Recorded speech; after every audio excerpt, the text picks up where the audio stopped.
Yeah, so that was really good. He's doing the press instead of us, eh? That's man, oh man. Okay, so we've reached the 9 o'clock mark. We are live and we have all members present except for Vice Deputy Mayor, so you may begin.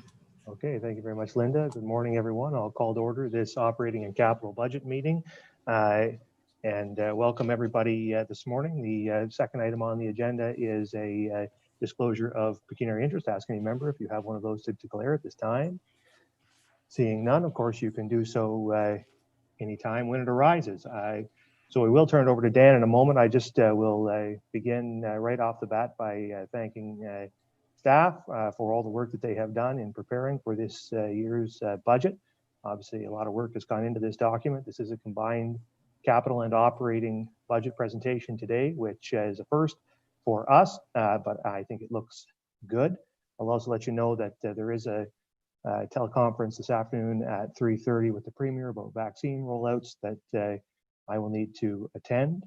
So depending on where we're at that point, we'll decide what to do. But I wanted to let you know that that is a deadline that I face today. And just before I turn it over to Dan, I would be very remiss if I didn't note that today is the first full council meeting for Saugeen Shore's Chief Administrative Officer, Kara Van Mile. Kara, turn your camera on for 1 second so we can at least say hello. There she is. Hello, good morning. Good morning. I'm told this is the last we're going to see Kara for the day.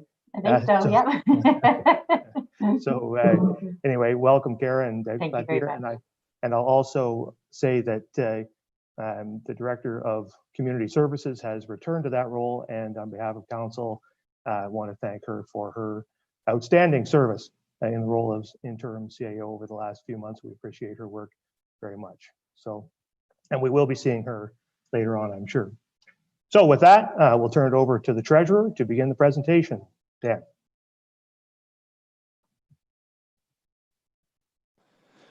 Okay, thank you, Mr. Mayor.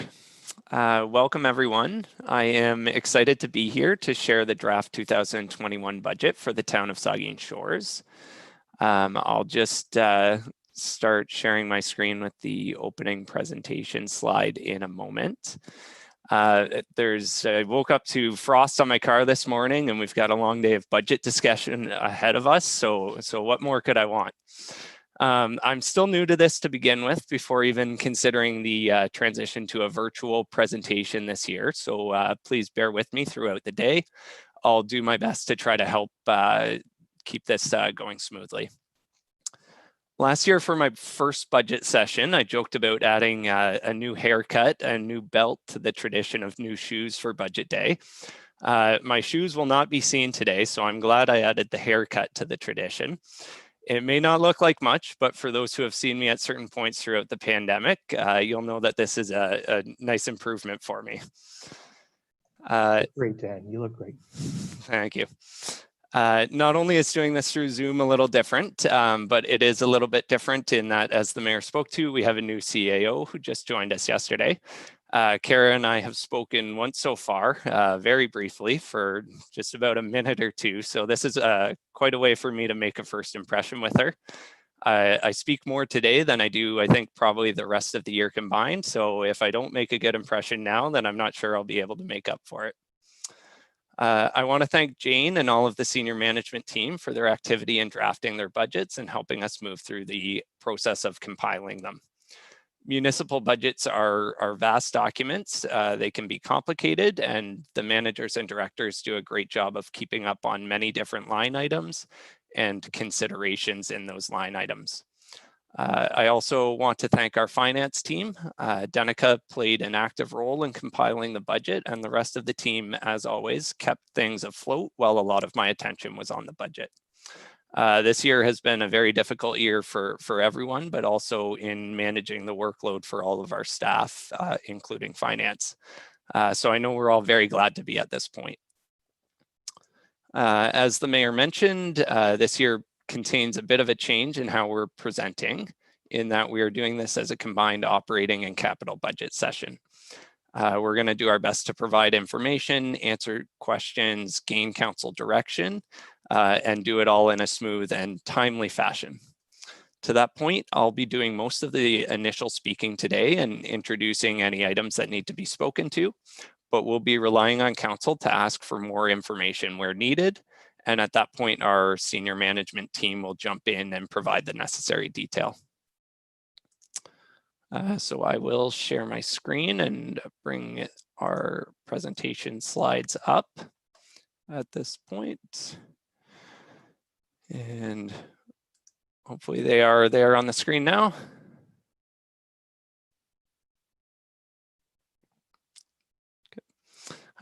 So just a quick warning to everyone that the slides have been slightly modified and reordered. So please follow along on the screen rather than in your printed package for this opening portion. Nothing that I'll be going through is fancy or flashy by any means, but I hope to tell a bit of a story and give all of the pertinent information. So the goals for the day, before we get into particulars on the budget, staff are aiming to present a reasonable budget and to provide a good overview of that budget. We aim to demonstrate good value, to answer questions, and to ultimately receive the direction that we need from council to come back with a final budget proposal in January. We also hope to set ourselves up to have our fees and charges approved at the regular council session next week so that we have them approved in time to have the rates in place for January 1st. So I'll start with the overview of the budget, and most of what I'll be speaking to initially has to do with the operating budget, but I'll touch on the capital budget later. The general principle of this budget is that it represents staff's best view of the cost of operating the municipality at current service levels. Our budget process looks similar to years past in that before all else, we generally aim to bring back a status quo budget while making minor adjustments and recalibrations as needed, such as moving supply costs from one line to another or updating account descriptions to reflect the reality of what's been happening. But rest assured, this really is a status quo budget, even more so than any recent year. This year, staff have chosen to present a budget that takes operating transfers from our tax stabilization reserve in order to present council with an option of no change to the current lower tier municipal tax rate. This is just an option for a path forward, and council will determine the final strategy in terms of tax rates and reserve management, along with any other changes to items big or small that council desires. And I'll warn that a couple times in the slide here, it speaks to 0% change in the municipal tax rate. I'll remind council that we usually speak in terms of a blended tax rate. And that the blended tax rate, even with what's in this proposal, would still come in just under 1%, given the projected rates of the county and the education rates. We're also budgeting supplemental taxation revenue of $150,000 for the first time. Though in recent years, supplemental taxation revenue has been much higher than that level, $150,000 is the highest level that staff are comfortable with at this time. Supplementals in any one year can fluctuate significantly. And because MPAC went very aggressively at capturing as much assessment as possible in 2020, there's a good chance that we see a lower number than usual in 2021, but it should certainly still be at least $150,000. We have also used a one-time operating transfer of $294,000 from the tax stabilization reserve, as I mentioned. Staff feel that we can make this transfer from our tax stabilization reserve and still have it remain in good shape. However, I'll caution that if passed, because this is a one-time transfer, our 2022 budget will start before any significant increases in that 2022 budget. We'll have to deal with the fact that we won't have a $294,000 transfer from the reserve, and that we'll need to find other revenues to make up for that spending level that's in the 2021 budget. So a continued assessment growth should make that possible, but it will make the 2022 budgeting process potentially more difficult. So I'll move into some basic background information that we tend to include each year, just to help frame a bit of context for Budget Day. We did recently receive a draft BMA management consulting study just after the initial agenda was posted. Not all aspects of the report are final yet because of delays related to COVID-19, but the tax rate information is available and can be considered final. It's no surprise that, again, Saugeen Shores is still rated as having low relative taxes. And that's whether you look at all municipalities in the study, where we're 17th lowest out of 108, or whether you compare it to municipalities in our size range, where we are the 5th lowest out of 22, or whether, as shown on the screen here, you compare us in relation to other municipalities in the Southwest region, where we are the 11th lowest out of 43. And I'll remind everyone that this particular data uses relative taxes on an average detached bungalow.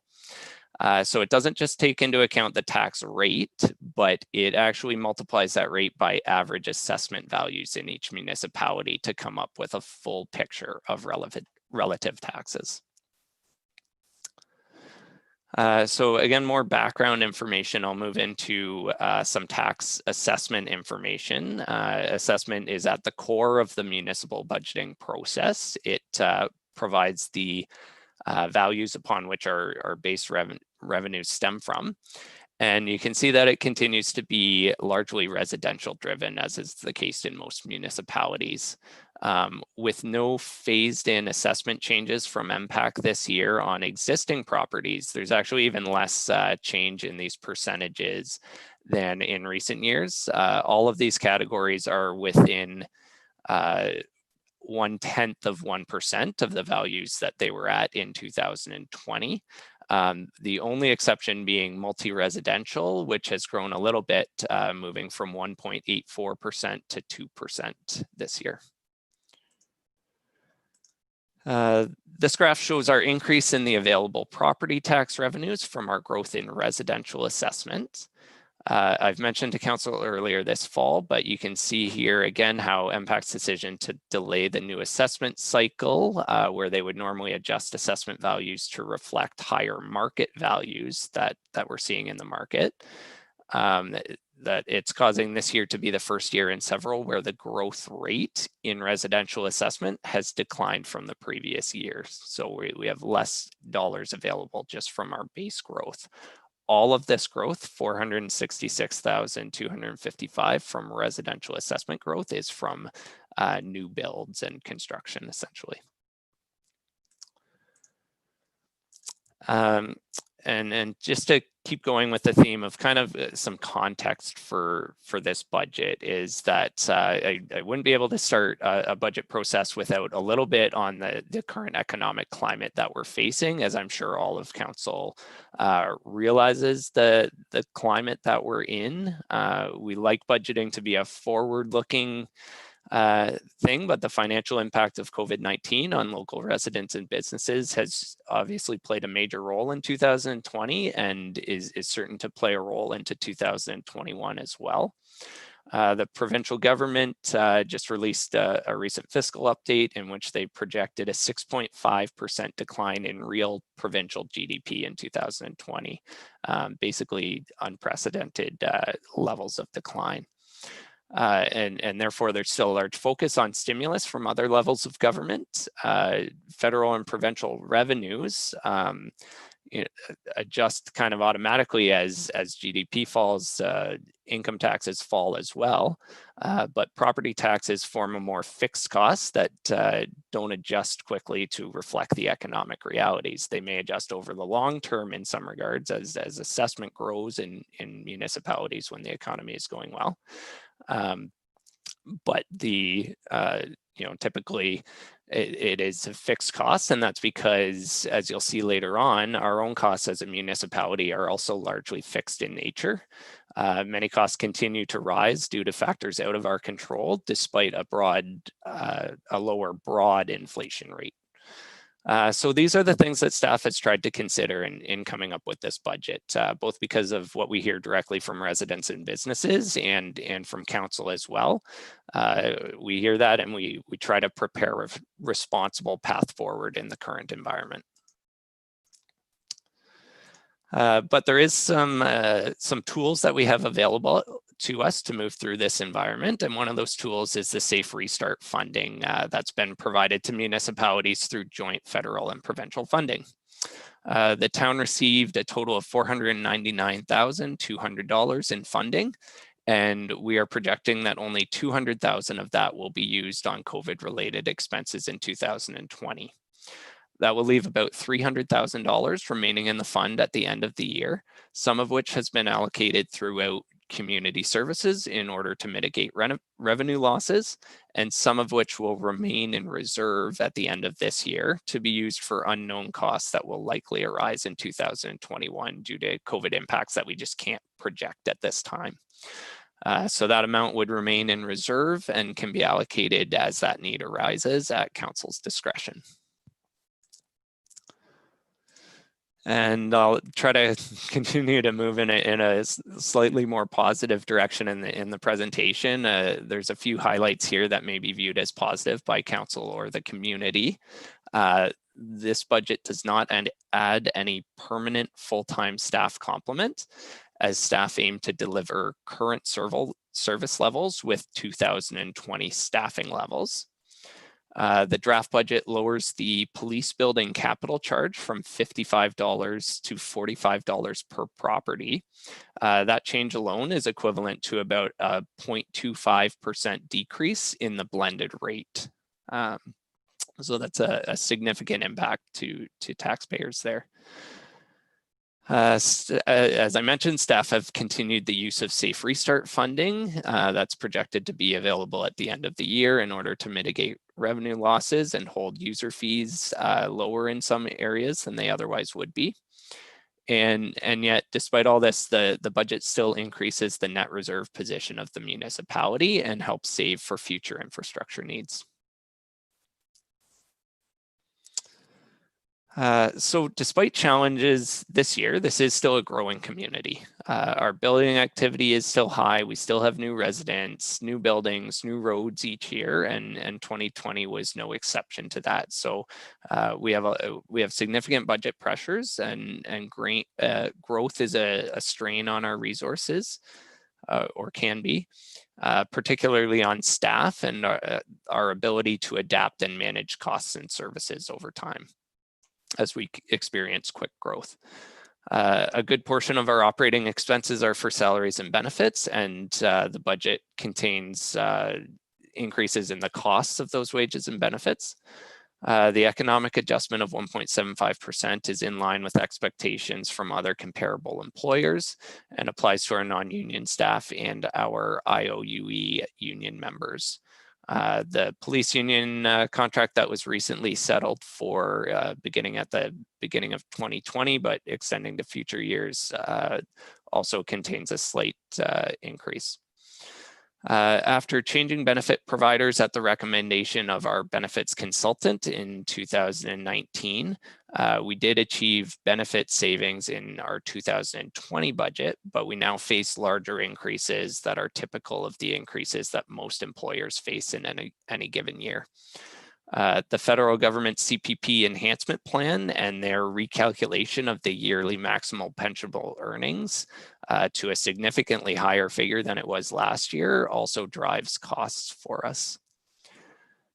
We are also facing annualization from previous budget approvals, where amounts in the budget were there for only a portion of a prior year and are now needed for a full year. This applies in the case of our IT manager position and in certain software service agreements and licenses. And I usually touch on insurance rates. The insurance rates that municipalities bear are high and continuing to get higher. Our rates are not final for 2021 yet, but we've planned in about a 5% increase there. And finally, the conditions nationally, but especially locally for civil construction and contracted services are causing considerable difficulty for our municipality. Labor shortages and skill gaps in recent years and still in today's environment are driving sometimes double-digit annual increases in construction and maintenance costs. And that causes projects and services to be reduced in scope in order to meet reasonable budget levels in comparison to prior years. This draft budget is preliminary in nature, and at this stage we do not have all the final information we need to complete the final budget.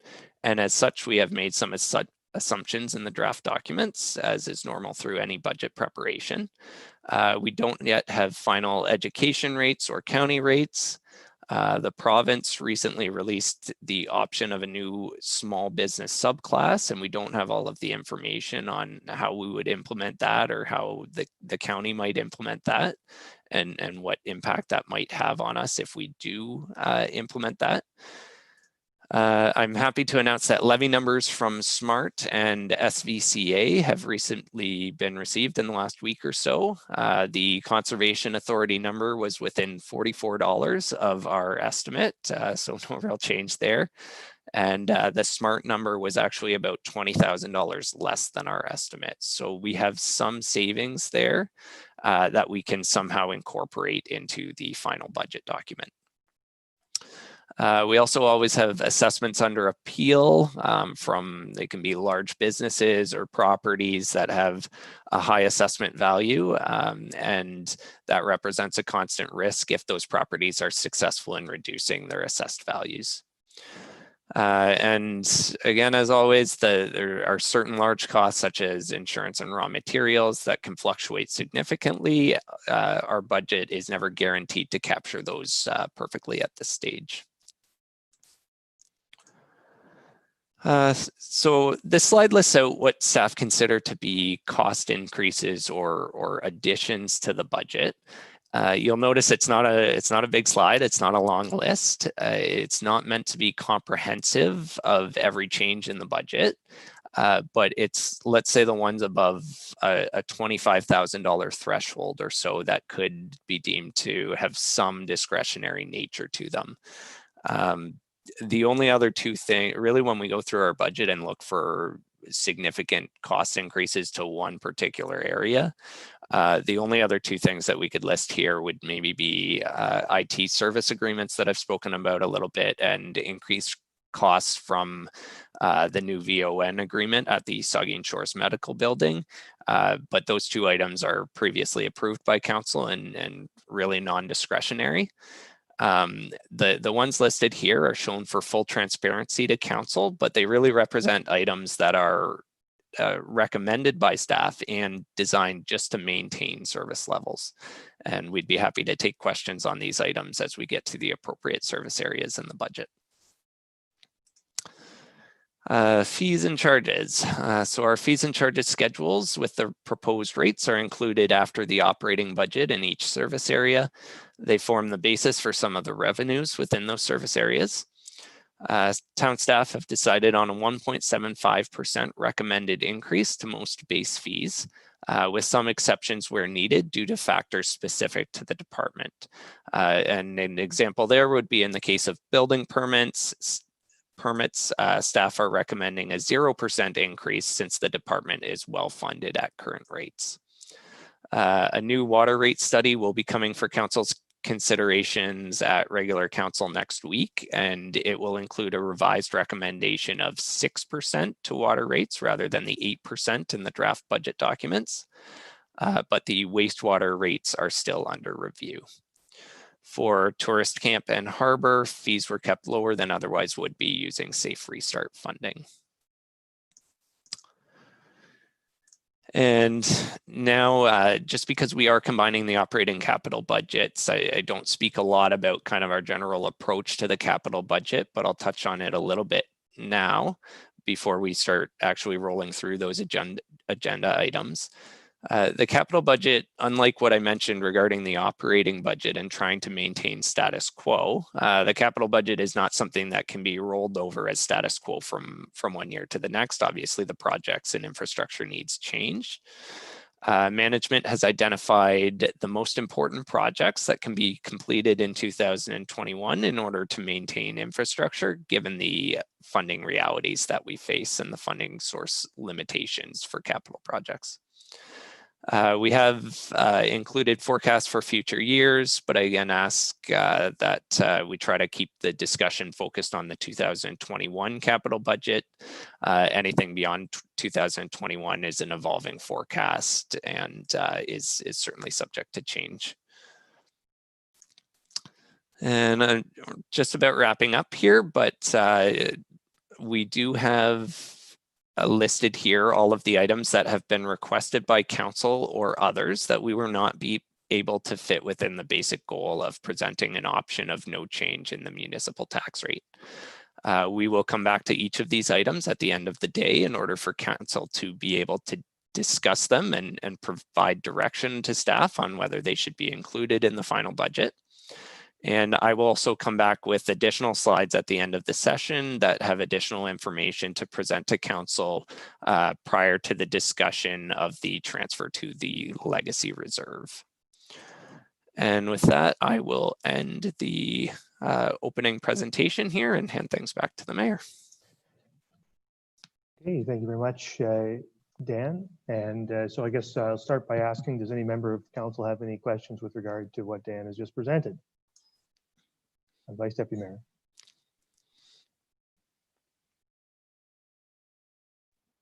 Thank you, Mr. Mayor. Thank you for your introductory remarks, Daniel. And I just before we get started, I wanted to make sure I had my numbers right here. I think you mentioned in an earlier report that the blended tax rate increase is sitting before we start today at 1.01 blended tax rate. Is that correct? So that was the initial projection based on what the county originally proposed. I have heard from the mayor and the county that they are likely looking at a slightly reduced rate.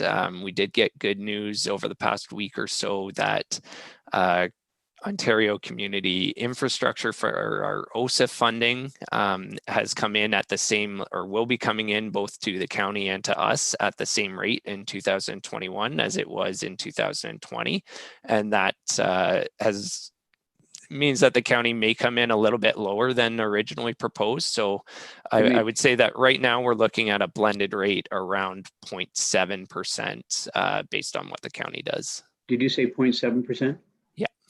And 1% increase to our levy is $177,000. Is that correct? 1% to our lower tier municipal levy represents $177,000 in additional revenue for. I'm just curious, just to set up the day, to get to a 0% blended tax rate, what kind of savings would we need to find to get to a 0 blended tax rate?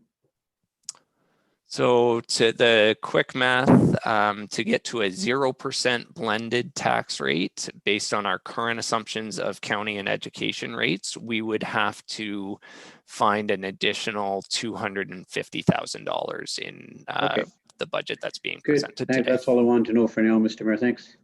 Thank you. Are there any other questions to Dan's opening presentation? Yeah, Councilor Maya.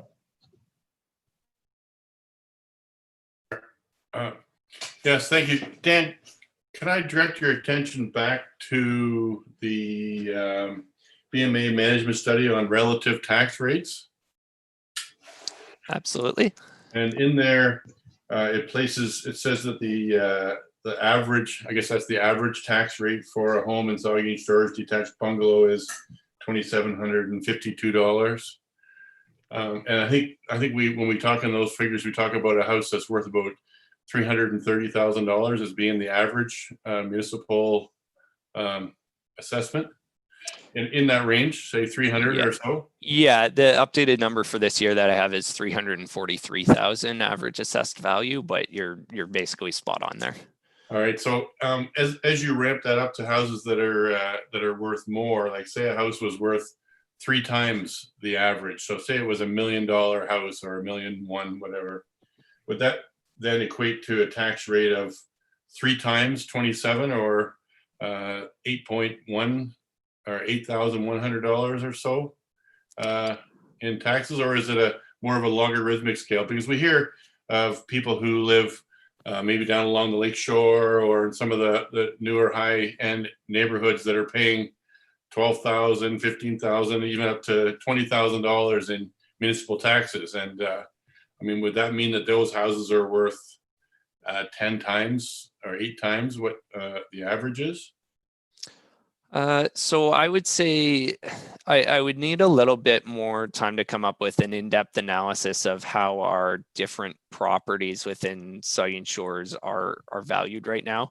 From the numbers I've seen, what I see is assessed values everywhere, but especially in Saugeen Shores, the ones that MPAC uses for assessment are much lower than the market values that we're seeing in our marketplace today.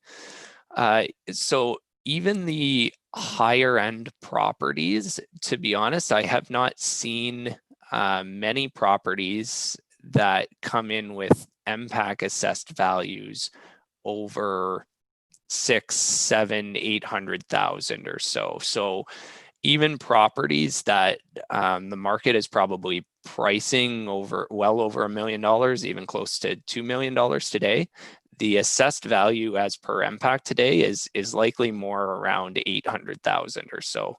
So we don't necessarily see the full spread in the taxes that people pay right now based on maybe what market realities would indicate. And that's where I mentioned a few times in the presentation, MPAC's decision to delay the assessment cycle. When we do get new assessed values from market updates from MPAC, and that's likely to happen for next year's budgeting process, we're going to have a lot of decisions to make as a municipality, and there will likely be a kind of reordering in how some taxes are paid. I think you see people are paying property taxes today on much more compressed property values than we're likely to see come next year.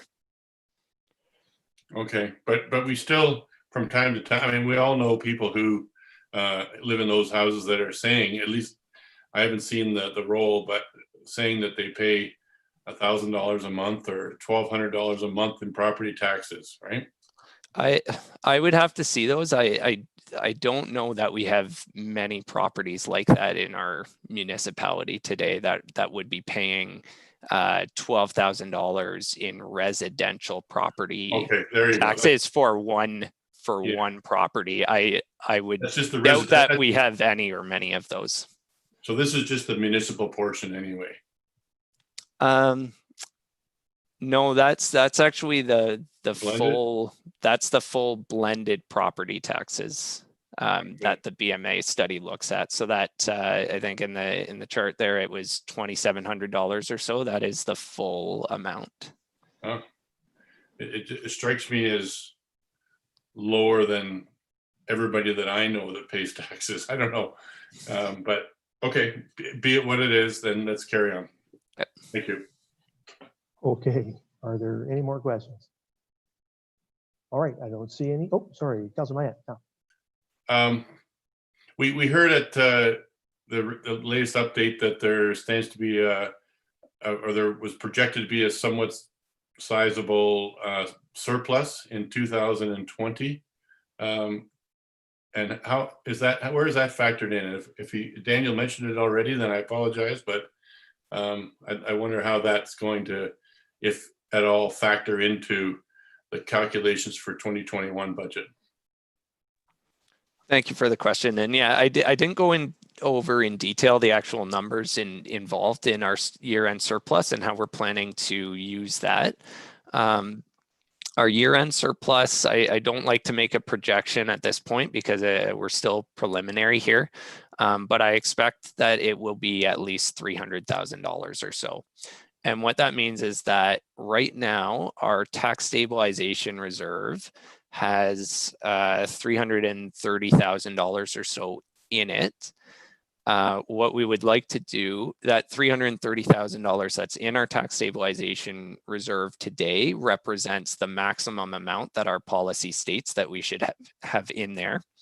So as we look to assign a potential surplus at year end of $300,000, we will come back to council to recommend that they increase the cap on our tax stabilization reserve so that we could take that reserve from its current $330,000 up to $500,000 or so.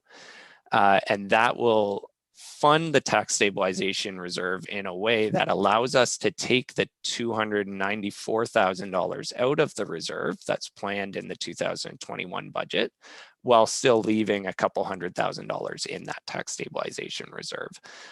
Another way to look at it would be if I'm saying that we're projecting a $300,000 surplus at the end of 2020, that $300,000 surplus, we're essentially fully rolling that over into the 2021 budget already by taking $294,000 out of our tax stabilization reserve and using it for operating purposes in 2021.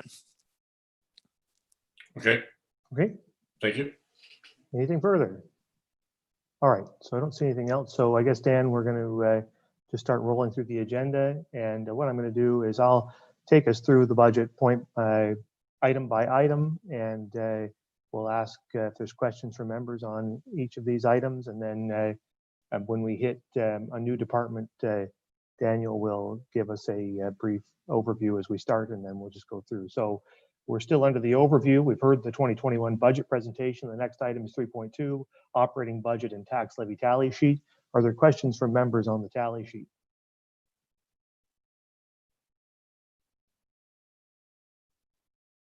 I don't see any.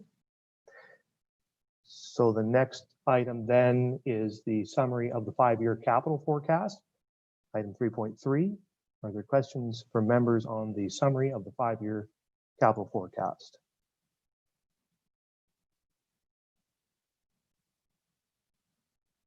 I don't see any there. So, Councillor Mayette. As we go forward through the day, we could always come back to these, right? If we saw something that may have an impact, because Sure. those sheets are all very detailed, and it's tough to, unless you've got something pre-planned to come up with a question on those. Yeah, I'll try and take my time going through them to give you, because I recognize it takes a second sometimes to get your mind wrapped around what the next thing is. So I won't fly through them, and always, of course, you can always go back to anything you like. Sorry, can I just jump in? So I think at this point, maybe I will just start sharing my screen again and bringing the agenda up here for everyone. That's a good idea. So everybody watching can also follow along with where we're at in the agenda. Okay. And I'll just comment that I'm not speaking to these summaries at the beginning of the presentation because, as the councillor mentioned, they are quite detailed. It's kind of too much to summarize all at once as we go through each of the items in the individual departments. At that point, we'll take questions as we go through items one at a time. I don't really have any opening comments in terms of our operating tally sheet or our capital 5-year forecast aside from what's in the documents themselves. You can see that we do have a very detailed capital plan in place there, and we'll go through that over the course of the day. I might just ask for myself with regard to the capital budget forecast. I see in 2024, I mean, most things in this forecast I can kind of look at and see and get an idea of what they are. But the one I would just like a little more information on, either from you, Dan, or from the Director of Community Services, is the Coliseum spend $4 million in 4 years from now. What project are we looking at out 4 years at the Coliseum? Yes, I can answer that. As you will recall, last year Council approved the ability to have drawings done of the Coliseum for future expansion of the the lobby area, the facade, and the change rooms. And we have put in a price in there as a placeholder, so to speak. We really don't have pricing at this point, but if it's something that council wants to proceed with in 2024, or it may be beyond, we just wanted that to be aware. Okay, I anticipated that. So that's the timing we're looking at for that potential project is 2024. All right, that's good to know. If there's nothing further then on the capital budget 5-year forecast, then we can move on to the summary of the 2021 capital budget. Questions from anybody on the capital budget summary 2021?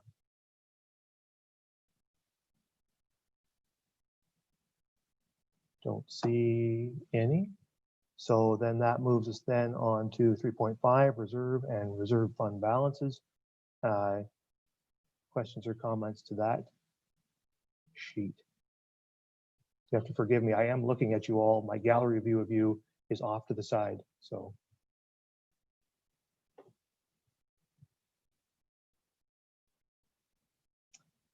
I don't see any questions on that. So of course, anytime you want to return to these documents, you can. All right, so that moves us on to item 4, corporate administration. And Dan, do you have comments to kick us off on this department? Yeah, so we have decided to forego kind of the traditional operating updates that department head would be giving at the start of each section, just to kind of help things move smoothly and timely here. And we want to keep the discussion focused on the budgets themselves, rather than some of the kind of general highlights from the past year or things of that nature. So to start with, the corporate and administration budgets that we'll be going through in agenda item 4. The corporate and admin budgets include the CAO's office, council, clerks, and corporate services. There are some budget changes of note within these areas. Mostly that I've already spoken to, but I'll point out again here. Within our taxation area, 4.1 tax revenue, that's where our decision to budget supplemental taxation shows up. The IT budget shows a significant increase from 2020 levels due to the annualization of the IT manager position and software service agreements from recent capital investments in new software. And the administration budget is also where, and that's in section 4.5, is where we have recorded the $294,000 one-time transfer from the tax stabilization reserve. Aside from those changes, we've tried to keep things fairly similar to previous years in these operating budgets. Okay, thank you, Daniel. So we'll start working our way through the tally sheets then. And the first one is 4.1 tax revenue. Are there any questions on the tax revenue sheets? Don't see any. So that moves us then to the next one, which is council. Questions with regard to council's budget.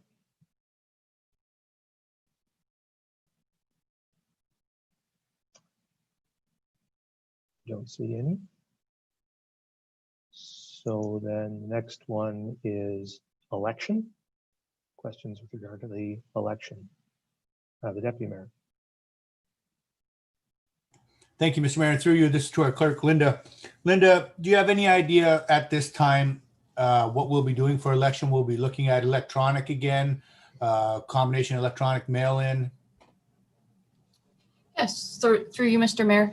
We will be looking at electronic, some version. We may be looking at a hybrid. We do have a kind of a task force of our municipal clerks that are currently meeting to look at various options. At this point, we have not decided on any one format, but it will be a combination of an that includes the electronic version. Did you notice, did you notice an increase in voter turnout because of the electronic last year? Or was the issues hard to judge that from? No municipality, to my knowledge, can say that a method of voting increases the voter turnout. I think what we find is the interest in the election.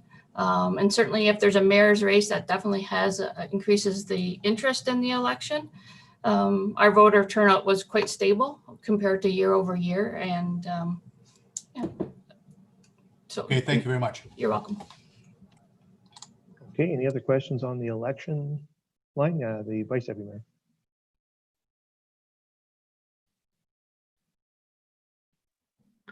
Mr. Mayor, my apologies. I would like to go back to page 26 for 1 sec, just as we head into the budget day. And it's the NWMO funding amount of $426,000. I have 2 questions. Could someone explain to me what could be funded out of NWMO? And secondly, are there any projects throughout this entire budget where we are drawing on funds from NWMO to be funded in 2021?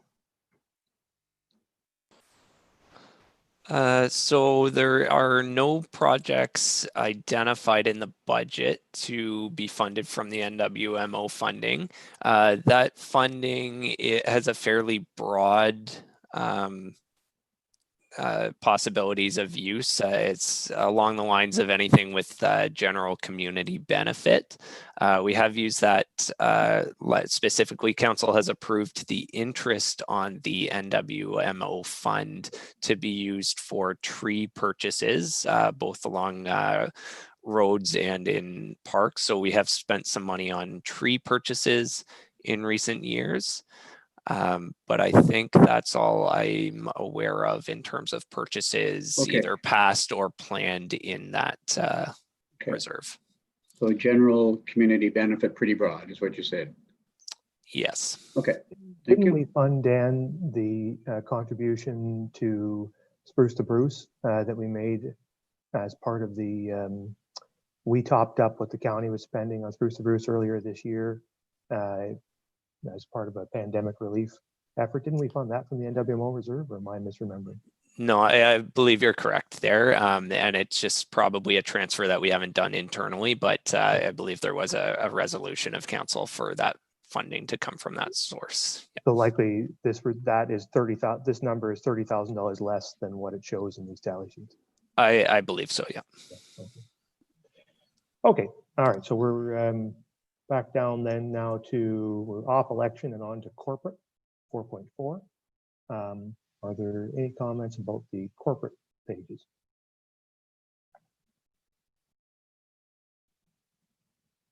Don't see any. All right, so that moves us then on to administration. Yeah, the Vice Deputy Mayor. Or did you have something on corporate? Sorry, Mike, I didn't see you. I'm probably a little slower than most here. That's all right. No, take it. The modernization grant, 631,000. Can you give me that balance again? I think I have it on the file here somewhere, but I'd just like to know the balance in the modernization funding reserve. Yeah, so the modernization reserve at the beginning of or at the end of this year will be projected to have 591,912, and the only project in the budget using modernization funding is the budgeting software within corporate services. Good, thank you, Mr. Mayor. Thank you, Dan. No problem. So we're on administration 4.5. Are there any questions with regard to the administration operating budget, fees and charges, capital forecast, capital budget, and 2 capital items there, office furniture and budgeting software? Councilor Maya. At first glance, Mr. Mayor, thank you for letting me speak. At first glance, it looks like a tremendous increase in revenues for 2021, license and interest and other revenue from 69,000 in 2020 to 362,000. Is there any, could Daniel comment on the nature of that threefold, fourfold increase? Yeah, that increase will be that that tax stabilization reserve transfer that that I spoke of. So I apologize in that in the summary sheet that is showing incorrectly. It should be showing down in net transfers to reserves, but it looks like it's showing in the revenue area. And you'll see on this this detail sheet how it's lumped in with our revenue accounts up top here. It's right at the bottom of the revenue 01 51 20 93 30 of 294,000. That's playing into that number. Okay.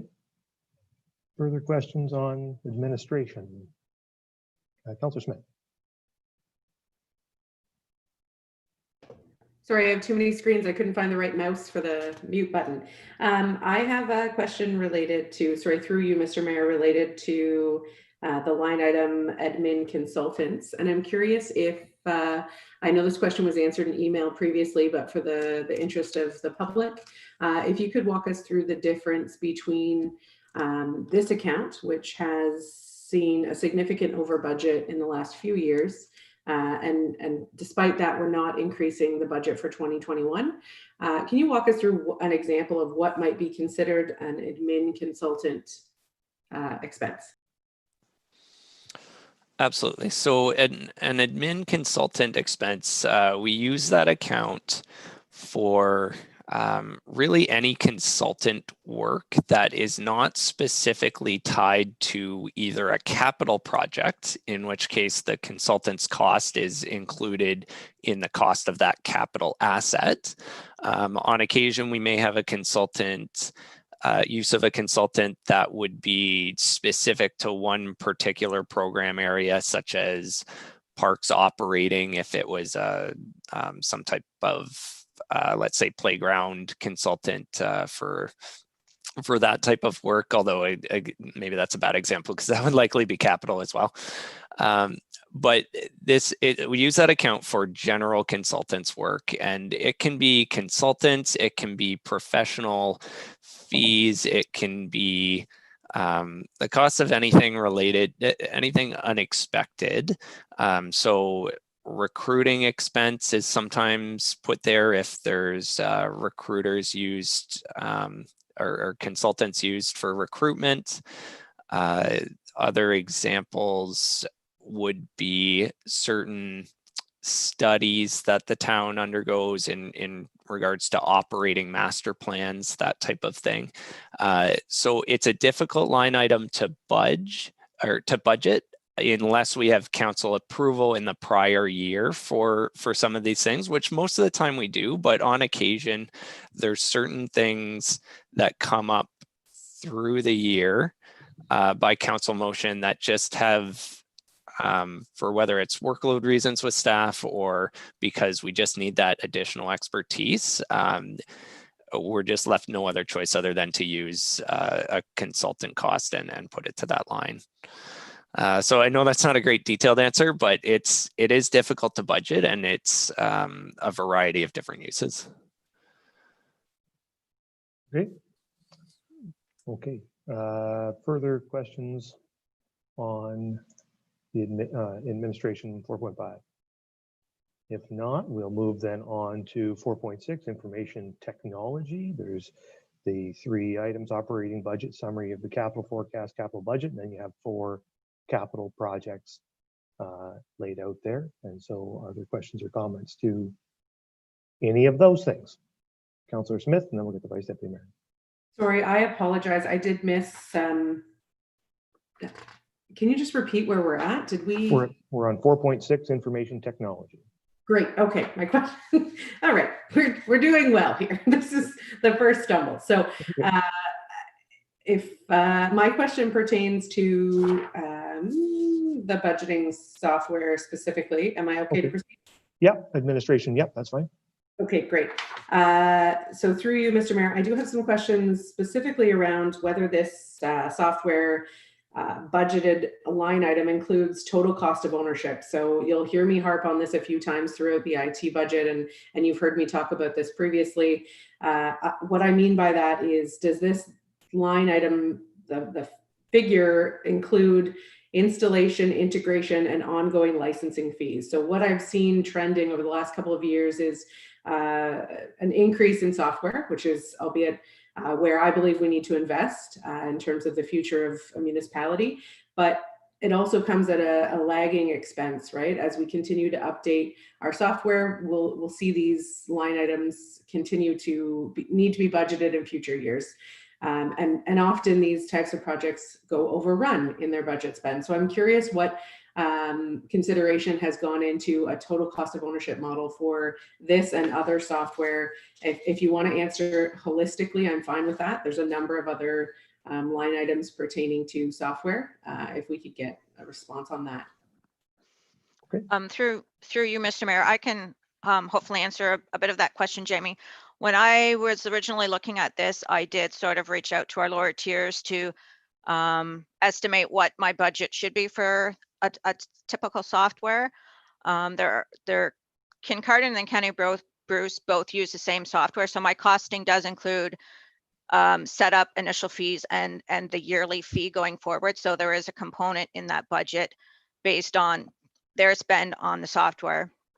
It is difficult at this time to know exactly what to budget because we haven't sent out the RFP yet. So, but it does include all those factors in my initial costing. Is that helpful or? Yes, and to some extent. I'm also curious, is this software intended to be integrated? Like, is it going to connect or speak to any other softwares that exist? My thought process is there's a lot of, obviously I see the potential man-hour savings when we talk about manual entering into these spreadsheets that are currently being used. But if this software is a standalone software and you're just then duplicating the manual entry into a standalone software, it helps on your reporting side. But is there a way for it to talk to other softwares that exist? And is that considered in this? Yeah, so typically there are basically from what I've initially done, there's two main softwares that municipalities typically use. And those softwares will allow us to export out of our current accounting software into that software. So there is somewhat of a connectivity that way. So it will eliminate hopefully some of that data entry that we're currently doing. Great. So we'll see savings on the labor side as well, presumably as a result of this software. Hopefully. And I just want to add in terms of the ongoing costs when we approach these software projects, is that we do tend to, and Sue has, the Director of Corporate Services has done that here with the budgeting software. We do tend to include some initial, the first year or two. We've done it with our AP software that was approved in prior budgets as well. We tend to include 1 to 2 years worth of operating costs in the initial capital budget request.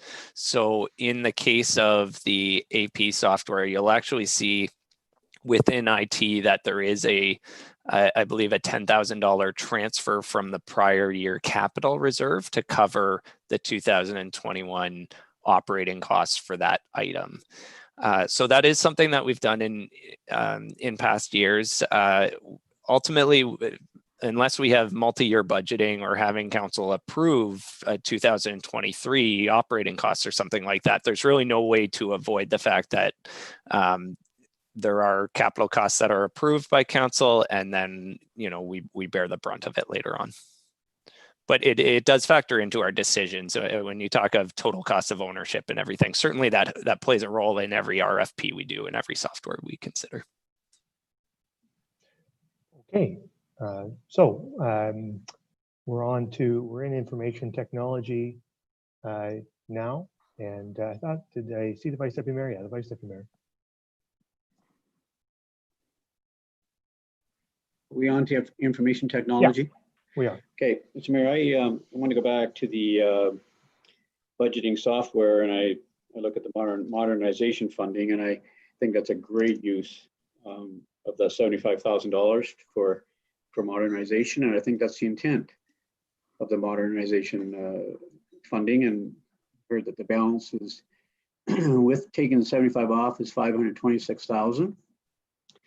I would like to say now and then have that discussion, I guess, at the end of the day, perhaps too. But I see the replacement computers, main server, migration, legacy network, wireless backbone upgrades, that absolutely in my mind is modernization.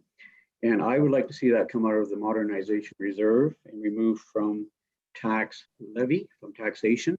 I do have some projects at the end of the day that I would like to add back in. And I think that the modernization grant is exactly precisely what that modernization funding is intended to do.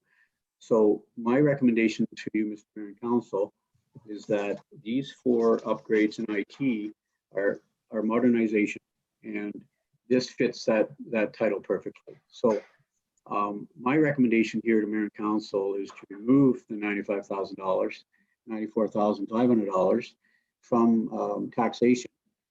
And because again, I do have a couple items I would like to add in later in the day. I would like to hold the line on the 0 that I think some of us perhaps may want to see. So that's my recommendation to start off the discussion with IT. I was actually surprised it wasn't targeted to the modernization reserve, so Dan, modernization funding. So that would be my recommendation. So Dan, what are your thoughts on that? I'll let the Director of Corporate Services handle that one. Sure. I guess I don't necessarily, when I think of the modernization, more efficiency funding, the funding to me was to look at how we can make ourselves more efficient. Really what we've put in this IT is just to sort of bring us up to where we currently are. So it's not really, I don't envision it. It's not really making us more efficient. It's really just bringing us up to where we are and upgrading our current status. So that's why I didn't choose that funding source for this. So is it your view, Sue or Dan, that these items would be appropriately funded from that from the perspective of the provincial government? And would we be running up against the rules governing that funding if we were to put these projects or fund these projects from that reserve? Would we end up in any trouble with the province for having done that? Mr. Mayor, can I jump in and make one comment before she answers that question?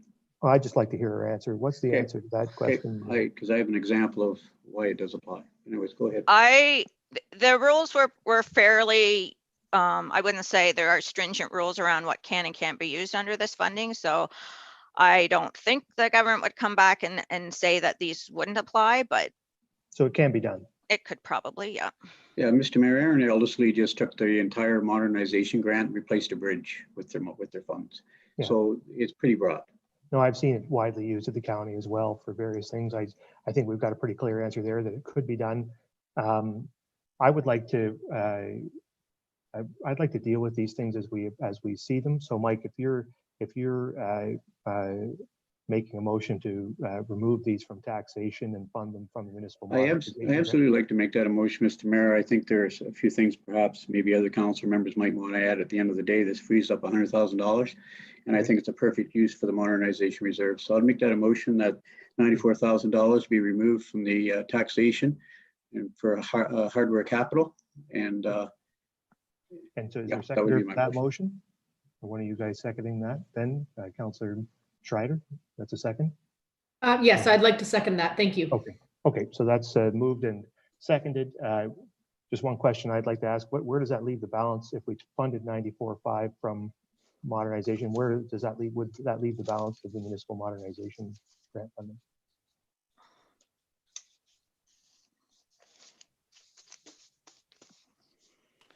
So if I just look here, so current projected balance is 516,000. So that would leave it at approximately 422. Okay. Thank you. Okay, so further questions or comments, Councillor Smith? Thank you, and through you, could I ask the Director of Strategic Initiatives if there were any future uses of that funding planned? I know the MIC has received funding from that reserve previously, and I'm just curious if we've put any thought to projects that the MIC is working on that may be targeting that funds. Thank you, through you, Mr. Mayor. At this time, I don't have a report or an answer in regards to if we have a plan to access that fund. I will take the opportunity to remind Council that the MIC does have a pot of money, and that money that the member municipalities have contributed, that will be the budget for the MIC. If there are projects that we do wish to come back seeking additional funds from each municipality, it may be an opportunity to tap into that fund, but at this time I don't have any plans or projections for that.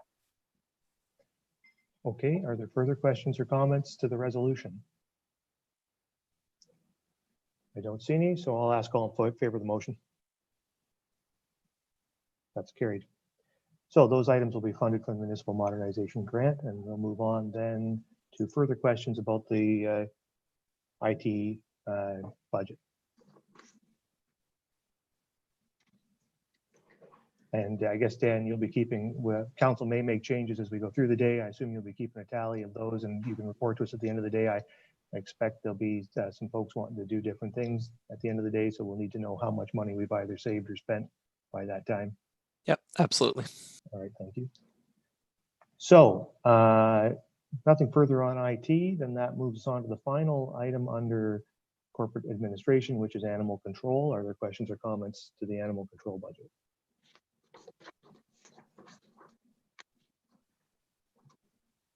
I don't see any.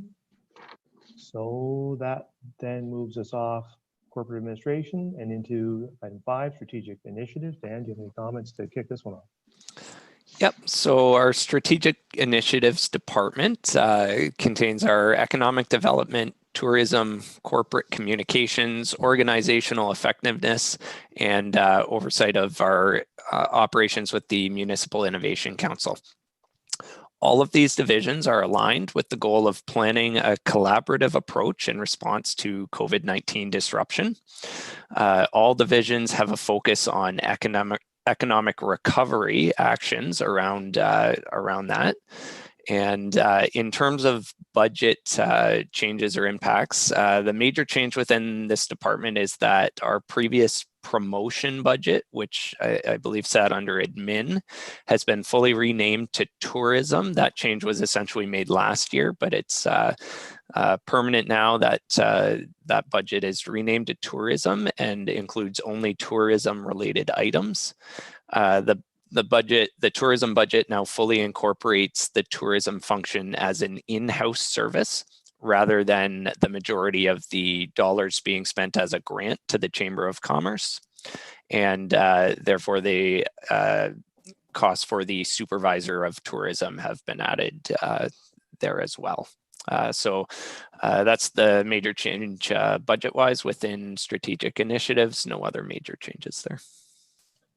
Okay, thank you, Daniel. So that moves us then into the items, and the first one is 5.1, the strategic initiatives operating budget. Several questions on this one. We'll start with the Deputy Mayor.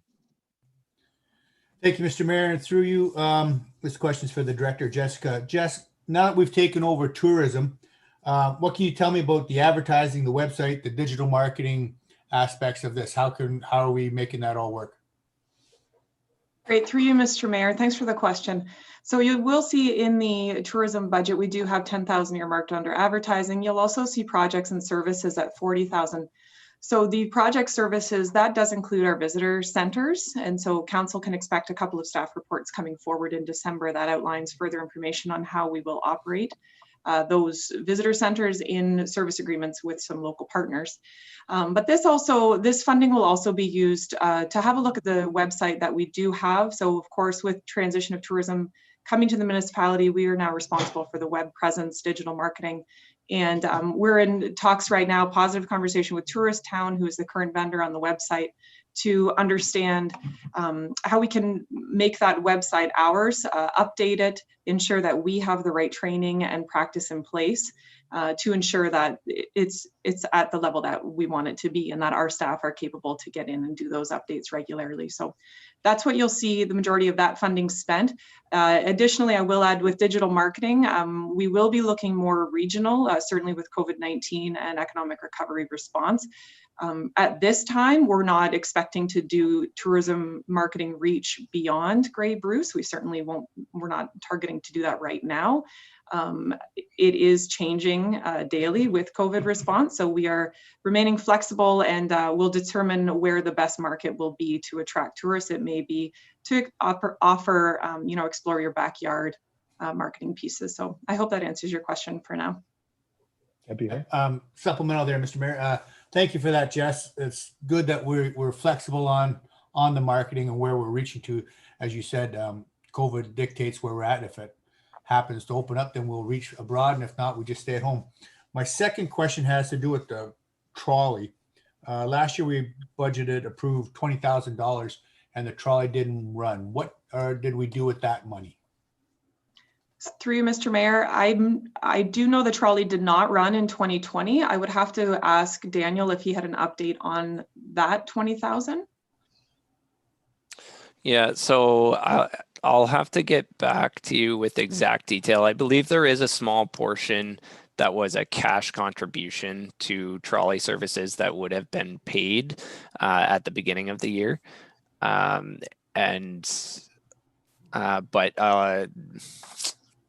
I'm going to have to respond later with the exact amount if it was a cash amount versus an in-kind amount. That's no problem. I appreciate that. And sorry for throwing that out at you. It just kind of popped at me as we're going through the pages again, but thank you. Okay, thank you. We'll carry on with Councillor Grace, and then we'll get Councillor Schreiber. Thank you, Mr. Mayor, and thanks, Daniel. I also have a question about trolley going forward for this year. I guess this would be Jess. Do you know what the status of that is? I mean, I'm assuming just in terms of who would be paying, who we would be paying that $20,000 to, and that would be the chamber, and what its expected status is. I mean, is this just a placeholder, that 20,000? Through you, Mr. Mayor, I did certainly connect with the president of the Chamber of Commerce, alerting him that it is budget season and that we have this in here. I asked if we should continue to have this in. They asked, yes, please. I believe they're not ready to make a decision. I don't believe they have made a decision on 21 operations regarding the trolley. So I have recommended that we leave this in as a placeholder should we see the trolley return. Okay, Councillor Schreiber. Thank you. Through you. Jess, can you just explain the difference between in the operating budget for strategic initiatives, 4830 and 4993? One is conference and training, and then corporate training. What's the differences between those two lines? Thank you very much. Through you, Mr. Mayor. Thanks for that question, and it's a good one. With our department also being organizational effectiveness, so that's what you see this OE/corporate training. So a piece of my portfolio is this culture building in-house, ensuring that we are operating as an employer of choice, that our staff are engaged and informed, and it's been quite an exciting portfolio and quite successful as well. This corporate training piece allows us to offer some in-house training. So a good example of that is a plane writing training or how to write a report training. So this could be training that's offered for everybody in the organization, and whether it's our team or whether we're working with a third party to offer this type of training. It's encouraging staff development. It's something we can do, through Zoom, through COVID days.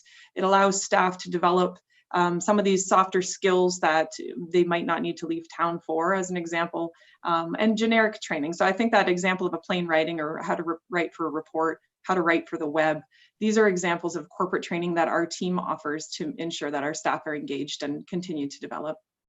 Great, thank you so much. You're welcome.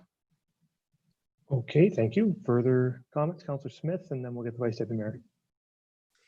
Thank you. And through you, Mr. Mayor, I would just like to first indicate that I am personally delighted to see tourism back under the Town of Saugeen Shores umbrella. You've heard me speak before on the need to sort of standardize our tourism approach, and we've had a lot of different groups involved in this previously, and having a strategic approach to tourism, no pun intended, Jess, with your title, but I'm really delighted to see that coming forward. Now, unfortunately, we've inherited this portfolio during a global pandemic, which the Minister of Heritage and Tourism, Sport and Culture has indicated that has disproportionately impacted tourism and culture, two major industries that normally connect us with each other and bring our communities to life. Having attended many sessions with the ministry over the course of the last several months, we all know that the industry rather is hurting, but we also know that there are tremendous opportunities. And I've heard you talk a little bit about some of those in terms of vacationing in your backyard and appealing to the community at large. What what we have seen earlier this year is the province has allocated a large sum of funds locally and abroad to the tourism industry, specifically $72,000 to the Bruce County Museum, just over $5,000 to Pumpkin Fest, and then $150,000 to the Be an Explorer marketing campaign, and $70,000 to the county for to operate a workforce attraction and retention strategy for the region. So what I'd like to leave you with is, it is my sincere hope that with tourism now being being in our hands within the municipality, that we can align our strategies more closely with the existing infrastructure, particularly from the upper tiers, i.e. the county, and really make use of that funding in a homogeneous way. And then lastly, if I could just ask the question, so that was more of a comment, Jess, and I know you will work in particular with Kara being on board, we can make those synergies really come to life. Lastly, you mentioned being able to update the website on our own. It's my hope that we can do some cross training. Obviously, those skills, if they are to leave, let's make sure that we have individuals cross trained throughout the organization to be able to update that website, so there's no single point of failure there. Okay, thank you. Then the Vice Deputy Mayor. Yeah, thank you, Mr. Mayor. And I just, and Councillor Smith stole my words. I just think this is a wonderful, wonderful opportunity, linking our Economic Development Department with tourism. It fits like a glove. I've said that in the past. And I think there's just a great opportunity here to, to see tourism, be elevated, see it shine, and create a higher profile. So I think the possibilities are endless, and it'd be nice to see things really flourish locally with some even event planning, some corner buskering going on in summer seasons, and music in the park. And I think there's a golden opportunity to lay out some event planning, not only for local residents, but for tours to come over to Saugen Shores from around the province, say, hey, look what's going on up at Saugen Shores, look at those tours events happening. So the $40,000, Jessica, project services, I guess I'm leading into. Can you? I don't want to steal your thunder for next Monday night, but the $40,000. Can you just give us kind of a rough idea what are some of your early thinking in terms of where that $40,000 will be spent? Through you, Mr. Mayor, certainly I can give you a insight into what those reports will look like. So we've had very positive conversations with both the Southampton Arts Centre and with Pumpkin Fest, both of which are registered nonprofit organizations in our community, both of which are very well versed with tourism, event planning, and how to showcase our Saugeen Shores pride. So the Southampton Visitor Center, you may recall this year, 2020, we had an agreement with the Southampton Arts Center to operate the Visitor Center. That went very well. It was a responsible choice fiscally and to ensure that we were meeting that service. And so we have renewed, we're looking to renew, we'll be bringing that to council next week with a recommendation that we enter into a one-year partnership again with the Southampton Arts Center at a cost of $10,000. So this 10,000 will come out of this 40. Additionally to that, there'll be a staff report that we're working on right now, tightening up with Pumpkin Fest, an agreement for Pumpkin Fest to manage the the Port Algon Visitor Center, which is currently in the front section of 559 Godrich, which is the Chamber of Commerce building.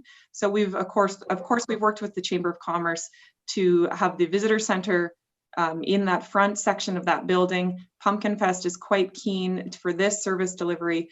That will be at a cost of $25,000. So we're at 35 now out of that 40. The cost difference between Southampton and Port Algon being that in Port Algon, Pumpkin Fest is going to help us with answering phone inquiries through our 1-800 number. They're going to answer email inquiries. They're going to support mail out packages.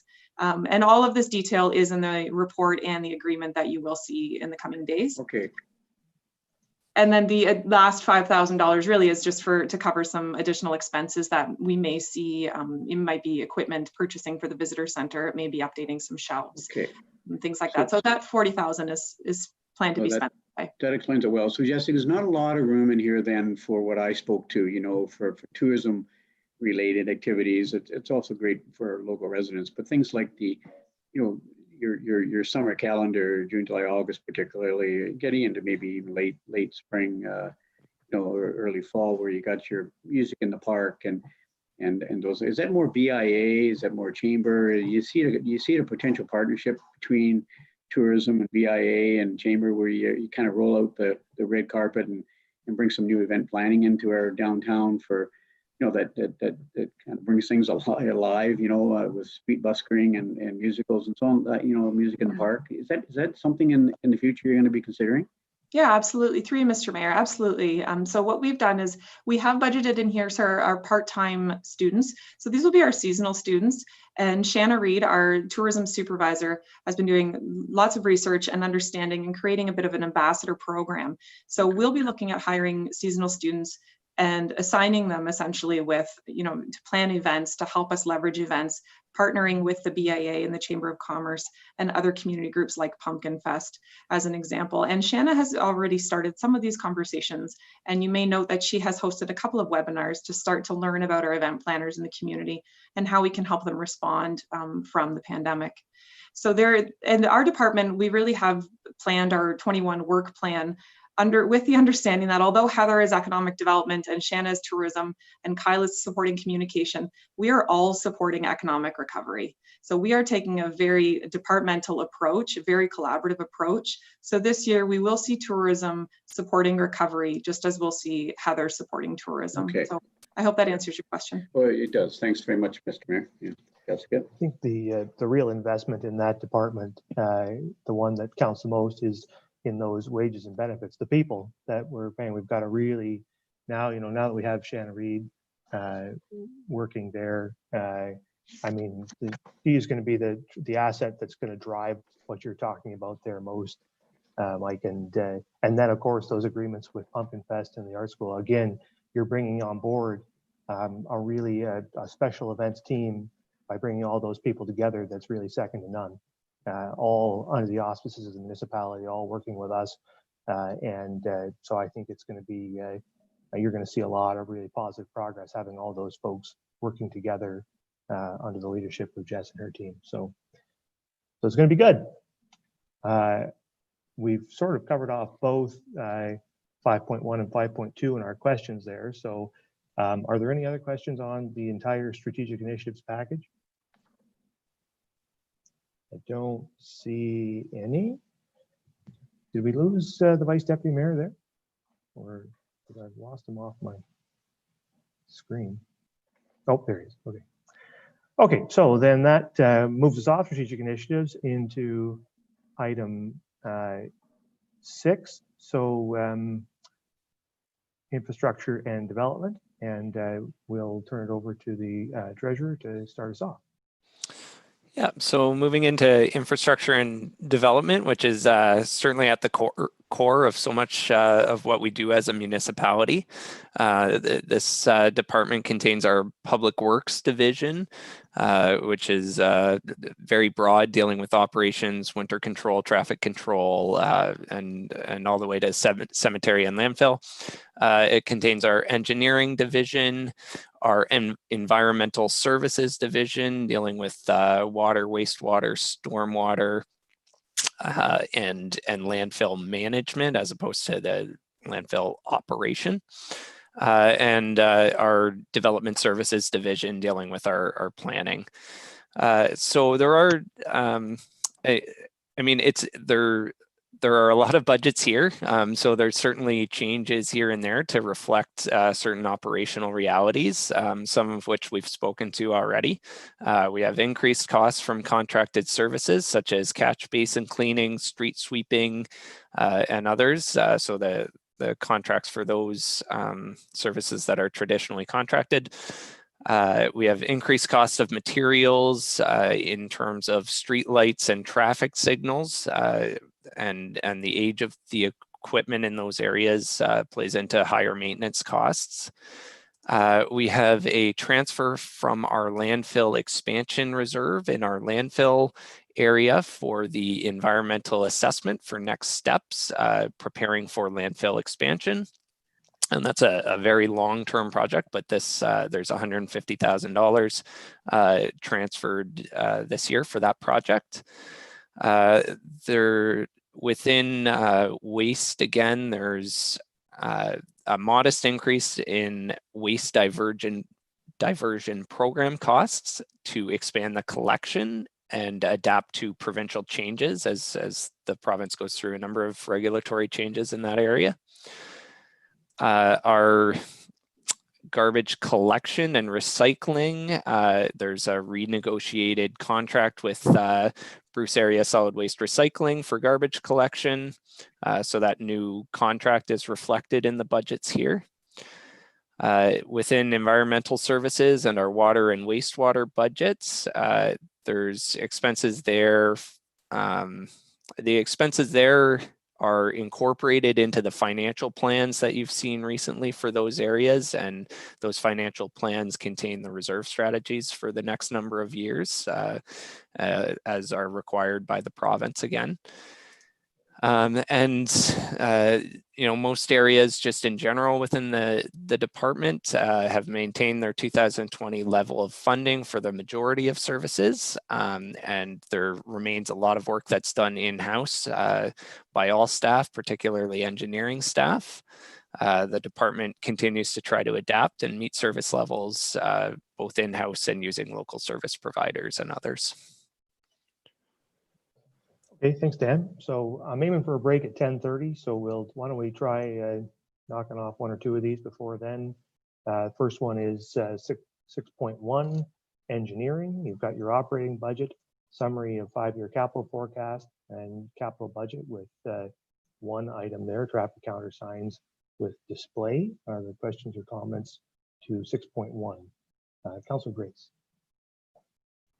Thank you, Mr. Mayor, and I just want to commend Amanda for including traffic counters, counter signs, and I understand also some of the knockdown signs will be included in this as well, because I know that this year in particular, I think that I've received, and all of us probably have received, many concerns from residents about speeding.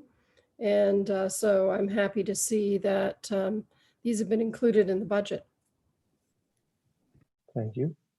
I was interested to know on that point, whether we have looked, Amanda, at the effectiveness of either of those items. The county's done some work recently, sort of looking, particularly with traffic counter signs, at the impact of them over time, showing that they have an impact initially, and then their impact diminishes to almost zero very quickly. That people just like any sign, they disappear into the ether for people, and they just speed back up. And then the other question on the knockdown signs was sort of the Highway Traffic Act implications. My understanding is there's still some question as to liability with regard to those if people hit them, and whether or not there's some issues about that you might face with installing them. I know the county had raised those concerns and didn't have sort of satisfactory answers. So is there more research yet to be done, particularly on those, about the liability element, and whether installing traffic counters is an effective traffic control measure, or if it's more important as a traffic to count traffic for future study, that kind of thing. Thank you for the question. The first one with the traffic counters, when we put them out, we do it for 2 weeks. And the first week we don't have the speed on, and then the second week we put it on. So we see a very quick short-term impact where the speeds decrease the second week.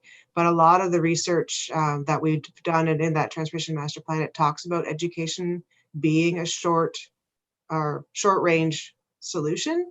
They look to more traffic controlling measures. So what the traffic counters can do and the speeding is highlight whether that's an area where we need to start looking at the traffic calming measures to make a permanent solution. When it comes down to the knockdown bollards, we'll be monitoring with the traffic counters when we put them up as well. We're going to do the 2 pilot areas, one in Southampton and one in Port Elgin, so we can see what that effectiveness is, and we can put those out throughout the year as they're there, so we can see that month 1, month 4, and that. When it comes to liability, I haven't looked at it specifically, but I'm not sure that it would be any different than a normal no parking sign on on the side of the curb within our right of way. Well, except for the fact that it's in the middle of the road and you might hit it. So I think it would be worth looking at and reporting back on it. I think it's important to be clear that those traffic counter signs are more a future planning tool than a traffic control measure. I think we want to be clear with the public about that because, you know, you may be called on to install those all over town as a means by which to control traffic, and they don't work in that way. Their intention is to show us areas where we need to do other things to control traffic and speed, and they aren't a solution in and of themselves. I think we just have to be clear about that for the public. Otherwise, the public may say, why don't you install those on every street? Why isn't there one on my street? And the answer is, they don't do what you think they do. We have seen at the county good effect. There's a knockdown sign outside of Terra, and that has had an impact, a more sustained impact on speeds. But before we roll them out more aggressively, we should make sure that we understand those liability impacts. Are there further questions on the engineering front? Councillor Mayette, and then the Vice Deputy Mayor. Thank you, Mr. Mayor. Just while we're talking about these traffic counter signs with the displays, this is also a tool that the police use. The police used to have 2 of these, and unfortunately, they were so nice that one of them got stolen from the side of the road. So I would caution the department, engineering department, traffic department to be careful where you install them. Make sure they're secured somehow to a post or to the ground. And the other thing is, yeah, they are a tool. What the police experience has been is sometimes when you when you turn the display on, it has a initial effect of increasing speeds because certain people try and see how high they can. It's kind of a competition. See how high you can make the number read because they know it's not a photo radar. So there's different ways people interpret these signs, and I think the director is correct that they're a tool for data collection only and not supposed to be a calming measure. Thanks. Vice Deputy Mayor. Yep, thank you, Mr. Mayor. And through you to Amanda. Amanda, the Kolb Bridge, and with the councillor. We're just on engineering right now, Mike. So that's next. Sorry. Yeah. Okay. And I think if there's no more questions on engineering, I will call a break, a 10-minute break. So we'll reconvene at 10:40, and we'll pick it up with bridges and culverts at that point.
there, if we can have all members turn their video on.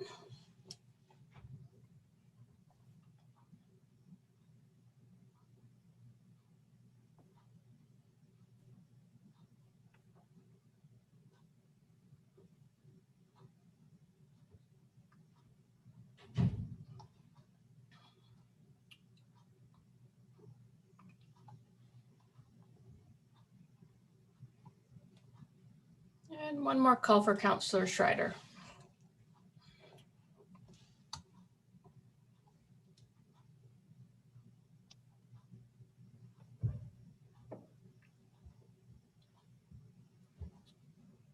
You're there, Linda, so hopefully she'll join us. It's now 10:41, so we'll keep moving along here. So I guess I'm okay to call back to order, am I, Linda? Yes, you are. Okay. So I'll call the meeting back to order. And Dan, if you want to start sharing your screen there again, so we can all see the budget.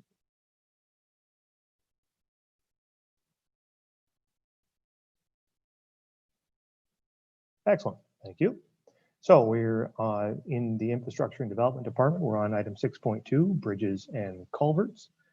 And so you have the summary of the 5-year capital forecast, and you have the capital budget, and there are 7 capital items before you there. And so we'll open the floor to questions or comments.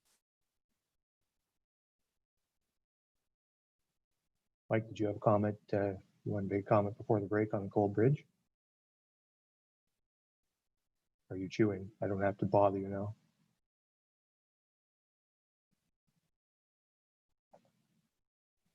Sorry, Mr. Mayor, was I on? No, you Sorry. had to, you had a comment before about the Cold Bridge. Yeah. And this is an Yeah, sorry, I just missed the comment. Yeah, sorry. Yeah, through you to Amanda, just wondering the $40,000, Amanda. Well, 2 things. I was pleased to see that, the alternatives will be reviewed, including permanent closure, rehabilitation, and replacement. So each of those areas, Amanda, first of all, will be given equal opportunity to be, to be considered. The rehabilitation interests me. But the second question I have is, the snowmobilers in this community and ATVers, like snowmobilers upcoming season, well, that's a really important bridge for, north-south for the snowmobile club. And I guess my question is there any opportunity at all for that bridge to remain open this winter? I just want to ask that question one more time, because snowmobilers have since reached out to me and said, can you give that one more shot? So I just wanted to ask you that question again. Is there any opportunity at all for the bridge to be open this winter for snowmobilers? Thank you, and through you, Mr. Mayor. For the first question, the Class EA process, because it has not started, I can't tell you that those 3 alternatives are the ones that will be investigated. The residents and through the public consultation agencies and the professionals will come up with a list of alternatives that will then be equally analyzed.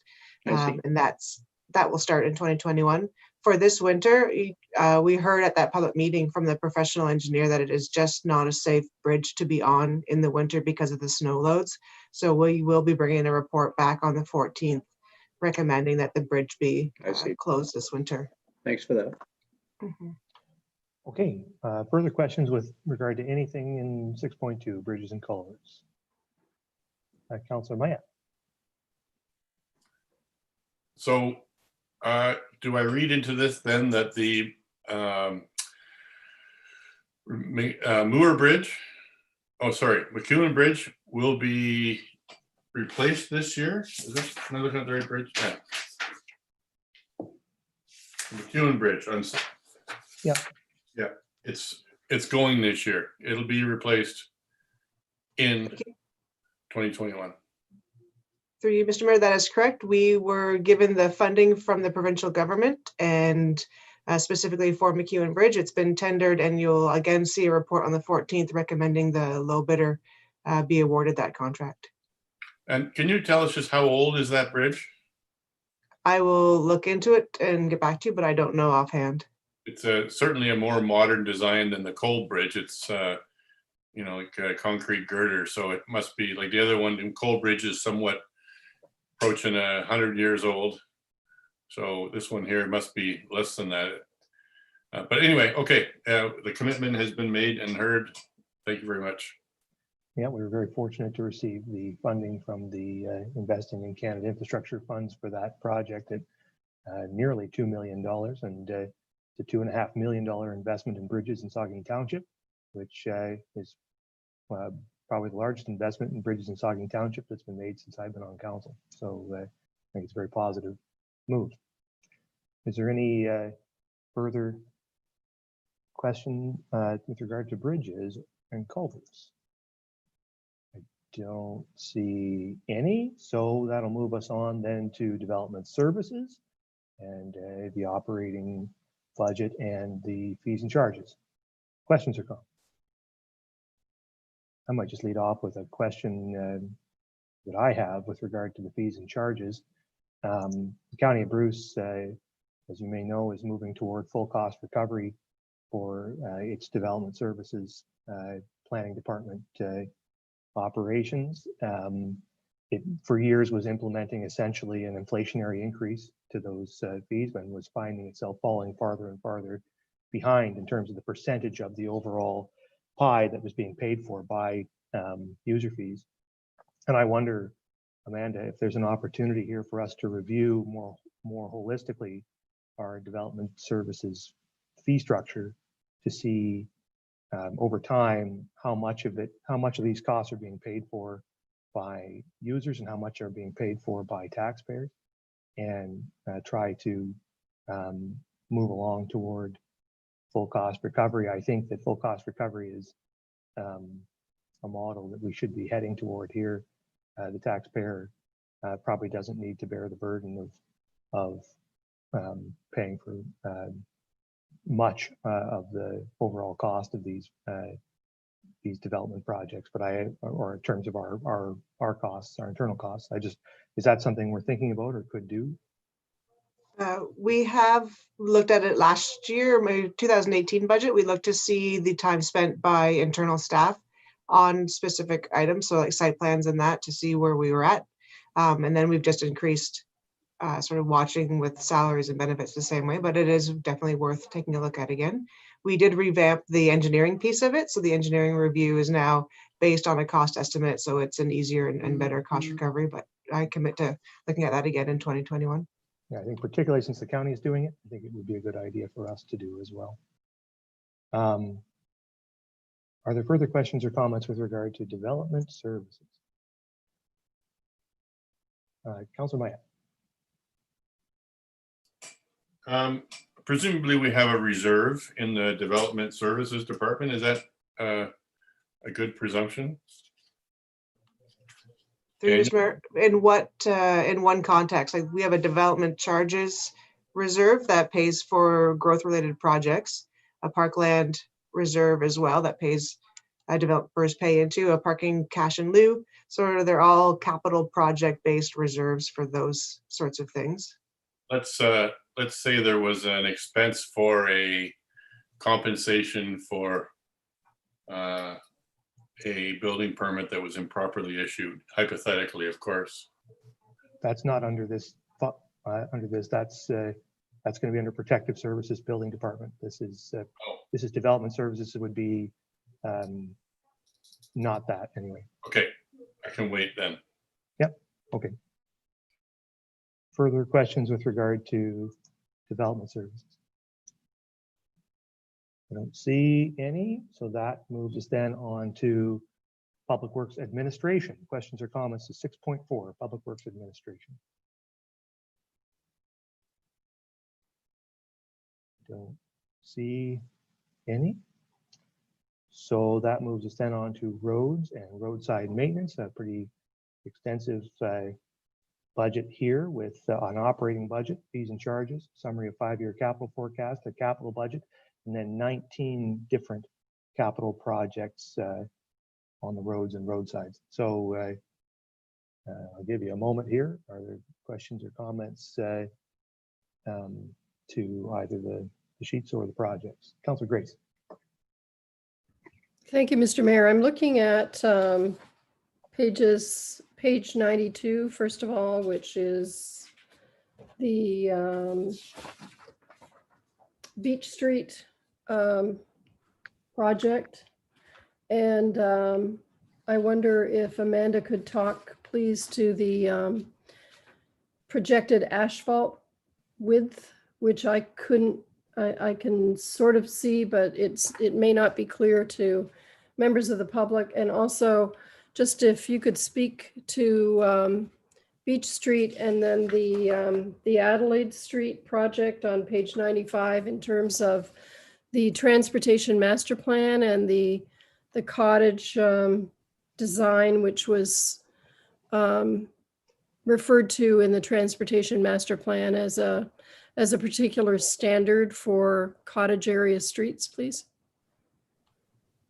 Thank you. And through you, on Beach Street, we're far enough along the design that we can show that we're proposing a 6.5 meter asphalt width with 2 half-meter wide rollover curbs on the side and a 1.5 meter wide sidewalk to connect down to the parking lot at Front Street.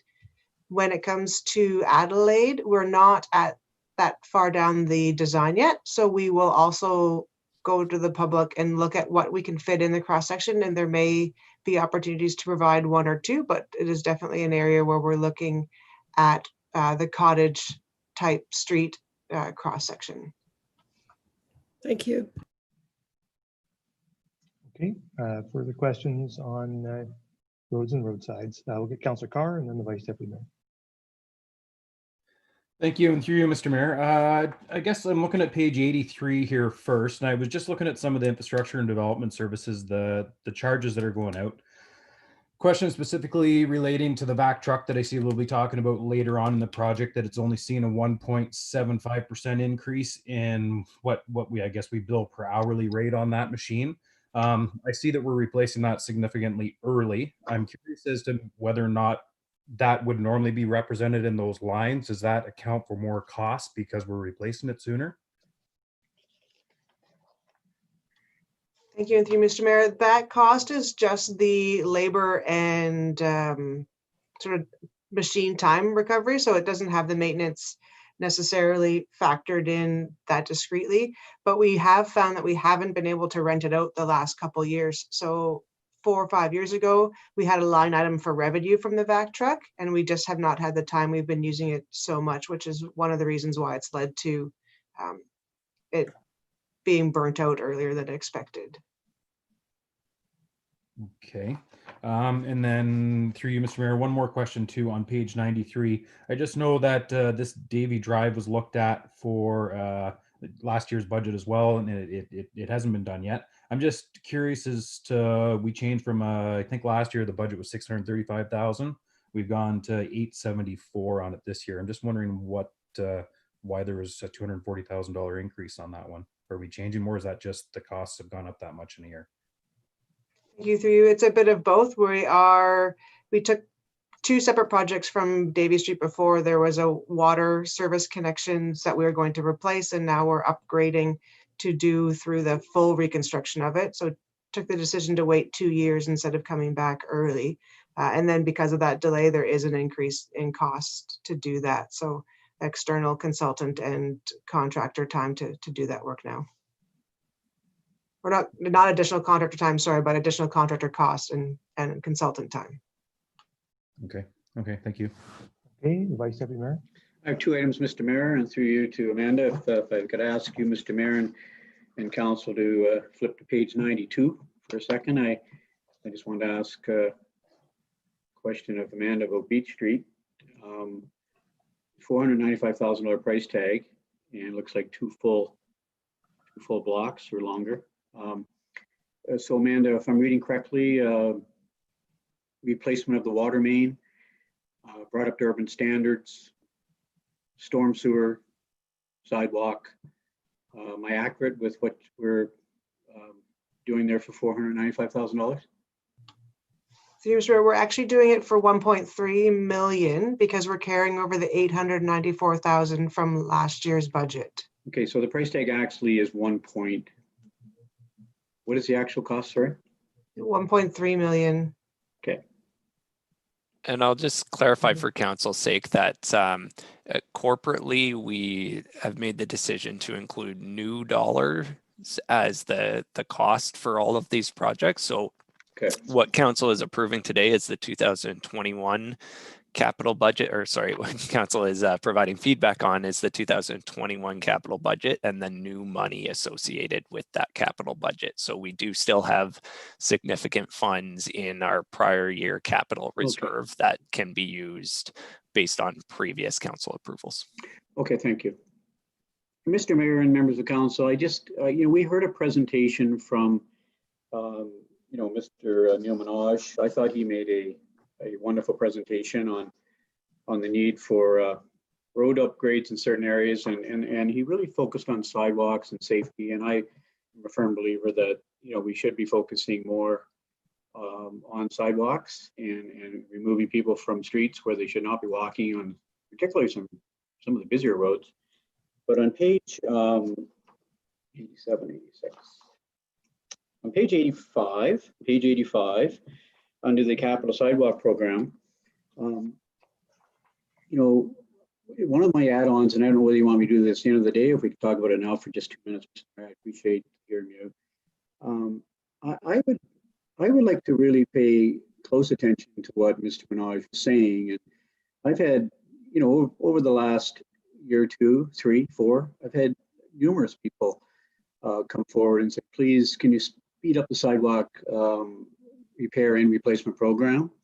And I don't think $35,000 does it. And one of my reasons for trying to find some savings earlier, with the $95,000 out of IT for the modernization funding reallocation, there are a couple things I'd like to add back in today. And I really like to see the capital sidewalk program be doubled to $70,000. And I'd like to,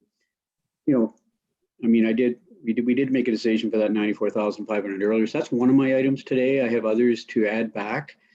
And I just hope that I would like to try and encourage you, Mr. Mayor, and members of council to really give serious consideration to my recommendation, because I think we really do need to speed up our sidewalk replacement and repair program, particularly new sidewalks. And so I can see this $35,000 in the budget here being allocated to the capital sidewalk program for repairs. I get that, but I like to see more dollars put into new sidewalks in areas where, Mr. Minaj, did identify. I don't think his presentation should go unheard.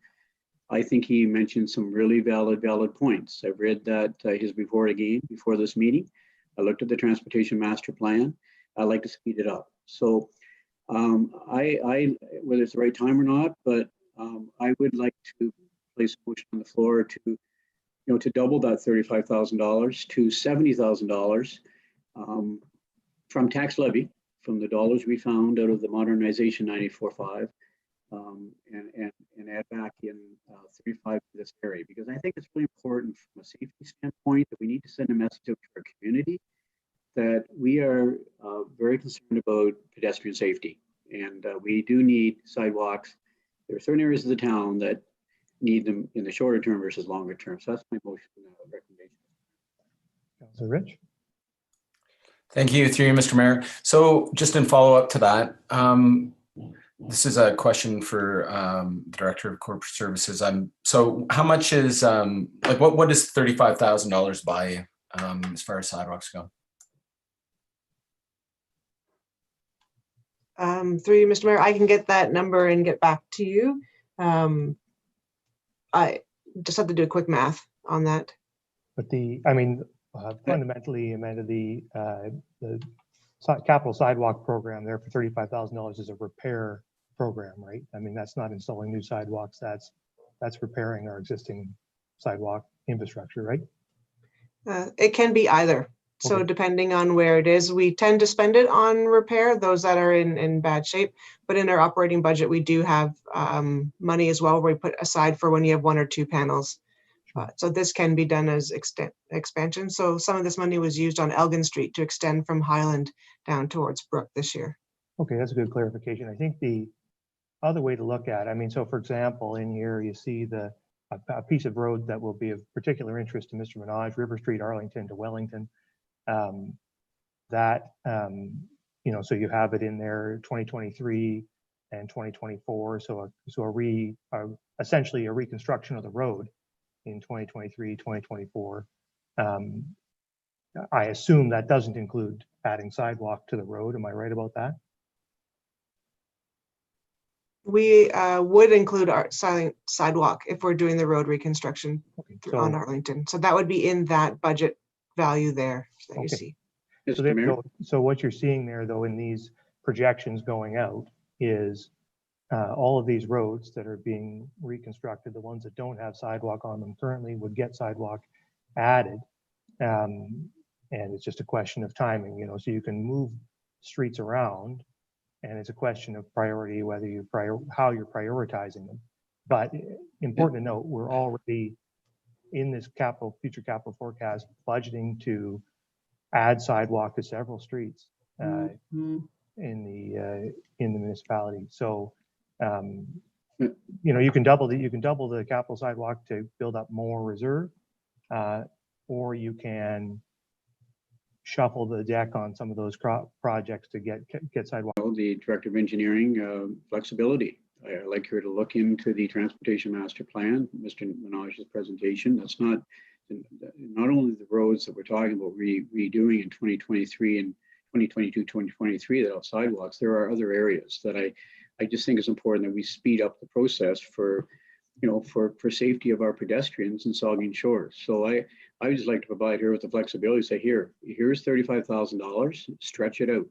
So you've got 70 now, and try and speed up some of these sidewalk replacement programs, new sidewalks, wherever we can. So that, for me, it's all about safety. We heard that from Mr. Minaj, and I've heard it from members of the public. There are sidewalks needed in certain areas of our town sooner than later. So I have a recommendation I've made, and I'm hoping I get a seconder. Well, why don't we, so in terms of additions, why don't we do all those at the end once we have a list of them, and then we can prioritize them and council sense of what it's doing all at once. So we have that one.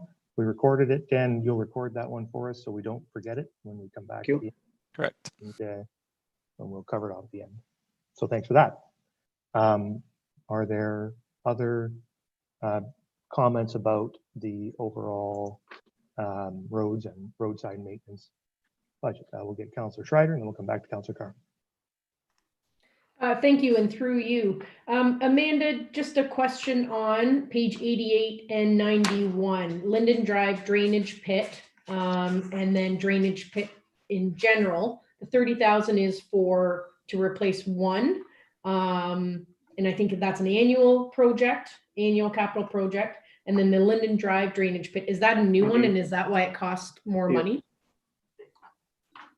Thank you, and through you. Linden Drive is a large drainage concern, and so it needs to be a large pit. So we had it in last year's budget and weren't able to get to that one. So this is why it's such a big piece and why we couldn't do it under our annual program. The annual program is for smaller ones that we know aren't working. So last year we did a new one on Arlington. There's one on Waterloo that we know has issues. So it's sort of looking at those ones where we know there's issues and fixing as much of them as we can. Perfect. Thank you. May I ask two more questions? Yeah. Beach Street, Huron to Lake Street, what would the timing be for that construction? Thank you, Mr. Mayor. At this time, I'm not sure. We always try to aim for the fall, but because this is a bigger length, it may be that it starts earlier in the summer. It'll be dependent upon the Ministry of the Environment approvals. This is being driven by the sanitary force main and water that's in that road. There's also dewatering required because it's near the lake, so that tends to push an earlier start so that we can do it in the drier season. Perfect. And my final question is a lot of design work that is happening in 2021 for consultation or consultants, sorry. So Adelaide, phase 1 and 2, Victoria, Necto Lane, will those be put together for one RFP for consulting, or are they done individually? Through you, our goal for that one is to put them together as a bundle, same as like the water supply line where you have those many streets put together because they're interconnected. We'll take a look at what our estimates are and then decide based on value if we want to have more than one consultant doing it. But for construction, they would be done together. Great, thanks so much. Okay, I had Councillor Carr next, I think. Yep, thank you. And through you, Mr. Mayor. One more question, just on page 99 in regards to the North Shore Trail. Just curious if you can just give us any kind of idea, Amanda, what that 900 and almost 25,000 would start with a total possibility of being 3.5 million. I'm just curious as to where that first 9.25 would be going. Thank you, through you, Mr. Mayor.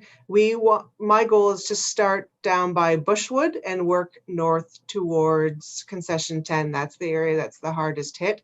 So where you see where we put the stones now, that's the same area that we'll start to look at that work there. I'm happy to report that I've been in contact with the consultant. They're very close to having the cross section back to us, and that's the area that they're focusing on as well for the engineering solution. I might just follow up on that one. I think it's important to note, and everyone should be clear, when we built the North Shore Trail, we spent just a little over $1 million to construct the entire project from North Shore Park all the way to Southampton. And now to do these repairs, overall, it will be $3.5 million to complete that work.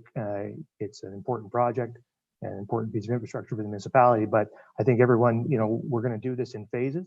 Some people in the community might ask why parts of this trail are going to stay unrepaired for a longer period of time, and that's why. It's going to take us 3 years spending the entire capital spend it costs us to build the whole thing, year after year after year, to get the whole thing repaired.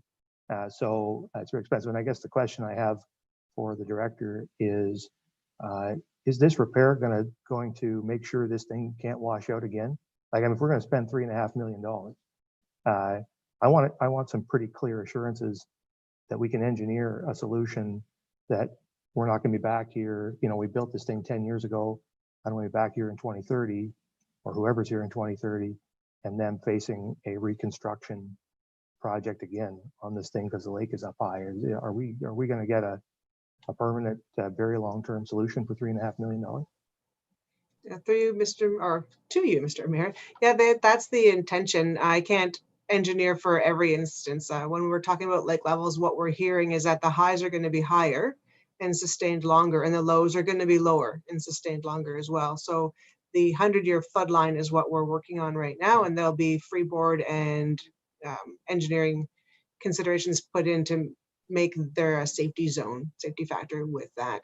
What I don't know right now is what that is going to look like. Typically, you want to engineer a safe slope down from the road down. So this solution may involve the need to shift the road or to change the way the trail works on that road. Those sorts of things may be done in the future as the road or as the high water table changes. So it may not be the exact same thing we'll see in 15 years because maybe there's things that we can put off into the future. But we're looking ahead at worst case scenarios that we can possibly predict today in terms of high lake levels, low lake levels, and engineering something very robust beyond what we're seeing now, but with recognizing the potential the lake could be a foot higher in 5 years, right? That's sort of the thinking. That's how we're approaching this. That is exactly how we're approaching it. Thank you. With a coastal engineer doing that, yes. Yeah. Okay, very good. Councillor Rich. Thank you, through you, Mr. Mayor. You bring into question my concern about the project. So if we approve this today, does that mean that we are down the path for the $3.5 million? Because I think that we haven't had a whole lot of discussion about what the overall plan kind of is. So if I have an option, for example, to say make it to rebuild that for $3.5 million, or another option is to move that trail going down Highli Lane and then coming down in behind those houses, which is a municipal throughway. In behind, we could change the direction of the trail for, I would suggest, significantly less than $3.5 million, especially when we don't have any assurances as to what's going on with the lake. We could still have a very good, serviceable bicycle trail that would allow for active transportation and not put ourselves in a bad spot. So I'm not saying that that's the right way to go. I just think that there may be other options. And if we approve $1 million today, does that mean we're stuck on this path for repairing that trail all throughout there? Or is there an opportunity to have a discussion about what the best way to create active transportation in that area is? Thank you. And through, that's exactly how we'll approach it. So similar to the municipal Class EA process, where once we get what this engineering solution is for the repair solution, we'll look at it and see what that impact is and the cost, and we will look at the other options. So the money could be spent in many different ways through this area. I do know that we're going to need something to protect the road, whether the trail is there or not. So I'm confident in saying that at least the 223,000 from grants, which I'm applying for before December 21st, that will be used properly to get some of that road protection done next year. But you're right, there may be a section where we build a seawall or put a rock armor stone wall down into the lake and then veer the trail off and come up a different street and go behind. That solution can be done out of that 900,000 that we're looking at doing this here. And it may be a project that some of it gets done next year and some gets pushed to the next year because of the solution that comes back. I hope to see something in January to be able to come back to council with a better solution on what we're going to do moving forward. Okay, thank you. Further comments on anything to do with this, roads and roadside maintenance budget? The Vice Deputy Mayor.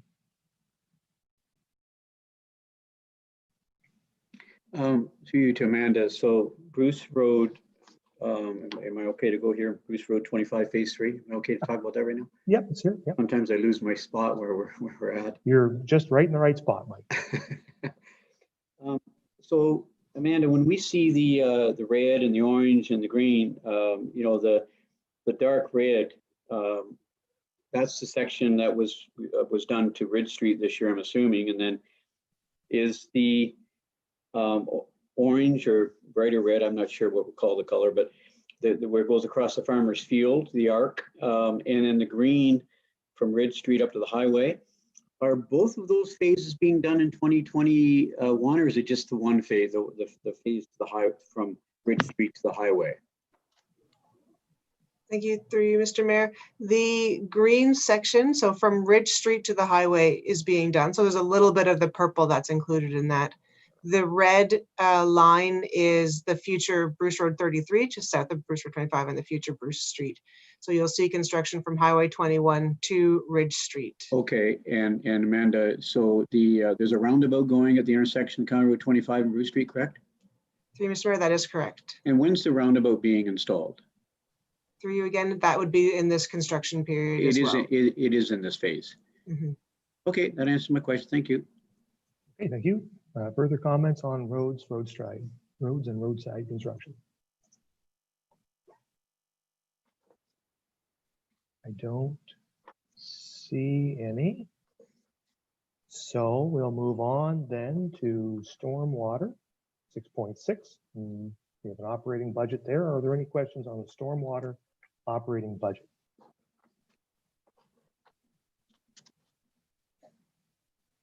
I don't see any. So we'll move on to winter control, step 6.7. Questions or comments to the winter control operating budget?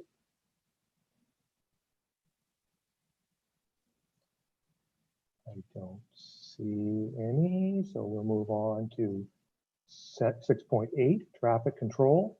And you have your operating budget, 5-year capital budget, and then 4 capital projects in front of you. The Vice Deputy Mayor. Oh, I'm already off mute. So thank you, Mr. Mayor. Through you, Amanda. So I did send this question in, but I just want to verify it one more time. I thought when we were discussing Bruce Street and, we had a resident from that area present some ideas around stop sign at the corner of Bruce Street and Joseph. So I asked the question if there's a crossing guard there now, Amanda, and what you're saying is there's always been a crossing guard at Bruce and Joseph? Shouldn't say Mr. Mayor. always, but in the most recent years, there's been a crossing guard there?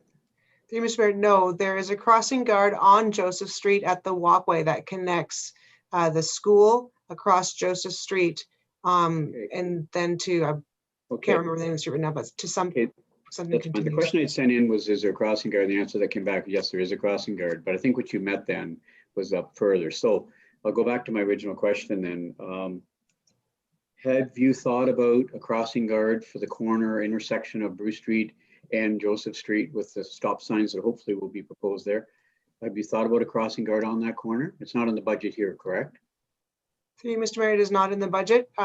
As recommended coming out of the Transportation Master Plan, there was looking at Bruce Street specifically for a variety of traffic calming measures. The stop sign analysis is being done this year to come back to council in January if a stop sign is in there.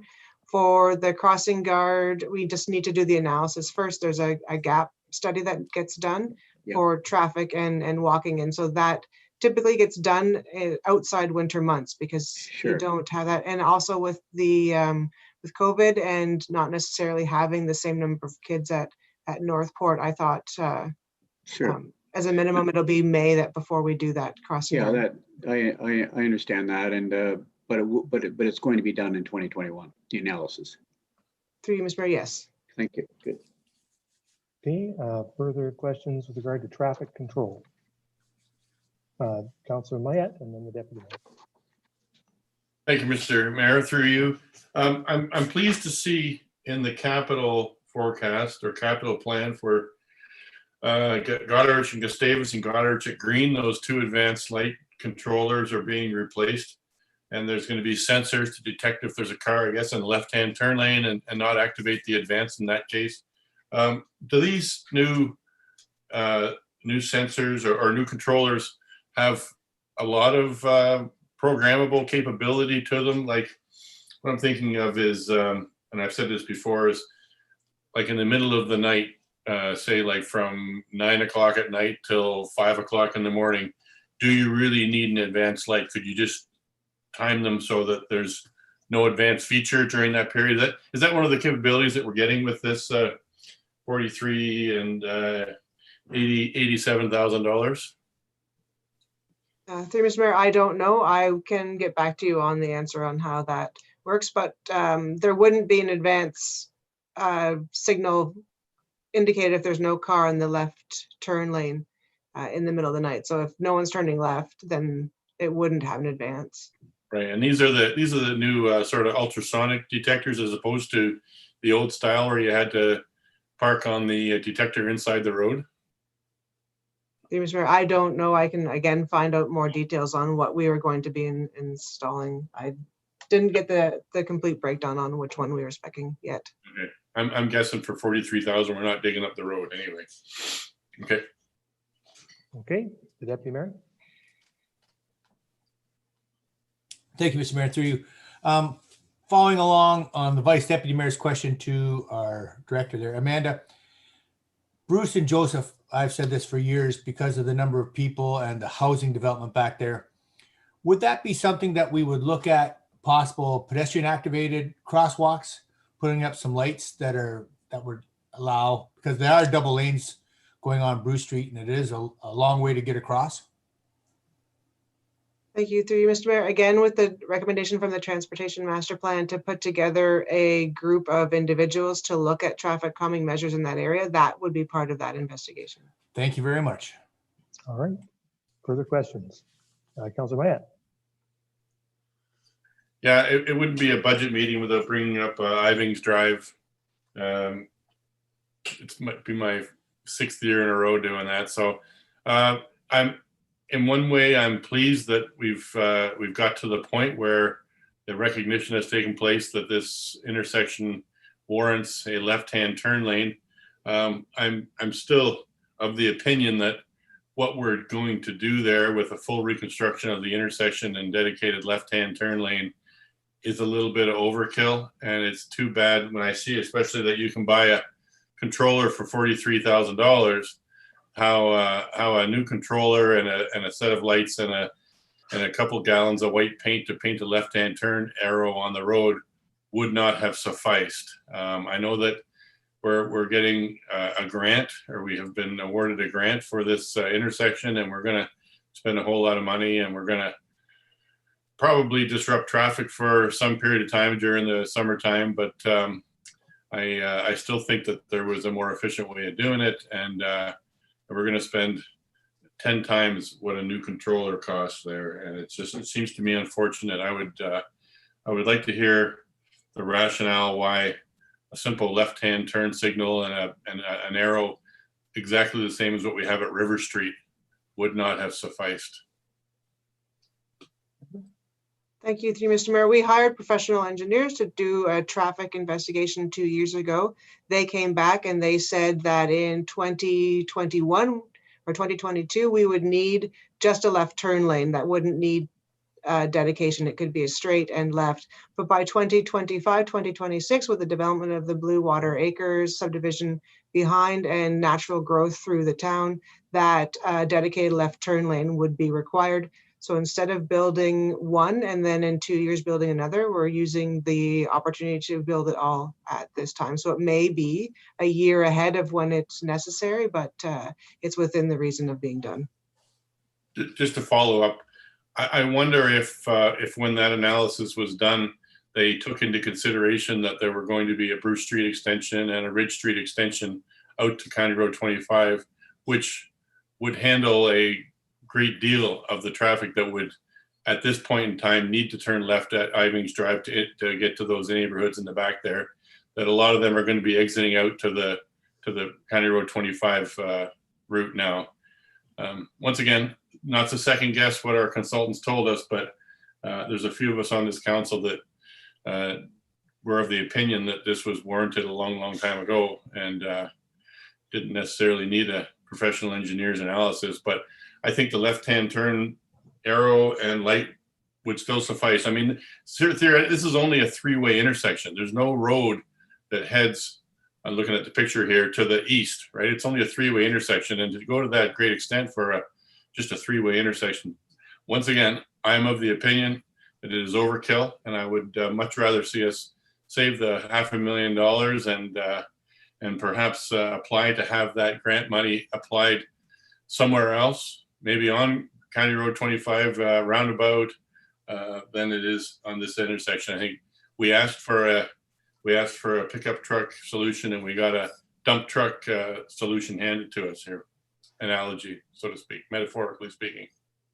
I think you're going to have to, council, get used to the fact that anytime we do anything on Highway 21 with regard to traffic control, we're going to consult a professional engineer. And we're going to get their recommendation. We're not going to touch Highway 21 without talking to an engineer because we have to do that. And, you know, we've seen several of these things over the years, and things that look grandiose initially turn out to be welcome a few years from now, and the expense won't look like much down the road when we have really high quality traffic control at that intersection. So I think that's all right. And Frank, and I don't know what you're going to do next year, Dave, when we have this problem permanently solved. What are you going to talk about next year? There's going to be nothing left.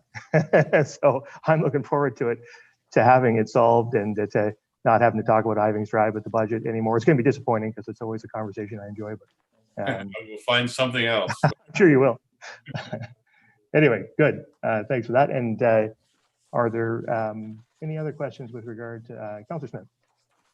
And Mr. Mayor, my sentiments are very similar to yours. I would just like to echo that, oddly enough, this specific issue is one in which drove my entry to politics. I travel this route multiple times a day, and I have experienced the same frustration that Councillor Mayette has. I am delighted with the solution, albeit Cadillac. I will take whatever shade of green, flashing or otherwise, gets myself and my resident neighbors to be able to turn that corner more quickly, and not the unsafe manner that is currently being used, which is the bypass through the Circle K. So I am more than delighted to check this off my supposed bucket list as an elected official, and I appreciate all the efforts of Councillor Mayette and all of those who have lingered on this for some time. Thank you. Further comments with regard to roads and roadside maintenance? I don't see any. That's a big item there, and if there's anything you come back to, we can always do that. Why don't we move on then to 6.6? No, sorry, I was on traffic control. Sorry, I was on traffic control. Now I'm losing my spot here. We're moving on to streetlights, 6.9. And we have an operating budget, summary of 5-year capital forecast, the capital budget, and one capital item there. Are there questions or comments to the 6.9, the streetlight budget? Councillor Schreiber. Thank you. And through you, maybe a similar question to the sidewalk is what does 10 grand get us for in regards to a street light replacement? Is that one pole and a fixture, Amanda? Is it? Yeah, that's pretty much that's what it is, one pole and a fixture. So okay. In past years, this has been used for the West Stereo pole trans conversions. When they would come in and they would take their transformers out of the street poles, this would be our contribution. But now we're able to put this money aside for replacing some of our older street lights and poles. So in some of the older ones, like the picture that you have, the one here, my eyes are bad, so I can't see what street's on it. But those have not been part of the LED retrofit then, is that correct? I believe all of them are LED already. We don't have a street light that is not LED. Okay, perfect, thank you. The one that's pictured there is one that a pole tran conversion would have been done on by West Ontario Power. The ones that we're replacing now probably won't look like that. They'll just be older poles that don't have a transformer on the inside of them. The pole tran conversions are complete now. Is that right, Amanda? Are you totally finished? That is correct. They are completely finished. Yeah. There's a couple of poles that are like this that don't have transformers in them that were left just so the neighborhood would look alike, but there's very few of those left. Okay. All right. Are there any further questions on streetlights? I don't see any. So that moves us then on to 6.10, sorry, wastewater. And we have an operating budget, fees and charges, summary of the 5-year capital forecast, and a capital budget with 3 projects in it. Are there questions or comments to 6.10 wastewater? I will just sort of reiterate my concern from last week on these fees and charges and the 8% increase. It would be my hope that I understand, as from Dan's presentation at the beginning, that this is still under review. I think I would like us to see us find a way to balance these increases over the life of our capital plan for our financial plan, sorry, for water and wastewater, and try to come up with a more even approach rather than a big spike in 2021. This is sort of the worst time for that spike to take place. So I certainly encourage staff to reconsider their recommendation on the percentage increase. And I know you're doing that. Are there other questions with regard to wastewater? I don't see any. So that moves us then on to 6.11, water. You have an operating budget, fees and charges, 5-year capital forecast, and then you have 6 capital projects there in front of you. Are there questions or comments with regard to anything in the water budget?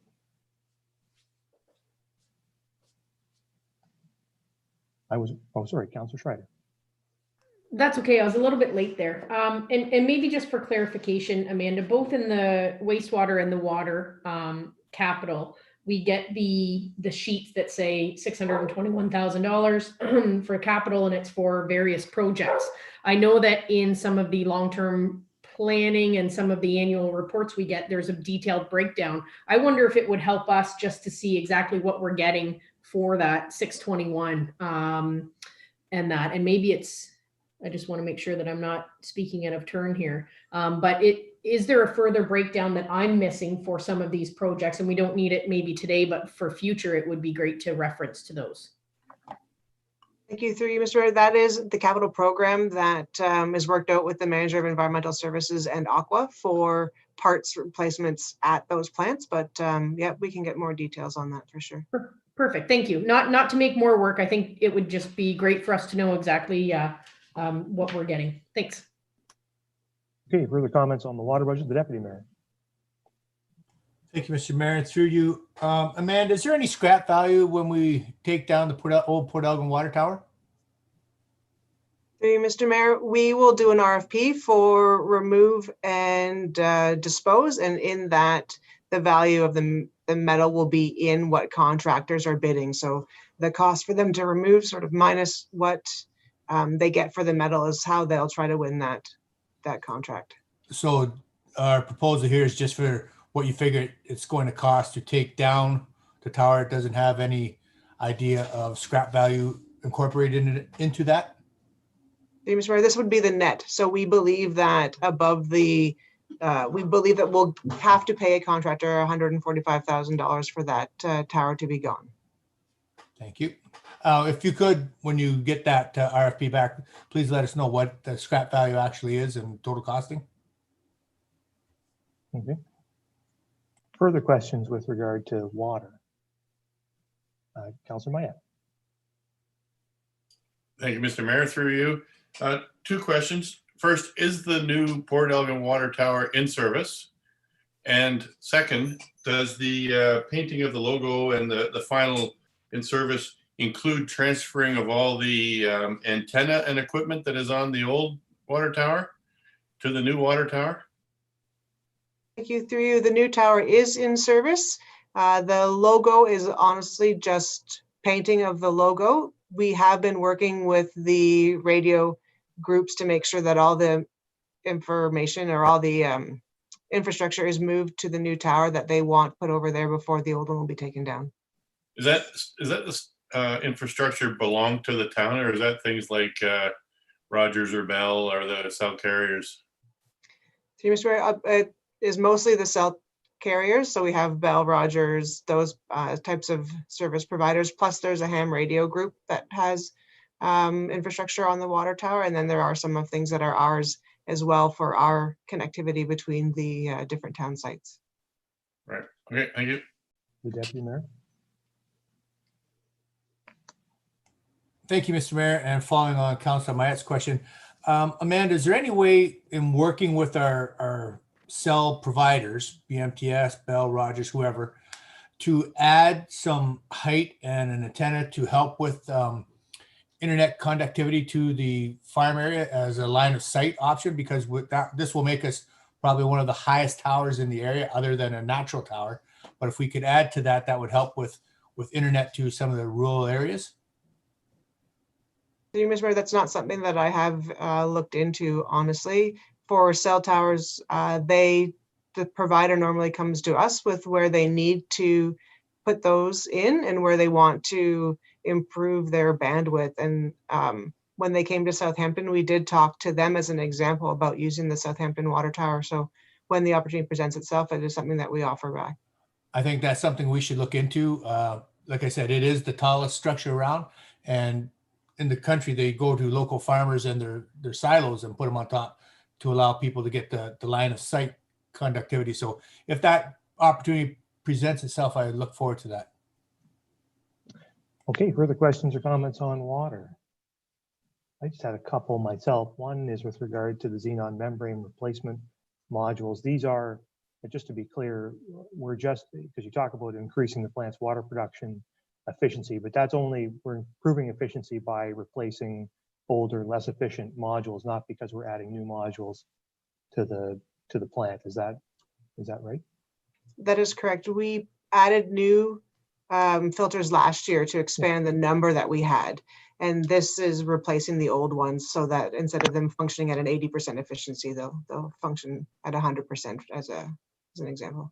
So you're content then that we have enough modules to service our capacity needs for the, well, certainly for the coming year, but for, I mean, when do you thinking we'll need to add more modules to the plant? Maybe is a better way to put it.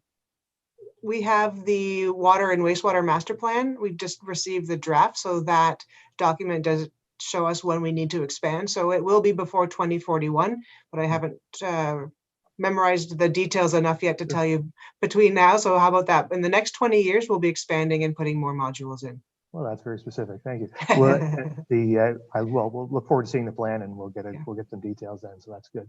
The other thing, and it's a small thing, but I think with regard to the water tower and the logo, or your intent is not to put the logo on the water tower. Your intent is just to put the words Port Elgin Community of Saugeen Shores on the water tower. Is that right? That is correct. Yeah, and I think I don't know that it's necessary to put a whole paragraph on the water tower. I think you could probably just put Port Elgin on the water tower the way it is, the way it has been. I think that would be fine. That's the community you're entering, and you don't need a lot of words up there. And if that saves a few bucks, I think it would be fine. But to me, the words Port Elgin up there would do. Is there anything else on water? Sorry, I'm finding my spot again. I don't see any more. So we're on to 6.12, garbage collection, and you have an operating budget and fees and charges. Are there questions or comments on garbage collection?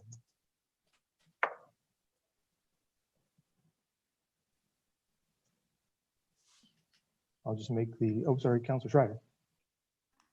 No, that's okay. Thank you. And through you, this is, I think, one of the departments that we're not seeing any increase to, unlike most of the other departments that has the 1.75% increase. Any just a justification on why we're not increasing on Schedule G for garbage collection? For the bag tag rate, is that what you mean? All three of those there, Amanda, just show that there's no increase for 2021. Thank you. Through you, Mr. Mayor. The fixed rate for the tax levy would need to come back to council as a separate resolution. Same with the increase to the bag tags for a cost. And last year, the mayor asked that we look at a sustainable funding mechanism for garbage, and that the idea of having one free bag tag first and then changing how we fund that. So the treasurer and I have committed to getting that plan put together in 2021. So this time we didn't want to muddy the waters, I guess, to say by doing a proposal now and then changing it maybe mid-year next year. No, that's perfect. Thanks so much for that explanation. I think it's a good example of why the bag tags are a problem for funding the system, because they're difficult to increase. And they haven't increased in forever, and politically they're very difficult to increase, and they don't provide a sustainable funding source. So we need to really do need to relook at it. I'm very happy to hear that the director and the treasurer are going to look at it and give us a way to fund this. And we've seen our waste management master plan in the last few months, and we've got a lot to do there, and we're going to need to have funding to do it, and so we need a good way to do that. So that's good to hear. Other questions or comments around garbage collection? It's always important to remember that your garbage collection, waste management, and recycling budgets balance each other out. They equal 0, the three of them together. So they're a good three to sort of look at all as a lump, because they kind of offset each other. Is there nothing more on garbage collection? And we will move on to waste management, 6.13. We have an operating budget, fees and charges, 5-year capital forecast, and one capital item. Questions or comments on that one? No, it looks like just very happy to see the entrance project is going to move forward in 2021. That's one we've been waiting for, and look forward to seeing it done. Nothing else there. Then 6.14, recycling. We have an operating budget. Questions or comments on the recycling operating budget? Councillor Schreiber. Sorry, I had missed just waste management. Amanda, just to clarify, in 2022 and 2023, you have $100,000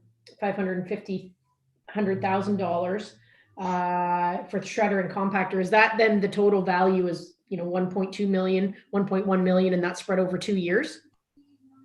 Thank you. And through you, Mr. Mayor, that's exactly correct. So we intend to purchase one year and one the next year. And that's what's recommended in the waste master plan for optimizing the compaction at the landfill. Perfect, thank you. Thank you. Anything else on waste management or recycling? Don't see anything. So that moves us on to 6.15 cemetery with an operating budget, fees and charges, and a 5-year capital forecast, and one item on the capital budget. Are there questions on any of those things? 6.15. Vice Deputy Mayor.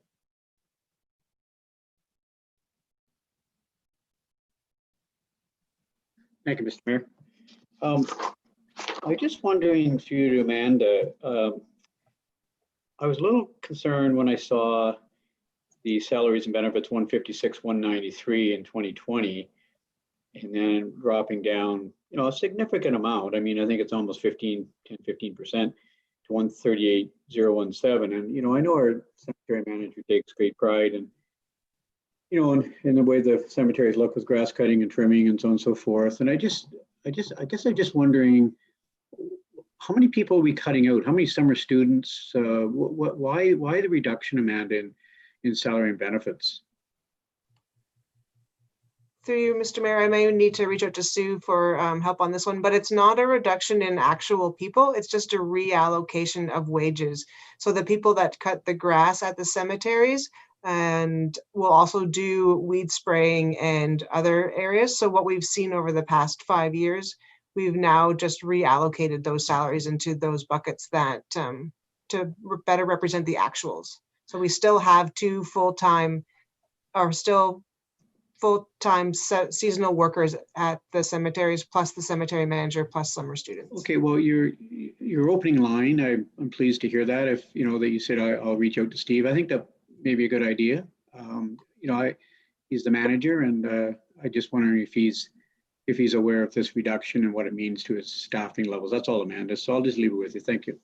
So sorry, to clarify through you, Mr. Mayor, there is not a reduction in staffing, and I meant Sue Murray may have to help me just in case I got something incorrect on that. It was reallocating to actual where they're booking their time instead of where they are I got working. You. Okay. Well, I didn't mean to cherry pick that one line. I just saw a reduction in wages, and I just don't want to see our standard of care, level of service for our cemeteries be deteriorated at all. I think because they do a wonderful job, and I just think we have to give them the resources to work with. So I saw the reduction. I just wasn't sure why. Yeah, I'll just jump in with additional. So I think Amanda's put it quite clearly, but throughout infrastructure and development and community services, a lot of the salaries and benefits, particularly the part-time salaries and benefits, are allocated as they come in on timesheets. So as seasonal staff members or other staff members work in different areas of our corporation, they put those locations on their timesheet, and our system records those costs as they record them on their timesheets. So you see kind of shifts over years. It doesn't necessarily mean that there's a reduced level of service, and in some cases it's even just maybe a change in the timesheet itself and how we record time spent at one particular area. So you'll see a lot of small fluctuations year to year within infrastructure and development and community services, but don't take that to mean that there's a significant change in service. Well, two things just to finish up. I know COVID-19 has certainly had an impact on operations through Parks and Rec and maybe even cemetery with levels of service for staffing. And I think there were some cutbacks in Parks and Rec too, from staffing level perspective. And, maybe the same happening in cemeteries perhaps. I just wonder if we're gonna have to try and find this next year, we're gonna have to go and try and find, the $15,000 or $20,000, but that's a problem for another year. But the bank stabilization archaeological work, that's good to see, Amanda. That's moving ahead, and I guess that's been long overdue. And that's basically the study part of the project, Amanda. And then there could be a lot bigger cost down the line for that bank stabilization, correct? Thank you, and through you, Mr. Mayor, that's correct. Over the last 3 years since I've been here, we've been slowly working with the ministry and the BAO on this project. We see that there is momentum. Before COVID hit, honestly, there was momentum on working through this piece. The BAO is very busy right now with planning through this, but we do intend to continue with the archaeologists to get a concrete recommendation approved by the ministry so that we could start looking at the construction works that would be necessary for that, hopefully in 2022. Okay. Is that the Catholic cemetery, Amanda? Or It is the Pioneer Cemetery. Pioneer? Okay. Yeah, it's the one below the ridge. You go drive down. And I'm quite familiar where it was. I just know whether it was, you're calling it Pioneer. I didn't know whether it was the Catholic cemetery but you're calling it Pioneer. Okay, that's fine. Thank you. Councillor Schreider. Thank you. And I think Daniel did a great job in the beginning just to explain why we're adding some consultant fees into the operating budget. And I guess that this would be one maybe that it stands out a little bit to me. So I think if I'm correct, Daniel, is that if it's a capital asset, then any consultation that we receive, it would get attached to that capital project. But if it's an operating or a catch-all or a couple of different projects, that consulting fee then would become in operations. Yeah, that's right. When we can't attach it to a specific asset, proper accounting would kind of suggest that you put it into operations. In terms of the bank stabilization in particular, in the past, we did have some of the consultant costs for bank stabilization go into a capital account. And then we've ended up with no asset at the end of the day to actually put that into. So for bank stabilization, we could look at maybe there's a land improvement asset or something like that. But in general, a more cautious approach in terms of accounting is just to have that particular one in operating. Fair enough. I completely get that and agree with that, to be cautious about that. I think where I come from in my thinking is that once we build something into the operating budgets, it's either generally carried over year after year or it's already in there. And when we look at next year's budget, we'll look at $1,000 from 2021. And if we don't need that consulting fee, will that 20 then be removed, or will it be something that's just included years over years, and generally how the operating budget works? So I guess if we're adding consulting fees in one year, but they're not required, we expect that those would be removed then from the operating budget. Is that fair to say? Yes, absolutely. Particularly within infrastructure and development, those are 1 year only items, and there's been other examples in that landfill expansion study would be another example of that. The only base amount that we would maybe carry forward would be that admin consultants amount, just for ad hoc items as they kind of come up. But within cemetery or roads or anything like that, they are one-time items that when we start the budget process for the next year, they are removed. Thank you very much. Okay, very good. Anything further on cemetery? Okay, I don't see anything. So now we'll move on to 6.16, the Saugen Valley Conservation Authority and its operating budget. Obviously, council doesn't have any control over this operating budget except for, well, we have no control over it. It's essentially just a charge to the municipality. So it's there for your information. Are there any questions on it? Councilor Grace? Thank you, Mr. Mayor. My question is about the Lake Huron Center for Coastal Conservation contract services. What could you elaborate what that is, please? I can. Not to necessarily you, Mr. Mayor, but somebody, maybe Daniel. Daniel, do you have comments? It's an annual amount that we are invoiced for services from that organization. So I don't have any comment other than that.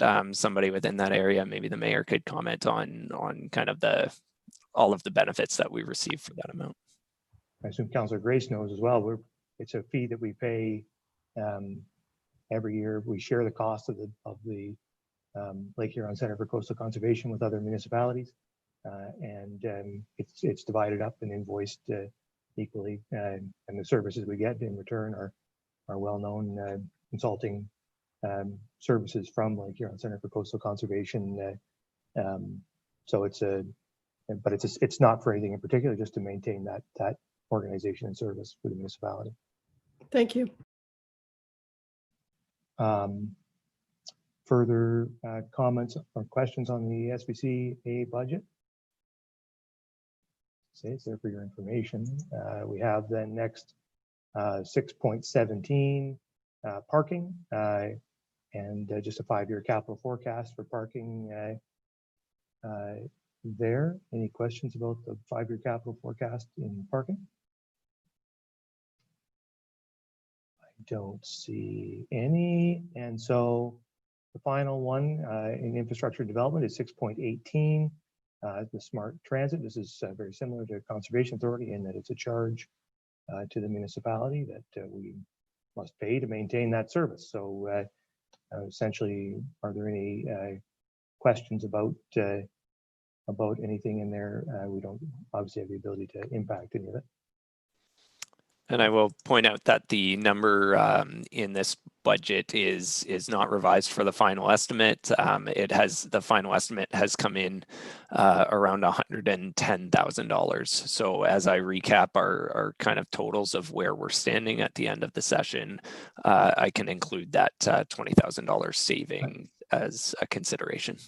Thank you. I might just ask Vice Deputy Mayor, as Chairman of SMART, is it necessary for SMART to cut the allocation? I mean, I understand, and we can all be happy that we're paying less. But the thing I hear over and over again is that SMART is hurting for money, and in terms of capital investment in its fleet, and plus losing members. And I just wonder if you could maybe elaborate a bit on what SMART is doing there. I mean, I'd be content to pay, for the service and don't necessarily need to see those numbers come down, but I guess maybe you can tell us. I'm glad you're providing me with the opportunity, because the last 18 months we've written a strategic plan. We've changed our hours of operation.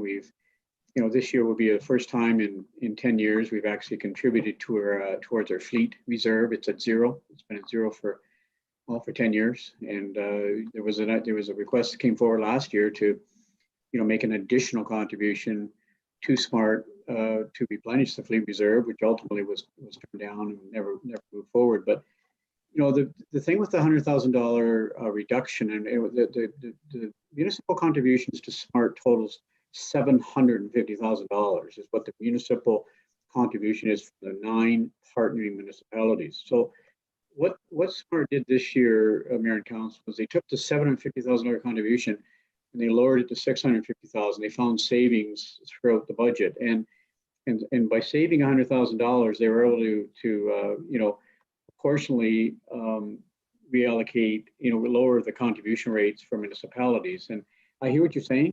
I would have preferred it stayed where it was last year, the number, because next year we're probably going to have to find that $20,000. And so here was the risk.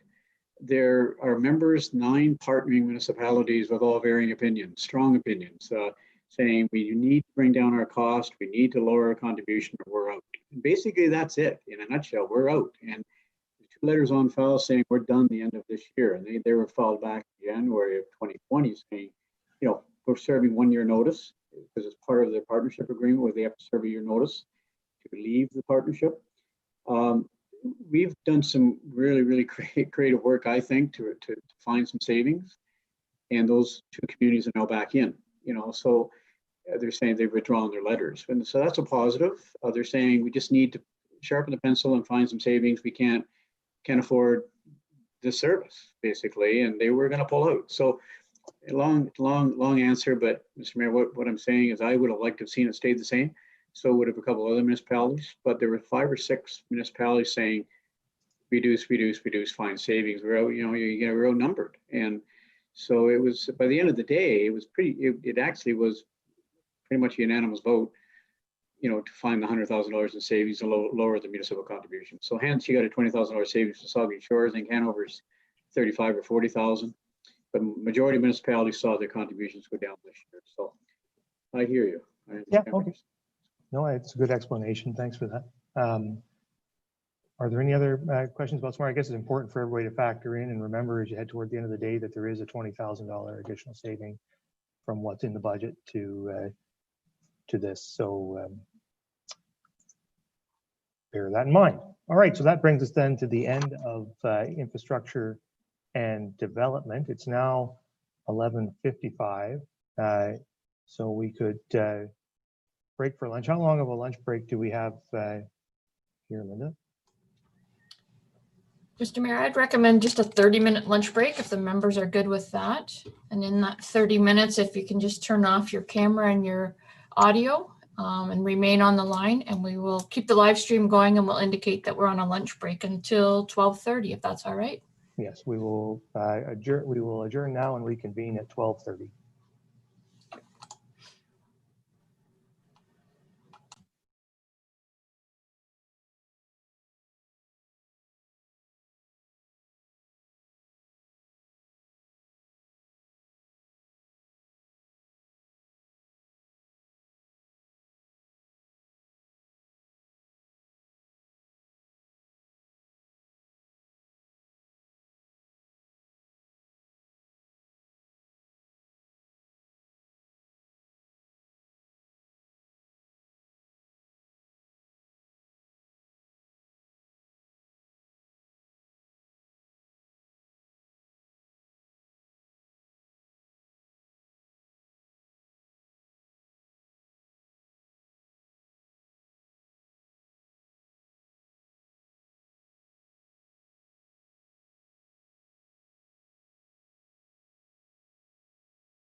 Mike, I need my sweet treat.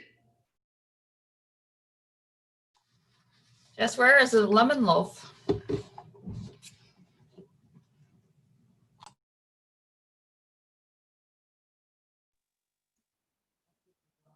You know, it's funny, you know, Linda, we've had lemon bread like for 15 straight years, and now we do this Zoom thing. And I'm looking out at the counter in the kitchen. I don't see any lemon bread. So it wasn't really for me. No, well, you can tell G. You can tell Jean we It was- appreciate it.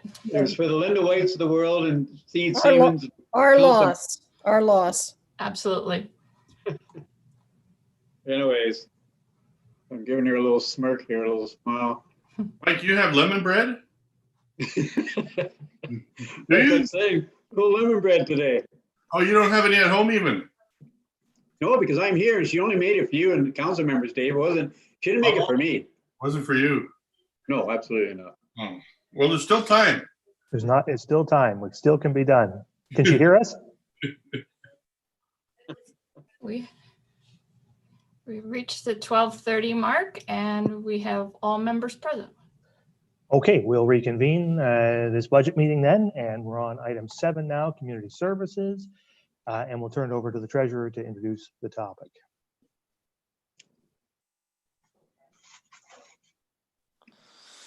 Okay, thank you, Mr. Mayor. So community services is up next. This department, as you're all aware, deal with a very wide range of municipal activities, with parks and recreation forming the core operations of the department. But they also manage most of our facilities, deal with our harbor, our waterfront, our recreational facilities such as Coliseum and Complex, our tourist camp and pool as most of the major divisions. This department's operations have obviously been tremendously affected by COVID-19, and the department is reinventing and reconsidering how programs and events can be delivered as the community recovers from those impacts of COVID-19. The budgets within these departments reflect what is known today in terms of what we might forecast for the events in 2021, but there could be lots of changes that need to be made operationally over the course of the next year. So adaptability will be essential to the success in 2021. As we've mentioned a couple of times, COVID-19 restart funding is used in different areas throughout community services. In relation to the tourist camp and harbor fees, they have been kept lower than they otherwise would be with Safe Restart funding, and part of the rationale behind that is to reflect the late opening that they had in 2020. In terms of beyond operational items, there's obviously a lot of capital spend within community services. The Lamont Sports Project is contained here within the parks budget. So that's the major project. There's also upgrades at the harbor in the capital plan, and various capital projects throughout all of these divisions. I'll ask council that on the Lamont Sports Park in particular, that questions on the project planning or the scope of the project can be asked now, but that questions on the financing decisions can be left until later in the day when I speak about financing capacity. And that's it for opening comments there. Okay, thank you, Dan. And then we'll move on to going through the department. And the first one is 7.1 Community Services Administration Operating Budget. Questions or comments to the Community Services Administration Operating Budget? Don't see any. So we'll move on then to 7.2 Town Facilities. There you have an operating budget, set of fees and charges, a summary of the 5-year capital forecast, and within your capital budget, 7 different projects there to look at. Questions or comments to 7.2 Town Facilities?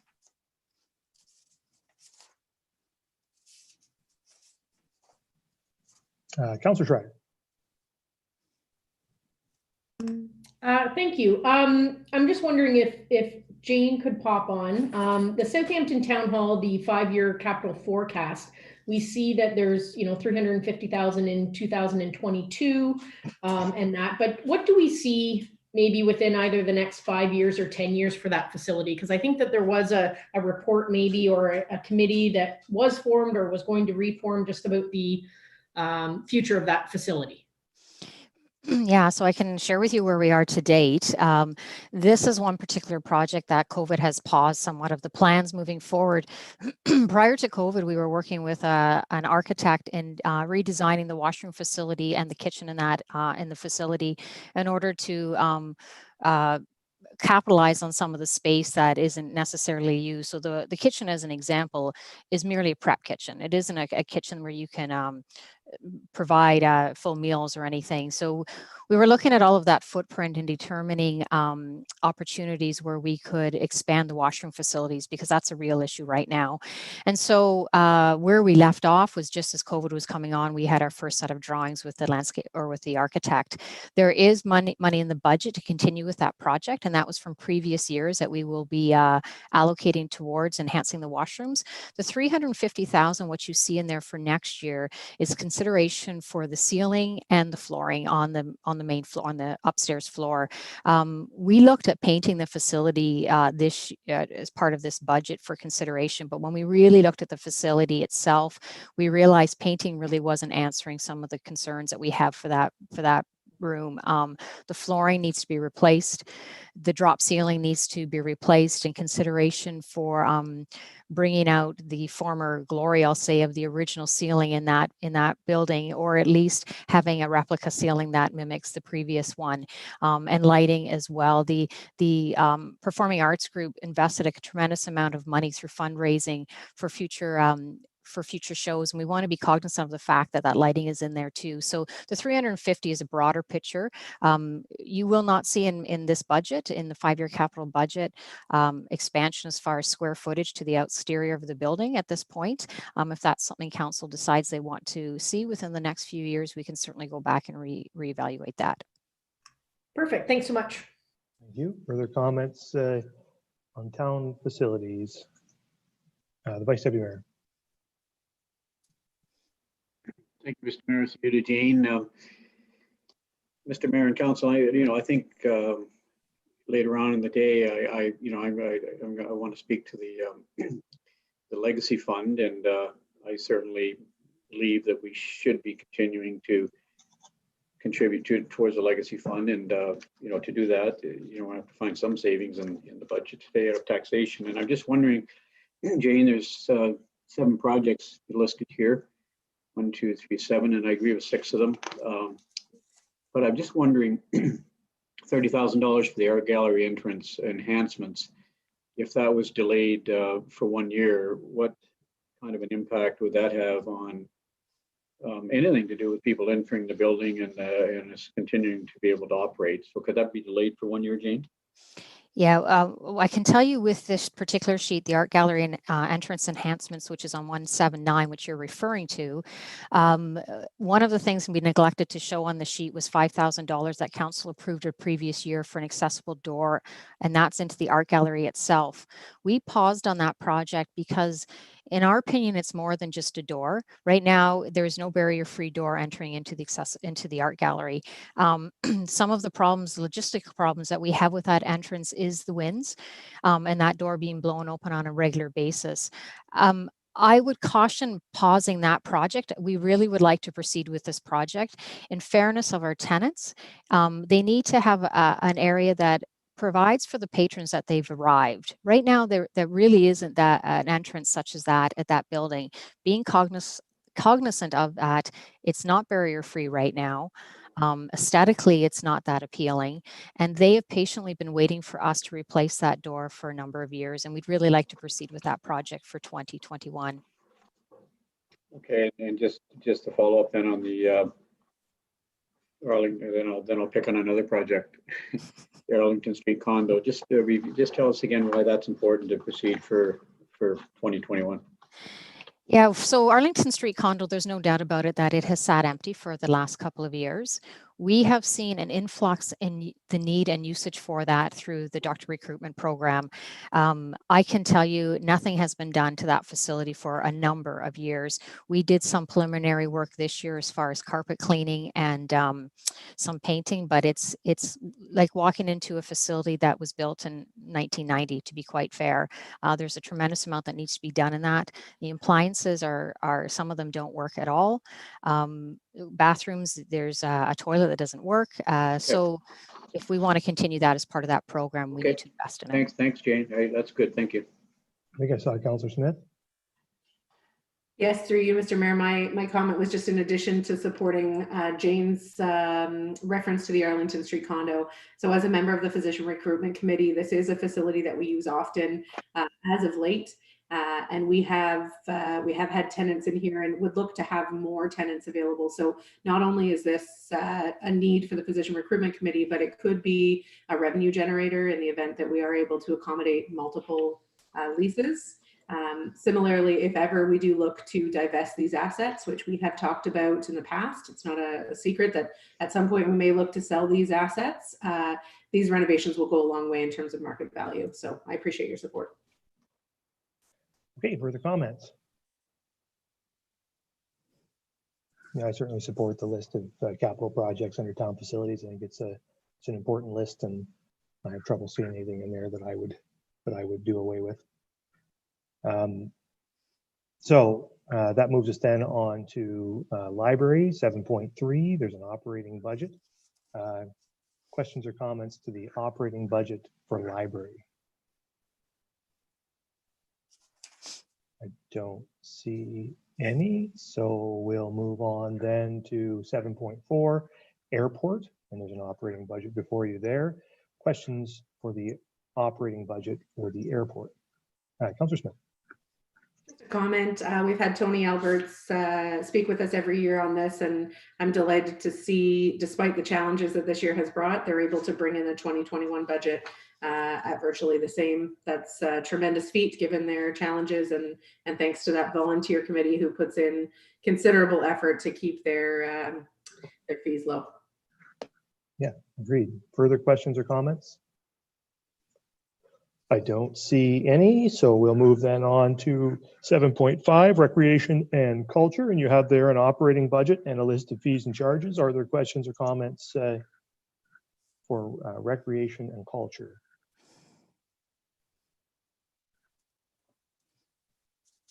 Don't see any, so we'll move then on to item 7.6, parks, a big one here. You have an operating budget, fees and charges, a summary of your 5-year capital forecast, and a capital budget of 17 items. And so we can take our time with this one. If there's questions or comments, Councillor Mayette.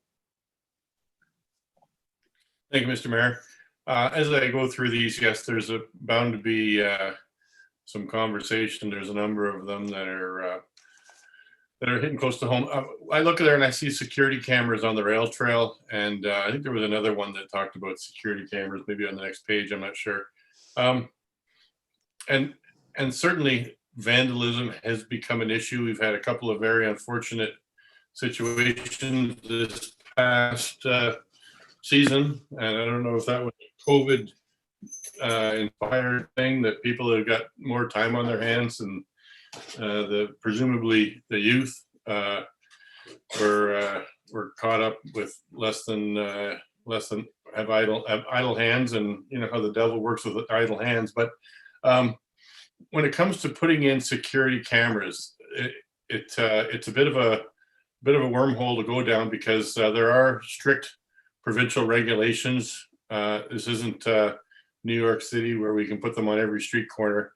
You have to be able to justify where you're going to use them, who's going to monitor them, what are you going to do with the data. It's not just a matter of slapping them up and hoping to catch some vandals. And I might add that in both cases where there was vandalism, there were apprehensions made. The police were able to determine who did it. The most recent one in Southampton at on the rail trail, they made arrests, and those people have been held to account for that. So cameras may be, and often are, the thing that people think will be the solution to their problems, but it's not as simple as putting in cameras. And I would, even though the rail trail is going to apparently pay for half of it, I don't think this is necessarily a solution that will work altogether.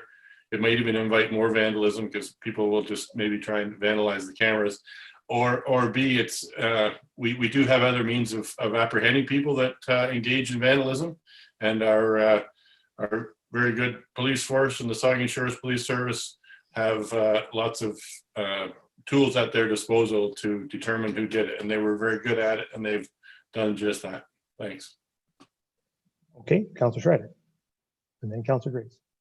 Thank you very much. Just to speak on Dave's comments there, you're absolutely right that a good policy needs to happen, and conversations with staff, and also me and Matt sit on the rail trail board as well, is that, you know, this is something that they've been asking for years. This is something that staff knows that has been a request, and not only just, I think, along the rail trail and some of their hot spots, I'll call them, but there has been, I think, previous requests in other parts as well.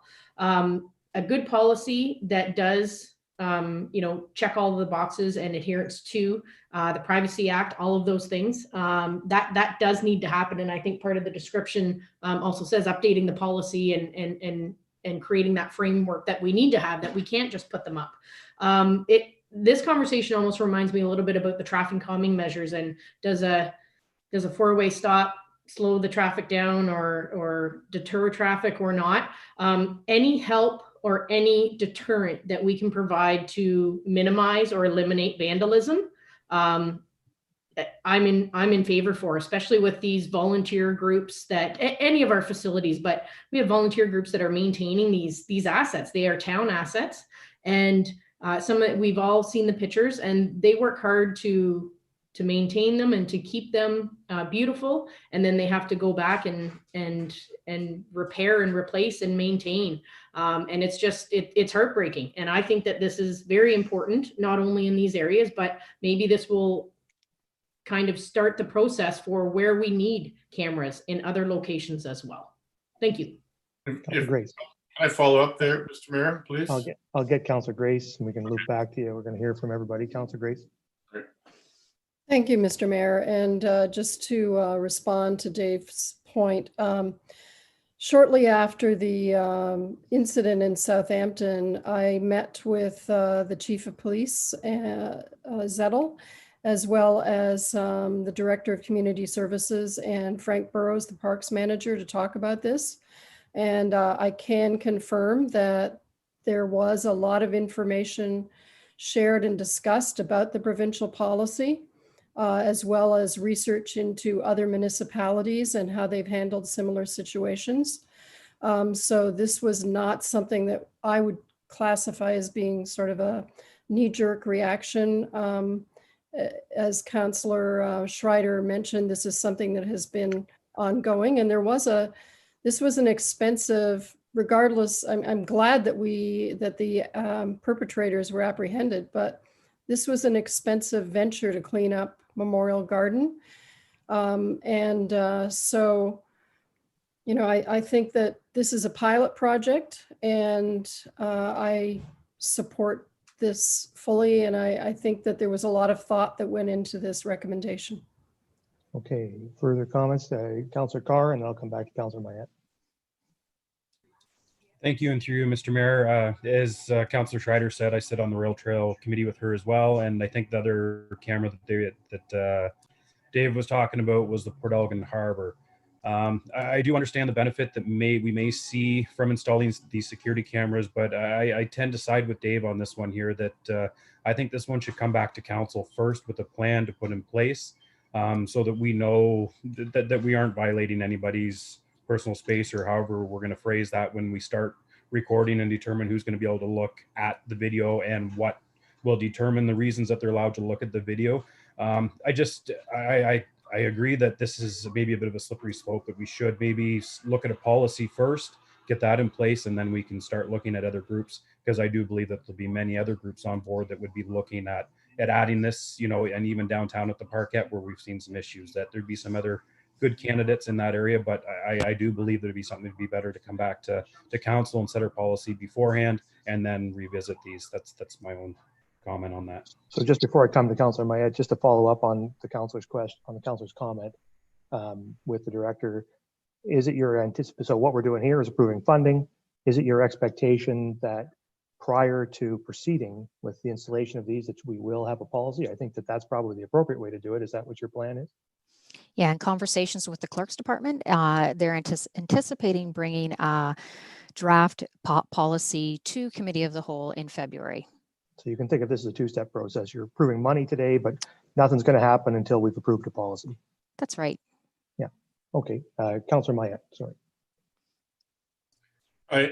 I think that's a prudent approach that we're going to take there, because yes, the policy will be the most important thing, because as Councillor Carr pointed out, the airport has expressed a desire for it. You're going to have all sorts of groups and people want, if we have cameras, and then it becomes, I liken it to Cheryl, our Councillor Grace at the beginning of the meeting said, you buy a software program, but then there's all the add-ons that go with it, or was it Councillor Schreider? It's the ongoing support, and this is the same thing. If you have all these cameras, who are you gonna pay to watch the cameras and delineate what's the information? So let's leave that for a fulsome debate in council when we have a report in front, or a draft policy in front of us. All right. This is one of those ones you can go down the rabbit hole on over $8,000 and debate. Yeah. We're gonna have opportunity to discuss it further. Councillor Mayette. Mr. Mayor, and I never won't prolong it too long. 13 years ago, I had the good fortune of serving on the Cenotaph Committee when they're building the park, and I'm still on the Cenotaph Committee actually. And Chief Dan Ribbon and I sat down after that first summer when the park was graffitied and damaged, and it was horrible what happened at Port Elgin Cenotaph. We invested in cameras in outside of the building and the recording equipment inside the building. The vandalism ended. And it's really a prime example of how cameras can work. And I know Saugen Realtor Association were working on this for a good number of years. So I really do support it, but I also say that I think we're going down the right path too with the policy. We have to have a policy. We did sit down with, our new chief, Zettel, a few years ago, Jerry Boucher and I, and he was supportive at that time, putting the cameras over in the Memorial Gardens, but it hasn't happened. So I think we're doing the right thing by looking at the policy, and I'm going to be full support of this expenditure as long as we get that policy written and get that finalized. So just thought you'd share that experience from 13 years ago, and it's pretty much problem-free with vandalism in that park because of the cameras, I believe. So anyways. It's a complicated question. Of course, you'll recall I was there too, and I was maybe the only member of council to vote against installing those cameras in Cenotaph Park, and I stand by that vote because we did one other thing at the same time that often gets overlooked. We built a skateboard park, and so all the people who were in Cenotaph vandalizing it left and went to skate in the skateboard park instead of doing kick flips off the park benches. So my view is the cameras weren't as effective as they might have appeared because of other things that happened in the community. And so that's why we need this pilot, because we can see directly whether these cameras have an impact on preventing vandalism. I think we might find that they don't, because there are cameras in every liquor store in the United States, and there's TV shows full of people bumping them off, and everybody knows that there's a video camera in there, but people still bump off liquor store. So I don't think video cameras prevent crime, but they do help us catch criminals. And if we want to do that, and it's important to note to Councillor Mayette's comments, that the reason why the police were successful at apprehending the folks who committed those acts of vandalism was because of video surveillance from private homes nearby those areas. So video surveillance does help us apprehend people. That's in evidence from the experiences we've had just recently. And so if that's our goal, to be able to apprehend folks, then video surveillance is going to help us do that. So I think we need I'll support it. I support the pilot because I want to get a good sense of whether these high profile areas still get vandalized or not. And for me, if we still see vandalism, then I'll be supporting removing the cameras.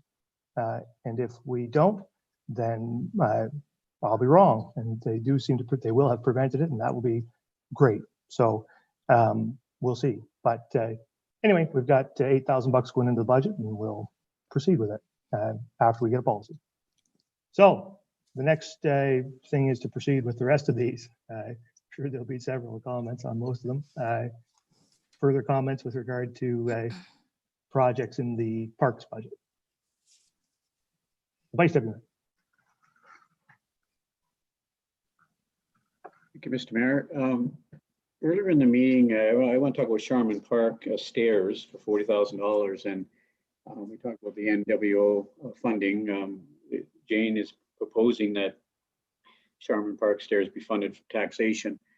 I really do believe, because I asked for the description earlier, and it's general community benefit, and it is a community benefit where the community at large can use those stairs. Any member of our community can use those stairs, and I think the NWMO funding is a fund that we should be accessing for projects like this. I think it's for the community, and it would also free up $40,000 out of taxation. I do want to speak later again about contributing to the legacy fund, and so I don't know how you want to handle that. I'd like to put a motion on the floor that we fund, the construction of these stairs through the NWO fund.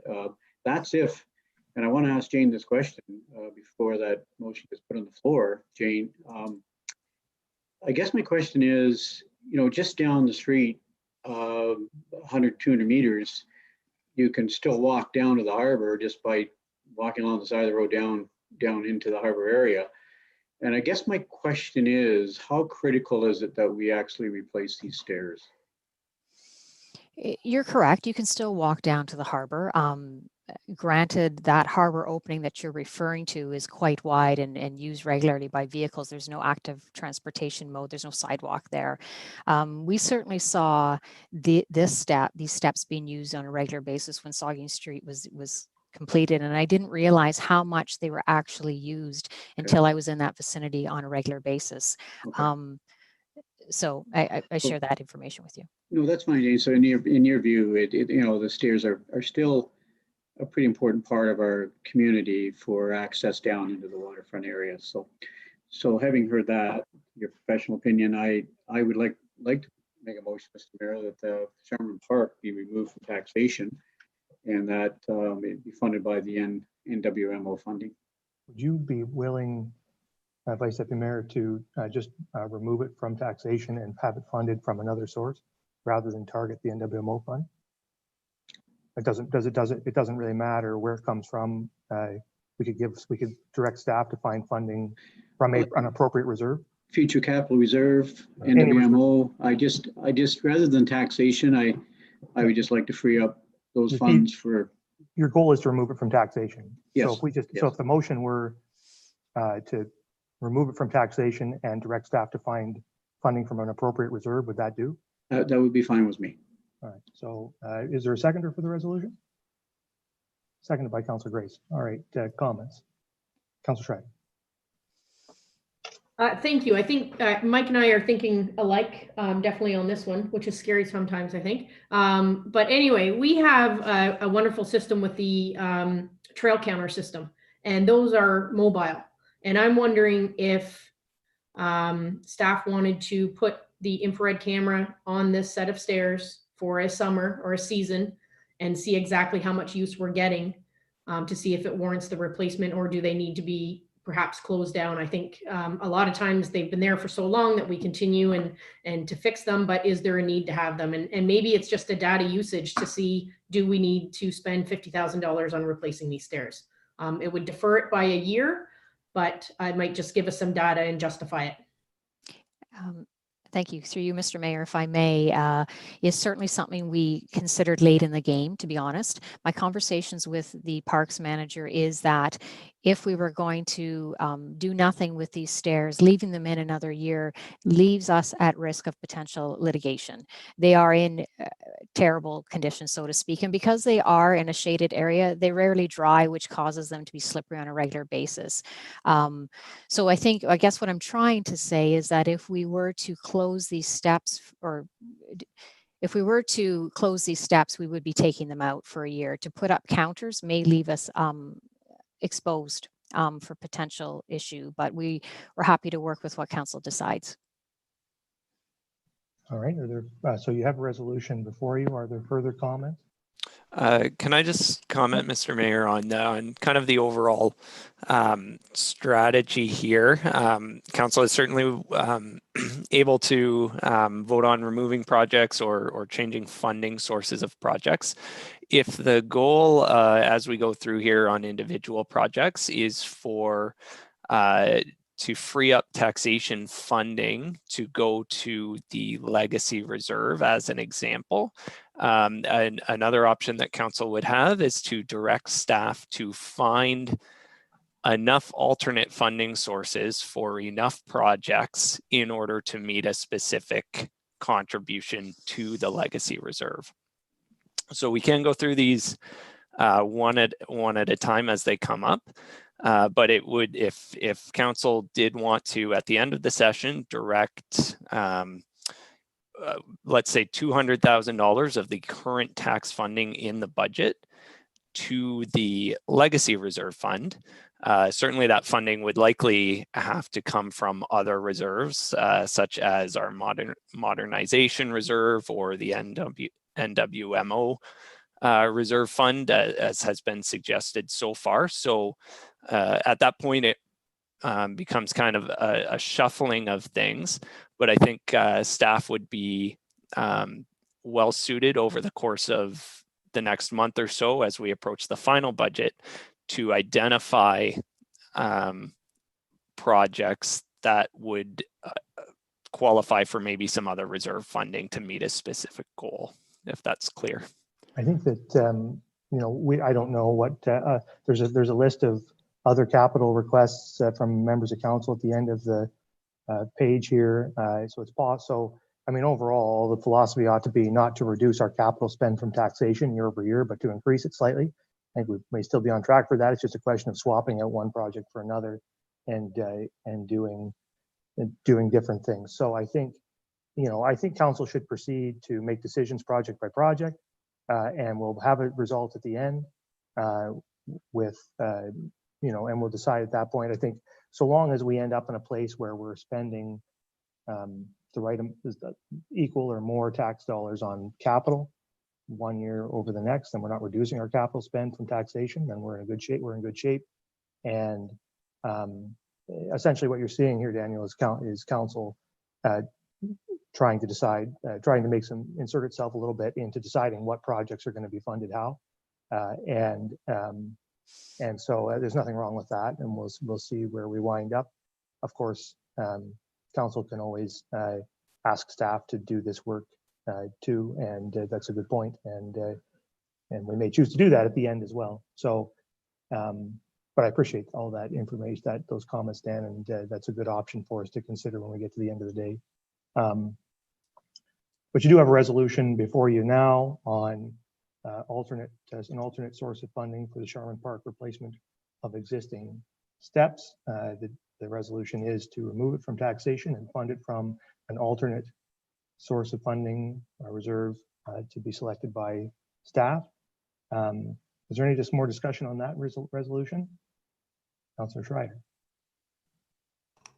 Just one question of clarification then. If this is essentially an emergency repair that it needs to be done, when will they be repaired? Like I feel that this staircase has been on our radar for many, many years.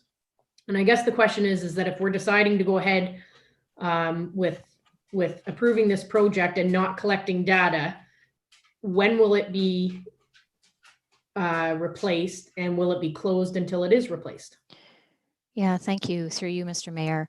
I have not brought these steps forward in my 10 years as director. Maybe the vice deputy did as director. I'm not sure. So we've already sought out pricing for, I'll I'll say a module type of step that's already pre-built and more or less laid in the spot, and it's already pre-engineered. So we could quickly close this and have this installed by spring, depending on weather, to be fair. Or we can keep it closed until such time that we do have until the steps have arrived. We have not ordered them, obviously, because budget's not been approved. Certainly have done the investigating to what our options are.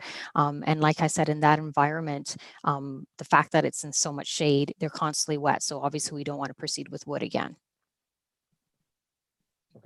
Anything further on the resolution? I don't see anything, so all in favor? That's carried. Was that opposed? Sorry. All in favor, sorry. I should have called opposed. Opposed? That's carried. Okay. So carrying on then through the parks lines. Councillor Grace, and then the Deputy Mayor. Thank you, Mr. Mayor. I wonder if, Jane, you could speak to the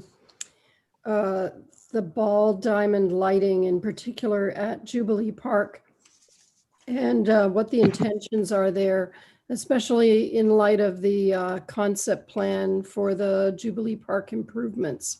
I guess what I'm wondering is those lighting upgrades that are proposed for Jubilee, how useful will they be long-term if the park is going to be, if the park design is going to be changed? Thank you for your question. Through you, Mr. Mayor. The lighting upgrades are for the ball diamond only. The ball diamond will not be changed. So the plans that we have in place, which is presented in this budget for you today for an architect to look at that area, won't be impacting the ball diamond. They'll be working around the ball diamond. So the existing ball diamond, we're only looking at those lights. We're not considering the back ball diamond as they did not have lights previously. So hopefully that answers your question. Thank you. Okay, further comments? Oh, sorry, I had the Deputy Mayor. Apologies, and I'll get the Vice Deputy Mayor. Thank you, Mr. Mayor. And through you, for Councillor Grace's information, just the Ball Diamond Committee, when they were meeting to look at the Lamont Sports Park, one of the things that was done was a lighting test for all the diamonds. And the diamonds listed in this upgrade all show very poor lighting, Jubilee being one of the worst. It's very dark, it's dangerous. So this is a much needed improvement. My one question, and this is for Amanda, is do we have the hydrogeologic study done yet for Lamont Sports Park? I can probably answer that. So thank you, Jane. Yeah, that's part of the prime consultant phase that we're in right now. Okay, I thought that was supposed to be done just a little while ago, but yeah, that's fine. As long as it's being done now, that'll all fit in with it. Thank you. Yeah, it'll be part of Monday night's budget or committee of the whole meeting. Okay, and then the Vice Deputy Mayor. A couple of items, Mr.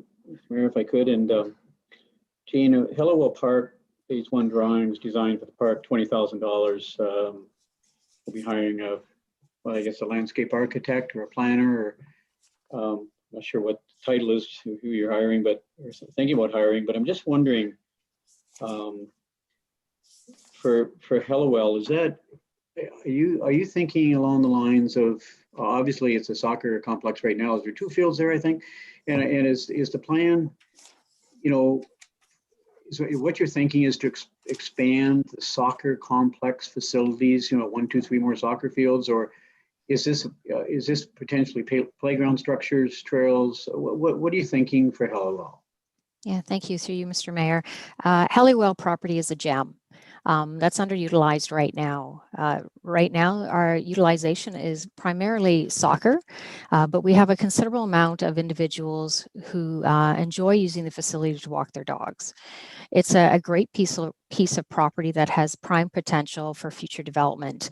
And one of the things we see with some of the development happening in that neighborhood to begin with, an opportunity for a neighborhood park, which may include trails, potential of a dog park is something that's been talked about, washroom facilities, playground. So there is an opportunity there that it could become something great. Yeah. Right now, there is a bit of conflict with dog walkers using the soccer fields, I'll be honest with you. And if we could provide amenities for both of those users separately, it certainly would keep a lot of people happy. Yeah. Jane, I agree. I think that's a jewel of an area. And I think that it's money well spent because, you know, that old saying, if you fail to plan, you plan to fail, you know, you remember that one? I remember that. I think you need to put something on paper for that whole chunk of land because it is a gem. And, you know, for Southampton, you know, I know soccer, I think still makes good use of it. And it'd be really exciting to think about what the you know, if the future plans could hold for that area. So I'm glad it's in there. It's a good one. The other one I wanted to talk about, Jane, there's an item in here, $50,000 for Beaner 1 irrigation and for the clay infield. And I'm not going to be able to support that today. I would like to see it removed. You know, I was really pleased, Jane, for 2023 and 2024 in your 5-year capital forecast that you've actually got provisions for the next 4 fields at Lamont Sports Park. And I know Minor Ball are very anxious, you know, to move into that facility with moving the Beaner field, Beaner 1, which we want to invest $50,000 in. They would very much like to see that Beaner 1 field out at Lamont Sports Park. And Donnie, thanks to the great work he did with his committee, Donnie and his committee have that ball field actually on the second pinwheel. It's shown to move that field from Beaner out there. So, and I know that Minor Ball would like to see that move forward sooner than later. So I'm really pleased you got it in for 23 and 24, Jane. I think it's good planning. At least you're saying to council there are 2 phases here, and I know Kristen's, you know, doing good work with the Lamont, you know, with the Lamont Sports Park Fund Development Committee. She's, you know, meeting in January again to, you know, move that plan forward. So I just like it. I like hella well that you're, pardon me, Lamont, that you're talking about the next 4 fields, one being baseball. So, you know, if that park was to happen, and I really hope it does happen in 2023 for the major ball field moved out there, that $50,000, you know, should be allocated towards Lamont and not put irrigation in the ground and clay infield. I just think it's a poor use of money. I agree with the work, you know, with the former project that Donnie mentioned about the lighting and the lighting is poor. So good for you, Donnie, for identifying that with your committee. That's money well spent. I don't agree with the 50. So I'm not going to be able to support that today. I'd like to see it removed. And I don't know how you want to handle that, Mr. Mayor. I'd like to hear from other members of council, I guess, on that one. Ultimately, we'll have to handle it. We'll handle it the same way we've handled the rest of these, through a resolution and a vote, but we can take more comments. Councillor Schreier. Thank you.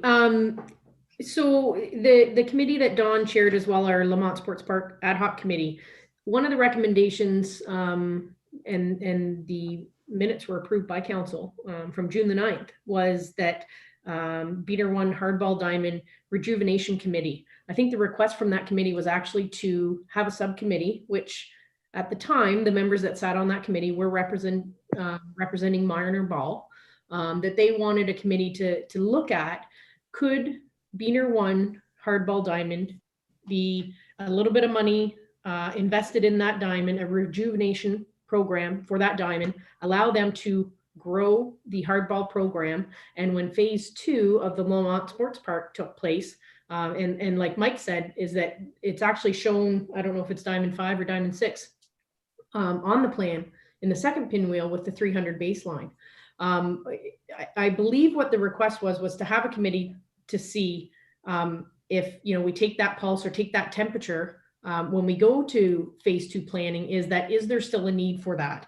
And I think what this money does, 50,000, and whether it's all of 50 that is needed or not, we can talk about that. But I think what this does is that it allows Minor Ball to a chance to rejuvenate that diamond, give them a home to play from for the next couple of years, build that program, and then that will allow us to know if we're planning the second phase appropriately and when we need to. If the 50 is not agreed upon around the table, I would suggest considering perhaps we take 50% of that, maybe it's $25,000, and we put that in a reserve. And I'm not saying the legacy fund in particular, in a reserve, and just set to the side. And perhaps that Minor Ball could come together, and there are different people, admin or the committee itself has changed, and perhaps their numbers have changed. And maybe if that money then does not need to be invested into Beaner 1, at least we're giving them a little bit of a chance. But I think that before we build phase 2, we need to know exactly what we're building and to know that we're building it for the right reasons, not just because we decided it in 2020. So I do like a little bit of money set aside for Beaner 1. I'm open to setting perhaps half of that from the tax levy, put it in a reserve for that, and perhaps that committee or minor ball can speak to whether they still wish that that be their vision. And if that's changed, then perhaps that money then could go towards the legacy fund. I think we have to put this one into a little bit of context. We have to remember that we're spending between the Lamont Sports Park consultation drawings, the construction, and the diamond lighting on the other diamonds. We're spending $5.5 million on baseball this year. It's the biggest spend made on baseball. It probably is bigger than all the money we've spent on baseball combined in the history of the municipality since 1850. It's a huge spend, right, on baseball. And I'm going to support it. But we don't need to spend more than that. We don't need to ask taxpayers for any more than that in 1 year. That's a great spend. And nobody can fault this council for spending on baseball. We're doing it big time. And we're going to have a great project and a great new park. But we have to pace ourselves on these baseball investments. I mean, we had a lot of other projects, a lot of other things we want to do. We got some capital requests at the end of this thing. I'd say we should remove it and be content with $5.5 million in expenditure on baseball in a single year. And in a few years, we'll come back and we're going to build phase 2 of Lamont, and that's going to be good. And we're going to build the capacity to be able to do that. But let's look at the context. I think we've spent enough. I'd certainly support the Vice Deputy Mayor's suggestion of removing the funds. The Deputy Mayor. Thank you, Mr. Mayor. And through you, Council must remember that this recommendation did come from the Lamont Sports Park Committee. We understand that we're 4 to 6 years away from having the second phase completed and ready. And in that time, we still need to have a viable hardball diamond for the community. I like the idea that Councillor Schreider put forward. We don't need to put 50,000 into this, but we need to put some in. There are some improvements and upgrades that do need to be done. So I would suggest 20 to 25,000 be used for that, because that was the recommendation from the committee, and council did approve that. It was, as Councillor Schreier said, it was brought, and we listened and we approved it. When you look at the grand scheme of things, 25,000 over 6 years is about $4,000 a year for this diamond to ensure that it's still functioning and meeting the needs of all of our players. That's a pretty good investment. Vice Deputy Mayor. Yeah, thank you, Mr. Mayor. And I just wanted to say that I did have a chat with the president of minor baseball, Lord Cronenberg, this past week. Their executive did meet, and they have no interest in donating to Beaner Park or entering into any kind of fundraising campaign for Beaner. What they want to do is enter into a fundraising campaign for Lamont Sports Park for phase 3-4, which includes moving Beaner field out to Lamont Sports Park. So that's where the fund should go. I fully understand what Councillor Schreider's saying, though. It's a trust thing. Executives do change. Executives do change, and I know, I think it was Connor Yorth, Donnie, you can correct me if I'm wrong, Kristen, but I think Connor Yorth at that time, and I think it was Andy Dunlop maybe, suggested that we might not see that major ball field moved out there for 5-10 years, and so let's put some money aside to do irrigation and play infields. In life, it might be 10 years. I don't think it has to be 10 years. I don't think it needs to be 6 years, Donnie. I think we've got a group of people in this community, and they proved it with Kraft Heinz Project Play. I think if you get a group of people and say, hey, look, phase 3-4 is potential. We need to raise $500,000, $1 million. And I know the pool project's on the horizon. I get that. But I think if you turn the community loose, they've been dying, pardon the expression, but they've been dying to enter in a fundraising campaign for Lamont Sports Park. And it would have been nice to start a year ago, because I think they could have raised a lot of money for phase 1, but COVID came along, and it's no fault to anybody. COVID happened, the fundraising didn't happen, and it's not going to happen for phase one, but I think it could happen for phase 3, 4. So, you know, just going back to what Chris and, you know, Councillor Schreider's saying, I get it.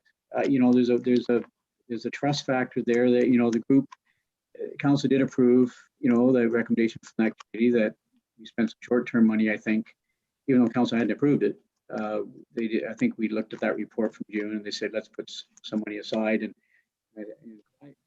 I can support Councillor Schreider's $20,000. I can't support 50, can't support 40 or 30, but I can support our deputy mayor and Councillor Schreider with 20,000 into a reserve. We don't have to spend it. And I don't think we will spend it. We're basically saying to those people that we kind of made a promise to, but a commitment in good faith that, you know, we're going to maybe set aside some money for Beaner to fix it up. So I have no problem with putting $20,000 into a reserve of the 50. And then I think it's going to end up being spent at Lamont Sports Park. So that's Councillor Schreider's wish. I want to support her with that. I want to support our deputy mayor. And I don't think it's necessarily a bad thing to do. So, but I'm not, I was prepared to pull the whole thing out of levy. I could see leaving 20 into a reserve and show some good faith with those people that thought we were going to leave some money there. So that'd be my. Just to be clear, I don't remember making the council made any commitments to spend any money at Beaner Field. We haven't approved any plan or set aside any money. We haven't promised anybody anything. I probably worded it incorrectly. I'm going to ask maybe Councillor Schreider to bail me out there, but I think back in June in the minutes, when you say the minutes were approved, Kristen, was it not something that we said we approved the plan of turning Beaner into a minor sports field and investing in it? Can you help me out with that? Yeah, so I looked at it just over the weekend. So on June the 9th, council approved the Lamont Sports Park ad hoc committee minutes. And in there was the request to start the rejuvenation committee, was the wording in there. And to invest, whether it was to invest in that ball diamond, there was no dollar figure that was mentioned. There was nothing like that. But what it was the intent was to support minor ball in investing in that diamond, allowing that to be their home, make it a safe diamond until the time that hardball diamond was moved out to Lamont Sports Park in phase 2. And at the time, at that time, phase 2 was perhaps 5, 6, 7 years out. If that span is going to reduce, and that we do have people around the table that can make those decisions to say what exactly will be built in phase 2, I think we need to know if it needs to be a hardball diamond or not. That was the intent of that. I mean, just to be clear, Mr. Mayor, with minutes, just give me a second, just to be clear, when minutes arrive on council's agenda, we receive them, we don't approve them, their contents don't get approved. We don't approve everything our committees say just because we received their agendas. So I think, I mean, we have to be very clear that council has not committed to anything with Beaner Field. Council may yet eliminate the Beaner ball diamonds altogether after Lamont Sports Park is constructed. Those things are entirely on the table. And I just want to make clear of that because I'm hearing some confusion, and I want everybody to be well aware that we have not committed to doing anything with any baseball diamond, including Beaner Field, no matter what the committees might be talking about. The Vice Deputy Mayor. So Mr. Mayor, I guess what I'm saying is if, Councilor Schreider was interested in a motion, I certainly wouldn't be able to support any more than $20,000 into a reserve. And if in fact the major field of Beaner does not end up going out to Lamont, which I still believe it's going to, then we'll be, in 2022, when we decide what the future uses are out there, we're going to invest in Beaner, then there's 20,000 in reserve. So I don't like the 50,000. I was prepared to take the whole thing out of tax levy. I want to support Councilor Schreider because I think Donnie and her, I think they had some good discussions at their committee levels, and in good faith, I think that there was some thought that there may be some monies invested there. That's all. So I'm going to leave it. I think I'll leave this one to Councilor Schreider to put a motion on the floor, I guess. I don't know if you. Councilor Rich wants to say a thing, and then I'll come back to Councilor Schreider. Councilor Rich. Oh, you're still on mute there, John.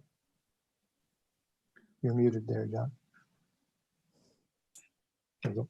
Thank you, through you, Mr. Mayor. The one thing I think we should keep in mind is that a lot of these decisions have been made, and this has nothing to do with this, but prior to COVID. There could be a very changing landscape as we move forward. I have no problem having a placeholder or putting money aside, but I really don't want to start making a whole bunch of concrete decisions, especially around recreational infrastructure spending, until we see what attendance looks like and what registration looks like for those groups moving forward. We've got a big project that's coming. I certainly want to make sure that we support that and build it. But I think that if you look at registration numbers for a lot of minor sports right now or activities, because of the restrictions there are lower, and there were a lot of people that spent an entire summer without doing any sort of recreational activities, and those numbers will come back, I'm sure. But I want to really see what things look like to make sure that the plan that we have moving forward really suits the needs of our community as it goes, if you know what I mean. So I know we've done placeholders in the past for infrastructure spending. I don't know if that is the same as putting money aside for a reserve. It doesn't really matter to me how we do it. I just don't want to make big decisions on spending until we know exactly what the landscape looks like going forward, because there's some really big things happening in the world right now. Right. So Councillor Schreider, thanks, John. Yeah, I think John absolutely is correct, is that what we need to do before we build phase 2 is do exactly what we did when we decided what we needed at phase 1. And that is to know 100% that we're building exactly what we need and what those user groups are going to look like. What I guess the revised motion or idea for staff to consider or council to consider would be to take then $20,000 out of taxation and put that aside for future consideration for improvements to Beaner 1 field. And if that is not required, that be contributed towards the Lamont Sports Park. The write-up, I think, in the project description talks about clay infield and irrigation. I personally don't know that we would get that for $50,000. I'm not sure that we would. I think what 20 will do will allow staff, if improvements need to be made, if investments need to be made at Beaner 1 to give hardball a home before they move out to Lamont Sports Park, that they have those funds sitting aside there. So I would propose $20,000. Okay, so we have a resolution from Councillor Schreider to fund $20,000 to reserve for future development at Beaner Park. That's a second from the deputy mayor, I assume? All right, is there any further discussion? I oppose the resolution and stick with my earlier comments that we've spent enough and we don't need to spend this. So we'll ask all in favor. Opposed? That's carried. Okay, so now we'll move on to more discussion of more parks projects. Is there any other discussion that wants to take place? The Vice Deputy Mayor. Mr. Mayor, at what point do we talk about the legacy reserve and you know, it's in here. I mean, the amount showing in here somewhere. I think what Dan suggested was that we discuss it at the end of the day. Okay, thank you. Good. Further comments? Councilor Grace. Thank you, Mr. Mayor. I just wanted to commend the proposal for the Beaner Park Trail development. That's something that a lot of people would like to see improvements on, and I think that's a good investment, especially considering our emphasis on outdoor recreation. And so just to say I'm supporting that, and I think it's great to see that in the budget. Thank you. Thank you. Further comments, Councilor Schreider? Thank you. Just on a couple of the write-ups, and I found two, there might be more, the Jubilee conceptual plans and also the Halliwell conceptual plans. In there it states public engagement will be considered. Does that mean that it's going to happen, or that their staff will consider it, or what method. I think that we did a communications policy on when community consultation is required for certain projects. Is that a document that we refer to? I guess just clarification on that. Thank you. Yes, it will happen. What I didn't share with you, because we're still determining at what point does that happen and what does that look like. Obviously, through COVID, that changes some of the elements. In the past, we would have preferred to have an on-site meeting. So there will be, we see the opportunity of combining them and doing them together. And maybe having a few more people included with it, and the landscape architect as well. So that's what we're considering, but still kind of figuring out what that may look like. Okay, I'll get the Vice Deputy Mayor and then Deputy Mayor. Mr. Mayor, there's two projects here, Jane. I just wanted to talk about Jubilee, and you know, if we approve this $20,000 today for the plan, could you please consider that minor ball? And I witnessed it this year because I helped coach my son's girls under 10 team. Actually, I had a great time doing it. That park's I'm talking about the second dime, the backfield. That's just a perfect field for under 10, for T-ball, rookie ball, those sorts of sports. So you know, when you're doing the plan, I'm assuming that minor ball and other groups then, and Councillor Schreider just alluded to this, but I'm assuming they would be part of that discussion, because that diamond is a perfect little diamond, you know, for overflow. I mean, all those minor sports groups, T-ball, they're not going to be able to Lamont Sports Park. They're going to be spread throughout the community. And I think Jubilee, those two fields are just perfect for minor balls. So that diamond, I'm hoping you're thinking it's not going to disappear, Jane, and there'll be lots of discussion with minor ball, but whether that should stay or not. Is that correct? Yeah, through you, Mr. Mayor, with the Jubilee concept improvements, the consultation will include all stakeholders, and one of the stakeholders is minor ball. I reference back to the business plan that we presented at the beginning of this year to council, and one of the things that said in the business plan for Lamont Sports Park, and it had indicators of when diamonds should be considered redundant, so to speak. I think in all business plans, the key message is that you review each stage to determine if it's still relevant to the community. And then that would be no different. So as much as the business plan did indicate at some point that backball diamond would become redundant, we would reconfirm with the community if that's still relevant. Yeah, good for you, Jane. I think that's great planning, because I think you may find that they'll say, we really need to keep that for rookie ball and girls under 9 or whatever it is. You know, I think it's a valuable field. So the $175,000 for Summerside Park development, over the years, Jane, I know you've done it, I've done it in the past, where we bring the community together, community engagement. I know it's a little harder with COVID, but I would be even in favor of, you know, holding off to the summertime where that can happen perhaps. But you know, it's a lot of money, and we want to make sure the park is developed with the right amenities for that neighborhood and for the community. So the plan is, Jane, to get, you know, send flyers out to that within a 5-block radius, whatever it is, and get people together and say, hey, you know, is it a cricket pitch, for example? Is it big enough? Is it volleyball? Is it swings and slides? Is that the idea, to bring everybody together and do a little community? I think it'd be a wonderful stand in the middle of the field and say, okay, let's hear your thoughts. Is that the idea? Yeah, and through you, Mr. Mayor, I remind council that we have several parks that are carried forward from previous year for development.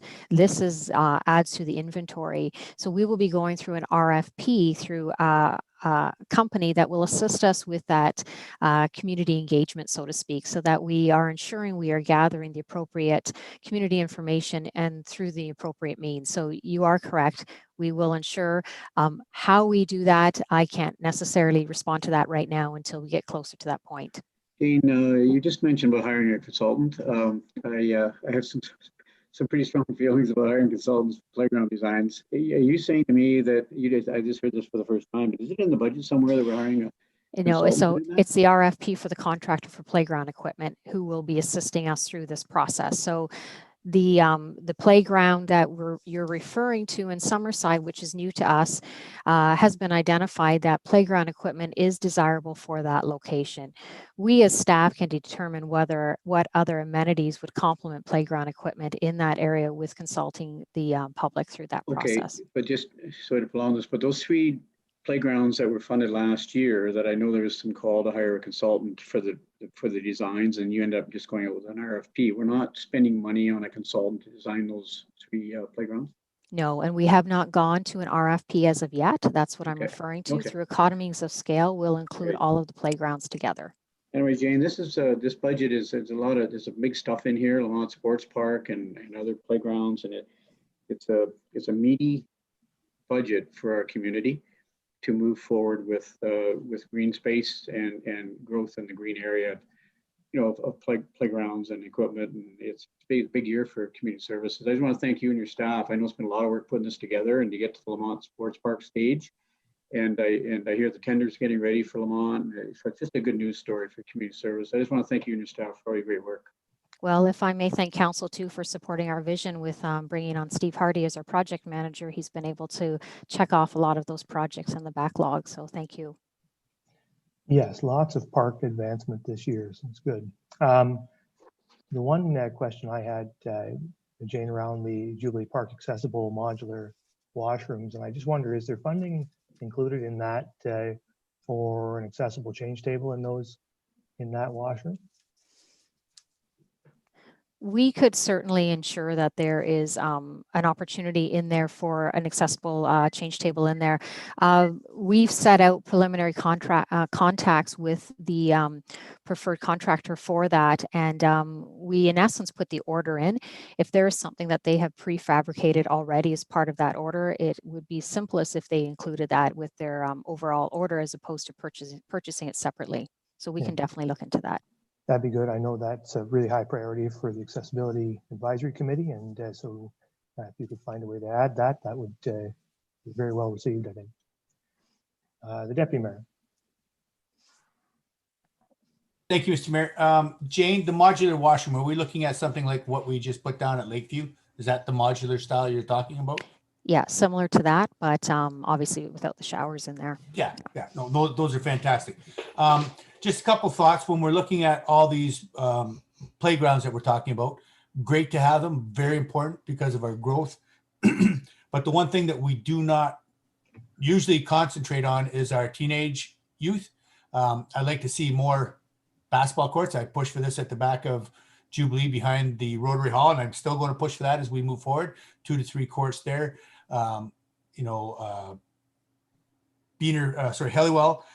The soccer pitch there is great, but it's getting small for the use of the boys that are going there. And I'd like to see it extended to a full-size pitch. It does need a washroom facility. All the girls teams that could play there really don't want to play there because there isn't a washroom facility. A walking track around that would set it off perfect. We have the development going into the south of it, so the walking track would fit in perfect with that.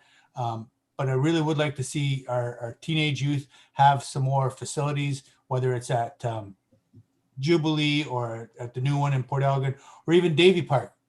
Great park, underutilized. Put some basketball courts in there. The kids will play. If you build it, they will come. That's the model. Thank you. Okay, thank you. Some things to think about as they do designs for some of those parks. All right, I think we've got a good discussion on parks and covered off lots of stuff. So if there's nothing else, we'll move on. One more. Sorry, Mr. Mayor. Yeah. Jerry's Fries, Jane, when are we looking at replacing that? Oldest building in our fleet, older than anything else. We need to get it done. When are we looking at a rebuild?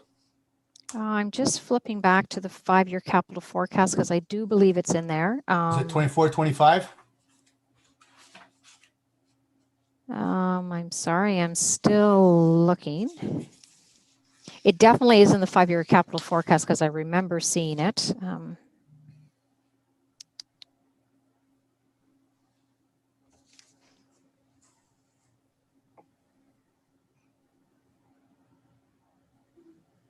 I will. Sorry? I think you have it 2024, new long dock washroom construction. Is that what it is? So in 2023, I think you have 150, and that's probably for design or consultation. And then in 2024, 1.5 million. Yep, here it is. Yep. Thank you. Yep. Awesome. Like I said, that's the oldest building in our fleet. We've redone many washrooms many times over. This is kind of as former Councillor Minaj would say this is the shining light of the Southampton beach. Everybody goes to the beach. They go to Jerry's Fries. We need the washroom facility. So I look forward to seeing the plans for that. Thank you. Good. All right, why don't we move on then to 7.7, Harbor. You have an operating budget, fees and charges, 5-year capital budget with 2 items. Comments or questions to the Harbor budget? 7.7. Councillor Schmidt. Thank you. Mine is brief and has been answered via email, but for the sake of the public and everyone else, I had a question about the Wi-Fi installation. So I believe it was last year in our budget, we approved installation of Wi-Fi at the main beach house.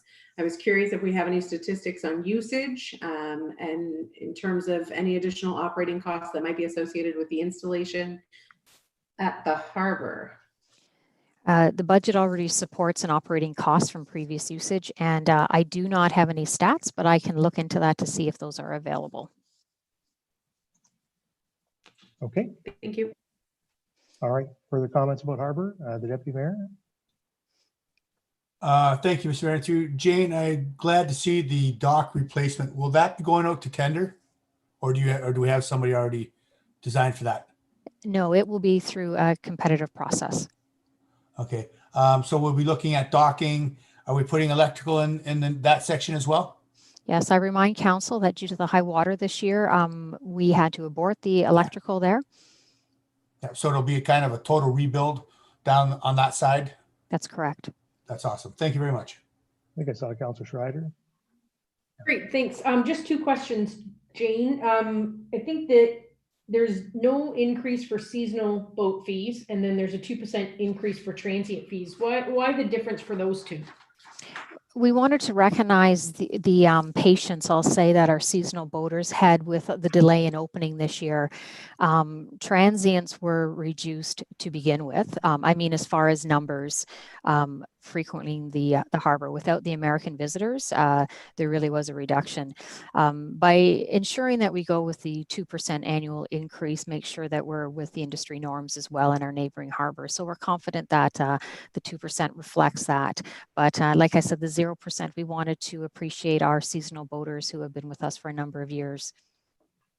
Perfect, thank you. And just one other question, the dock improvements, I think it's HDock maybe, that we have in the budget to use.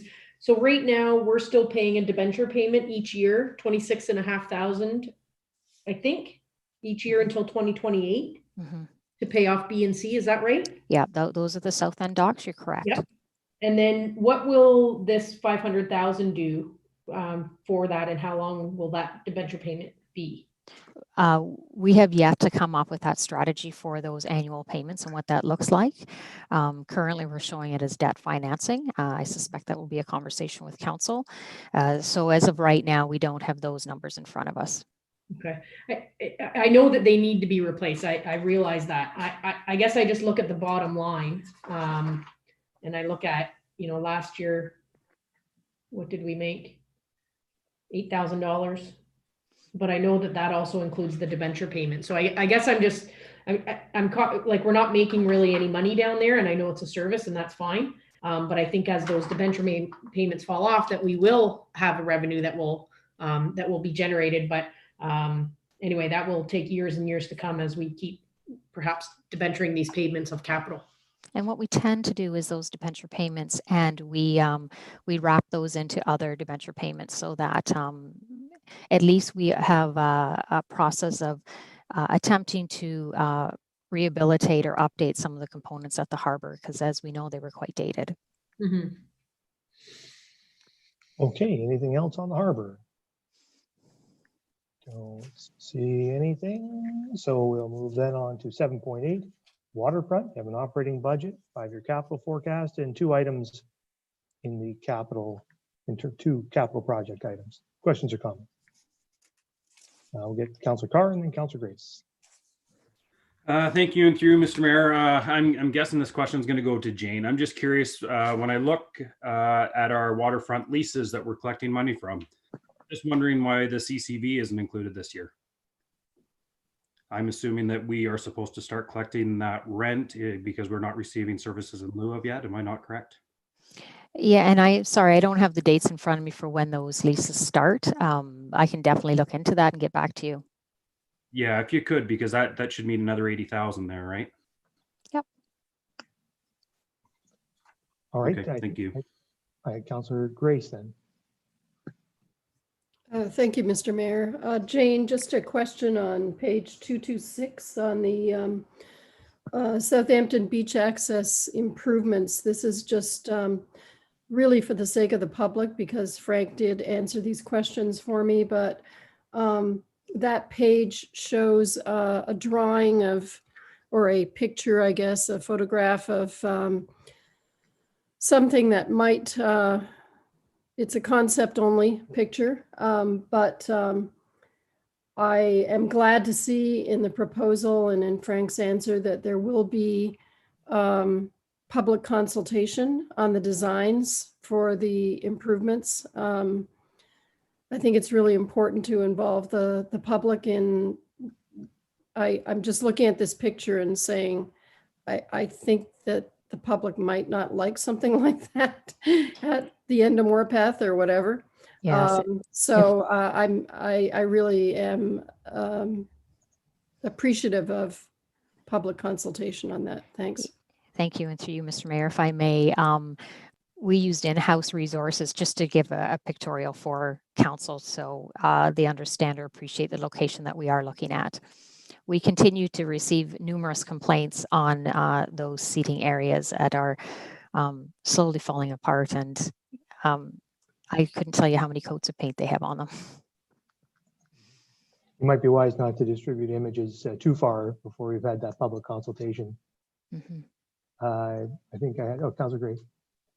Yeah, just a follow up. I understand the condition of those seating areas. I know that, and I understand from Frank that the high school class was involved in that, and they've been involved in the nautical posts that have been put up, and the dune grass planting. So I think that's great.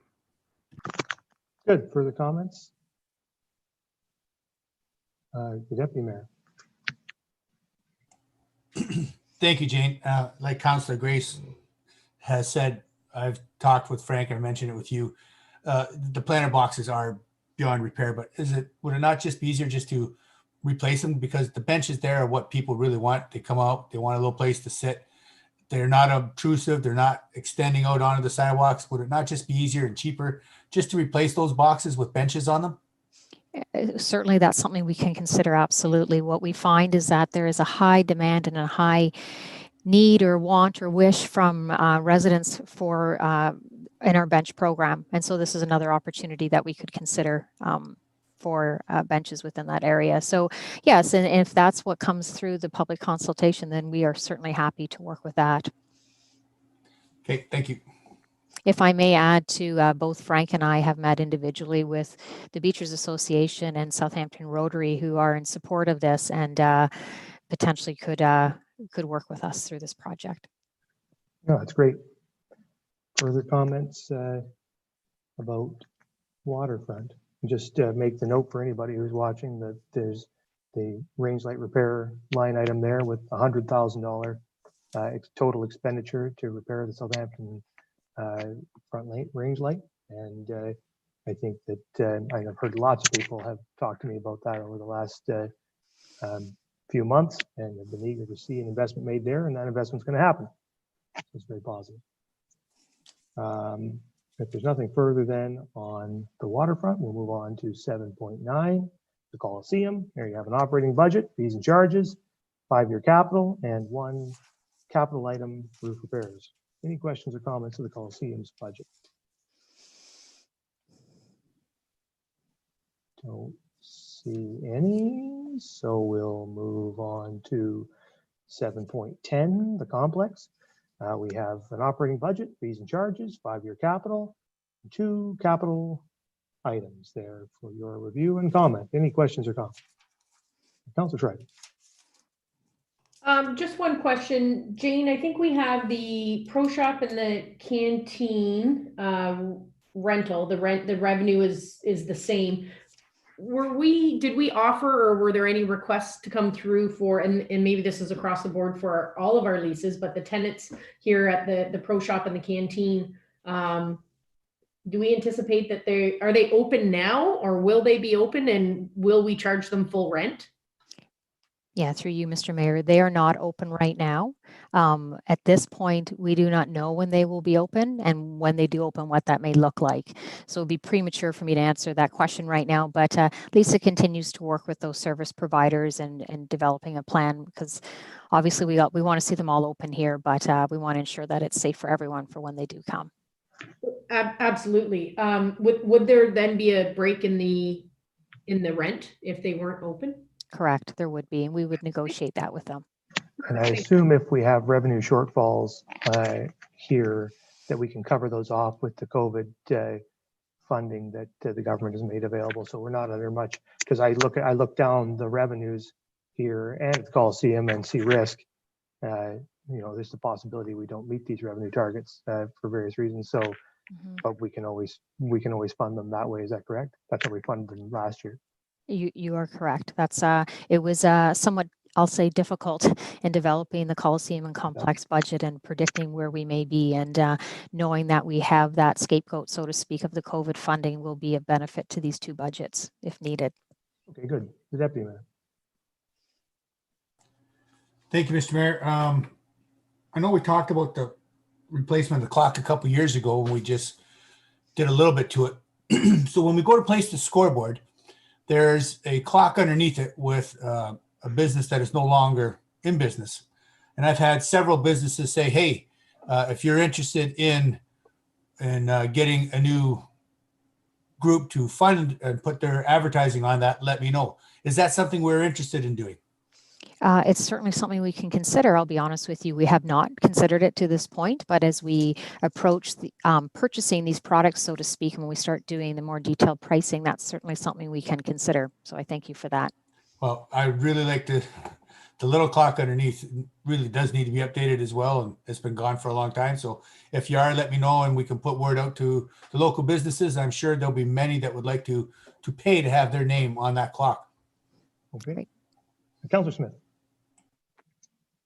I also would suggest, I know in the past when we've removed pieces of equipment such as the boards in Southampton, requests were made by council and they weren't able to be accommodated. So I'm hopeful this one is easy, but I know there's lots of people in our community who collect memorabilia, and I think it might not be a bad idea if the bulbs are some way salvageable. If we could auction those off, there's lots of people who would love to keep a piece of that history in their home. Many places, old retired facilities do this sort of thing and make quite a bit of money on it. So it might be a great fundraiser. And if we're not willing to do it or not able to for jurisdictional reasons, this might be something the minor hockey executive would take on if we could salvage any of what's remaining. Great, thank you. Okay, good ideas. Any further questions or comments? All right, so why don't we move on then to 7.11, tourist camps, and you have your operating budget, fees and charges, 5-year capital, and 2 capital projects. Questions or comments on 7.11, tourist camps? Don't see. Councillor Smith. Sorry, I did again ask this one in writing, but for the purposes of the public, is there Wi-Fi available for campers at the tourist camp? My justification for this question is we've just approved Wi-Fi for the harbor and for individual public use at the beach house, but to my knowledge, I don't think we offer this as an amenity for the tourist camp. We don't have, excuse me, we don't have broad, wide Wi-Fi, so to speak, that it reaches all of the trailers. We have it outside of the offices where we've set up areas, seating areas for those who want to access it may come up and sit in those areas for usage. Okay, thank you. So I saw Councillor Schreider, and then I'll get the Deputy Mayor. Thank you. Just, I think I know the answer to this, Jane, but it looks like, so year to date in 2020, right now, it looks like we made about $1,000. And the difference that I can see through that is the part-time wages. So obviously we didn't have as many part-time students working for us, I think, this summer. Is that correct?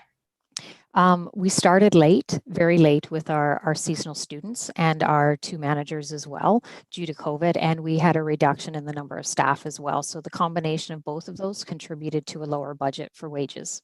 Okay. And did we have all of our services or amenities open in the camps, both camps this year? Certain washrooms closed maybe, or? Yeah, through you, Mr. Mayor, we had a reduction in some of the services. We were delayed in opening up our washrooms. And when the washrooms were open, they were open up at half capacity.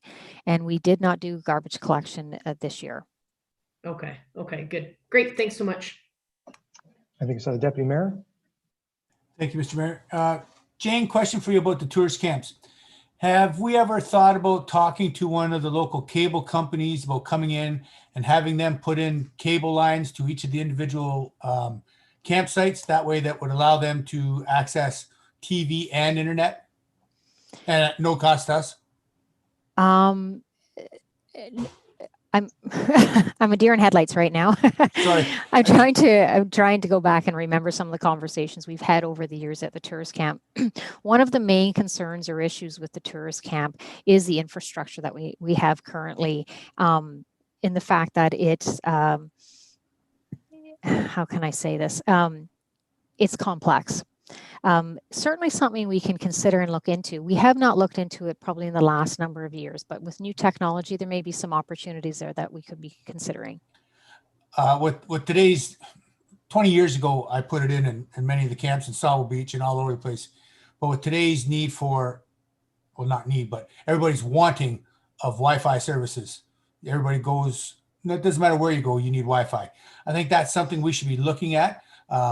The infrastructure is not that much. And again, we could be getting some money from the companies for them installing it because it's money in their pocket, which then becomes some more money in our pocket, but providing one of the biggest needs for everybody that does come to town. Because as Councillor Schreider said, and Councillor Smith, they all go sit out in the public Wi-Fi spots. If we give it and provide it for them, we don't have to worry about having that hub around the office. They have their own, they can pay for it. We'll certainly look into it and report back to council then. Thank you very much. Okay, further Councillor Mayette. Thank you, Mr. Mayor. Looking at the 5-year capital forecast, Jane, at what point do we, as Lakeview or as the Lamont Sports Park gets developed, at what point do we consider retiring the Lakeview Ball Diamond at the Port Elgin site, at the Port Elgin Tourist Camp, and maybe expanding, putting in more sites or redeveloping that 3 or 4 acres that make up that park, ballpark? Yes, thank you for your question. And I don't have the the business plan in front of me. I believe Lamont Sports Park was one of the last ones to be considered redundant. But again, I go back to what I shared with Vice Deputy Mayor is as we look at each phase for those business plans, we continue to reassess them if they are still relevant to the needs of the community. It seems to me that one would be a pretty easy one to start into a revenue generating source, because there is such a need for more campsites, especially in that one close to the beach. So.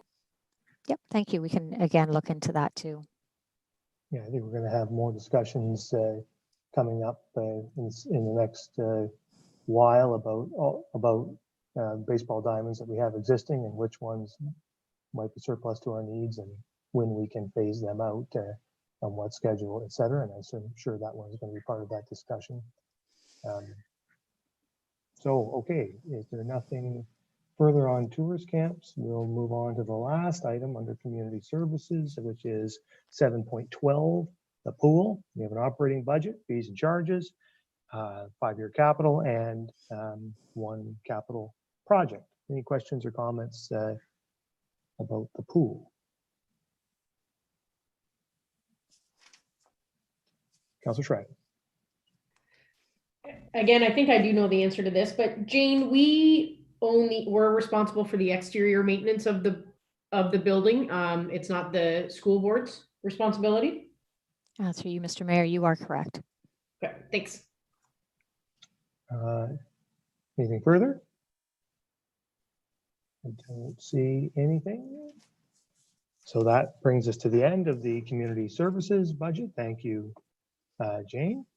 We're moving now on to protective services. Does anyone need a break at this point? We're pulling up on 3 o'clock here now. All right, well, we'll take a break for, we'll take a 5 and we'll come back at 5 after the hour.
I'm not sure if Daniel Waiter's listening or not. Daniel, are you at your computer?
Okay, so we're getting close to the time to resume. If everybody can turn their cameras back on.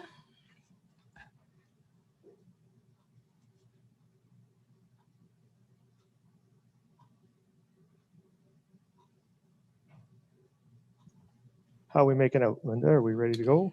We have a couple more members. We have Councillor Carr.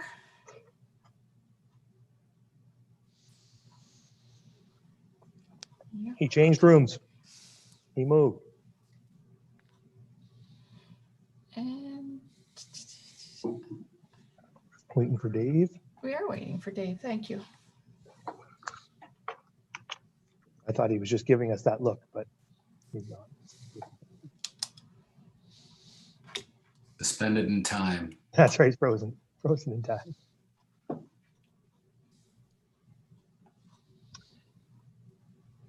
Well, it is now been 6 minutes after, so we should, in the interest of time, carry on, and hopefully Dave will be able to join us shortly. So we'll reconvene then, and we're on to item 8, protective services. And Dan, you want to kick us off with your description of this department? Yep. So protective services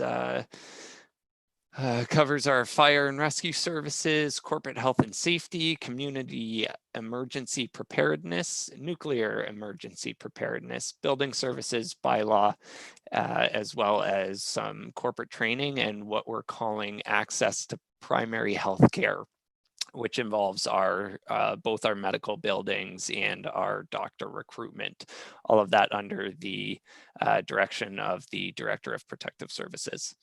A few budget items of note here. Firefighter wages are driven by emergency responses. I don't believe there's too big of an increase this year. We saw a little bit of an increase in the 2020 budget. 2020 was the busiest year in the history of the Saugeen Shores Fire Department. In terms of number of responses, the number of responses were up 22% over 2019. As we move to 8.3 for emergency preparedness, we'll just point out that that is a net zero emergency planning budget, fully funded by contributions from Bruce Power, with any unspent funds going into reserves for emergency preparedness. As we get to the building services in 8.4, the fees from building permits continue to fund a significant surplus in the building department. So the building operating surplus reserve is well funded at this stage and continues to be with building activities where they are. Bylaw enforcement, there's no real change within the dollars within that program area. And then, as I mentioned, we have our medical and doctor recruitment under our primary health care initiatives. So overall, not a lot of changes within protective services, but there's a quick outline. All right, thank you, Dan. And so we'll start with, oh, you have a question right off the bat, do you, Vice Deputy Mayor? Sorry, you're on mute there, Mike. Can we dive into these, or? Yeah, I'm going to start going through them. I just thought maybe you had a question for Dan. So I'll start with 8.1, the fire department, and there's an operating budget, fees and charges, and summary of the 5-year capital. Do we have comments on the 8.1, the fire department? Nope. All right, so we'll move on then to 8.2, health and safety, and we have an operating budget there for your review. Are there questions and comments to the operating, the health and safety operating budget? Don't see any. So that moves on to 8.3, emergency preparedness, and you have an operating budget there. And Councillor Grace has a question. Yes, thank you, Mr. Mayor. I spoke to the director maybe a week ago or something, and asking about COVID vaccine preparedness. And I wonder if he could speak about the vaccine freezers and where they would be included in this budget if they are. Sure. Thank you, Councillor Grace. Just to confirm with Council, we're in good shape in Saugeen Shores to receive vaccines when they become available for COVID. We've purchased 4 new vaccine refrigerators in Saugeen Shores.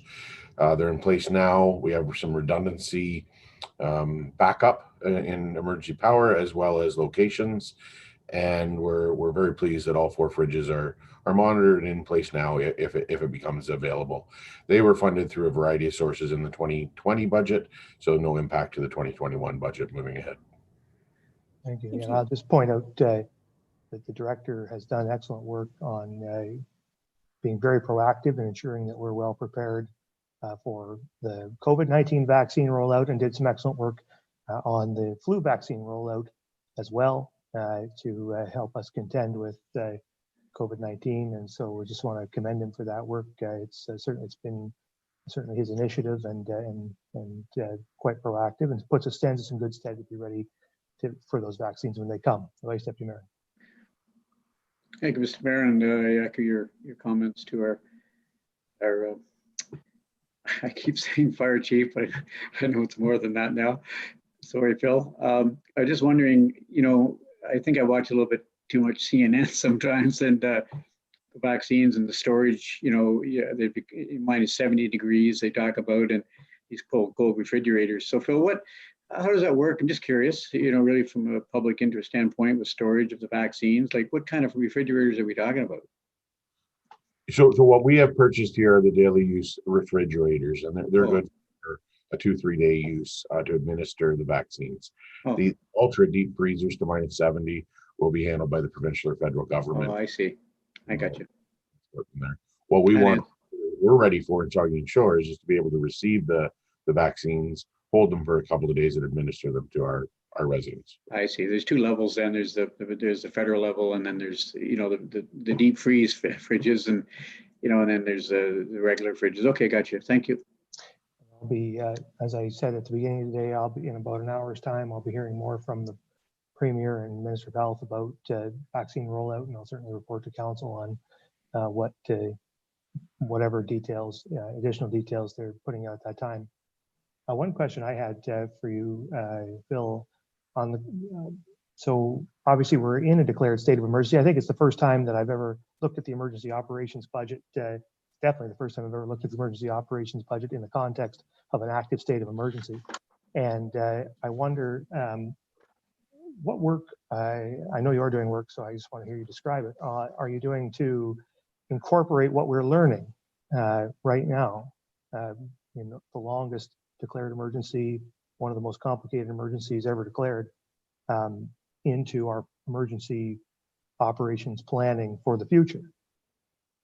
So the most recent undertaking we've done is to align with the province's framework so that we can respond and ramp up or down to the state of emergency we're in. Most are familiar with the color coding now, and we've invested a lot of time and effort in making sure that our operations align with those, so we know when to ramp up and when to ramp down based on the good information we receive from the local health unit. Longer term, what we hope to do is further develop that into hazard specific plans. So we've always in Saugeen Shores and most municipalities in Ontario taken an all hazards approach to our emergency planning, and that's for everything that might occur, but it becomes a little bit generic. And in the future, when timing allows, we want to develop specific plans for a pandemic or a severe weather emergency, or like we have with our nuclear, but we'd have a suite of the most likely to occur emergencies that we can include more details. It just takes a long time to develop those plans. Good, thank you. Anything else on emergency preparedness? I don't see anything. So how about 8.4, building services? You have an operating budget and fees and charges. Vice Deputy Mayor. Thank you, Mr. Mayor. 2 questions. One, Daniel, I'm just wondering if you could provide, it's probably in the budget here somewhere, but the balance in the building reserve account, what would that number be? Daniel, I can chime in. I think we're expecting 1.7 at the end of next year. It's 1.5 right now. 1.5 million. Yeah. So, The other question I had, Phil, maybe you could answer it then, or Daniel, I'm not sure, but building reserves, 1.5 million is a very healthy number. Can we use those funds for any other purpose, or do they have to by provincial, in the municipal act? I'm not sure where that sits, but does it have to be left within building services? Is that what does it have to stay there, Phil? Yes, the Building Code Act is very specific to that you're supposed to adjust your fees and not make a lot of money. And council will recognize maybe on the next slide that we've held our building permit fees at 0%.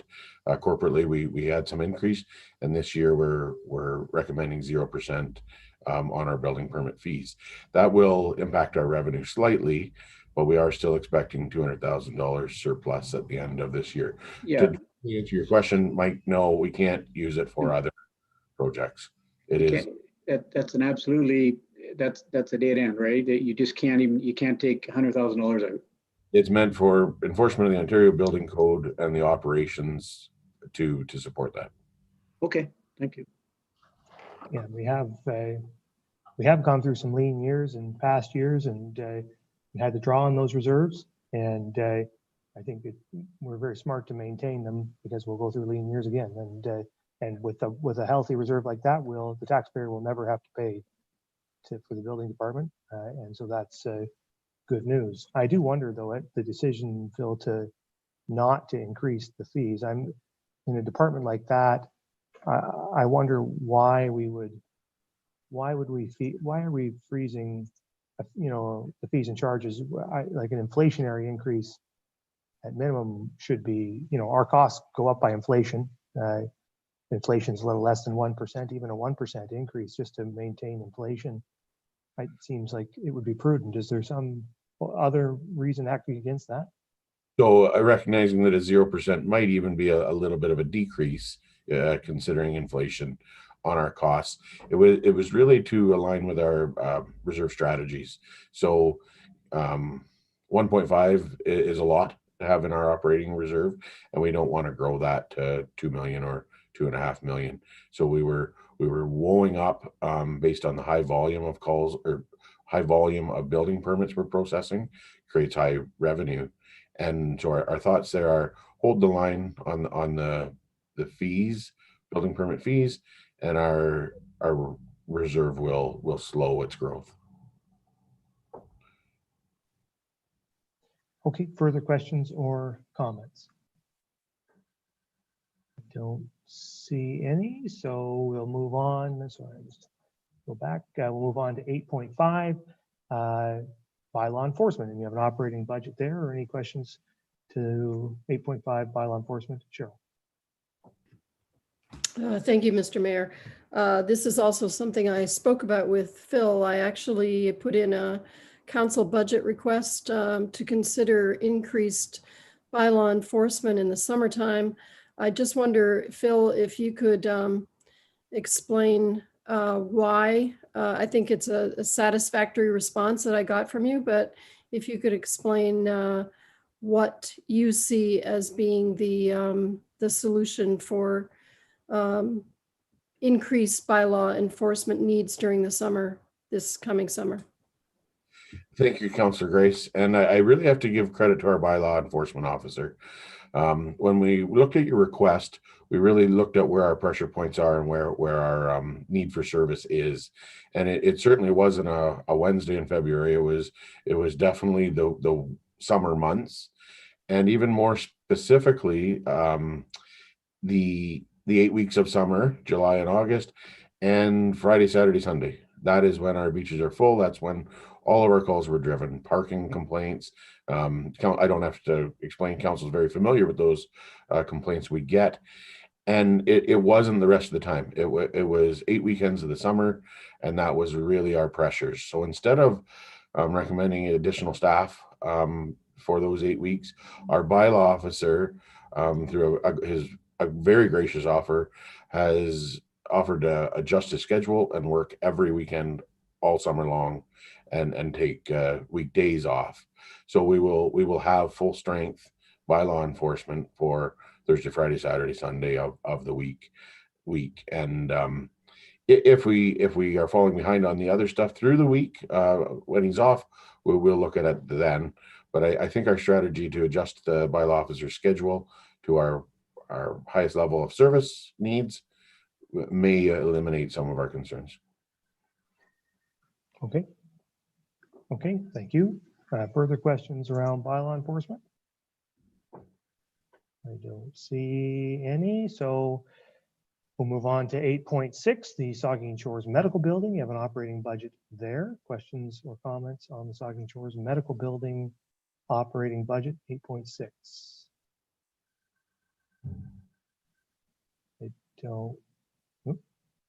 I don't see any, so we'll move on then to 8.7, Dr. Earl Medical Building operating budget.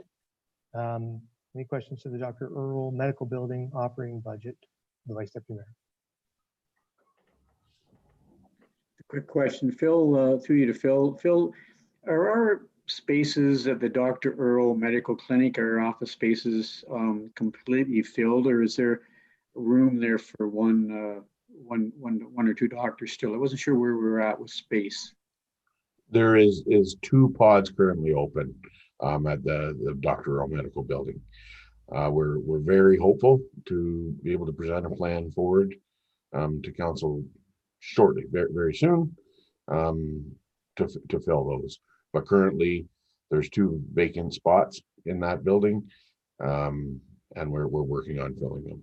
I should mention maybe the Saugeen Shores Medical Building, or we refer to it as Southampton Clinic. It will be full now with the second nurse practitioner coming on board. It'll have 7 doctors or nurses in that space, and it'll fund itself better than it has in the past. You've tweaked my imagination there, Phil, and those spaces may get filled up. So that's good to hear that your committee's working hard, and I know Councillor Smith's on that committee and the physician recruitment. So hopefully there'll be some good news next year on filling those 2 spots. So thanks for that update. Yes, anything else then on, Councillor Smith? Yeah, since you've alluded to it, Mike, I would just like to add that as the council representative on the physician recruitment committee, and as we're deeming it, I think for these purposes, the primary healthcare provider is what we're attempting to recruit. These facilities are vital to our recruitment abilities. They are seen as a very good tool for incoming physicians. We've toured the facility with several who are in awe of the facilities that we're able to offer. So continued investment is one of the best recruitment tools that we can continue to offer in this community. Yes, and it should never go without saying that the taxpayers of the town of Saugeen Shores spend a considerable amount of money on doctor recruitment, on healthcare facilities, and they, because we have to recruit those doctors and to maintain those facilities, so it's a big chunk of healthcare spending, and no one should say the town of Saugeen Shores isn't doing everything it can to get doctors into this community, because we're certainly doing a lot. And you folks, Bill and Jamie and the doctor recruitment committee, are doing excellent work at that, and very pleased to see that we've renewed our agreement with Bruce Power and Kincardine to carry that on. All right, so last one then, and we've just been talking about it, basically 8.8, doctor recruitment, and there's an operating budget there for that, which is essentially our contribution to that agreement with Bruce Power and Kincardine. Are there any questions or comments with regard to that? I don't see any, so that is the end of protective services. Thank you, Bill. And that moves us then on to item 9, the Police Department and Police Services Board. And we'll turn it over to Dan to lead us into this one. All right, so the Police Service and Police Services Board, or the Police Services, sorry, is made up of 23 sworn officers as well as a number of civilian support staff. I'm going to introduce this one a little bit differently. I don't want to get into the finer points of some of the operational details that the Chief of Police has passed along, but I will say that this budget has been approved by the Police Services Board. It contains a few changes in how they operate, and I'll invite the chief to speak to that in a minute if he so chooses. But you know, the cost increase here really is related to salaries and benefits in particular, non-discretionary through collective bargaining, and not a lot of other items added within these budgets. We've worked, the senior management team and I have worked great alongside the new chief and police services at integrating their budget into ours. And at this point, I'll ask if the chief does want to hop on and mention anything operational that he can do so. And if not, we'll just leave it for council questions. Thank you, Daniel.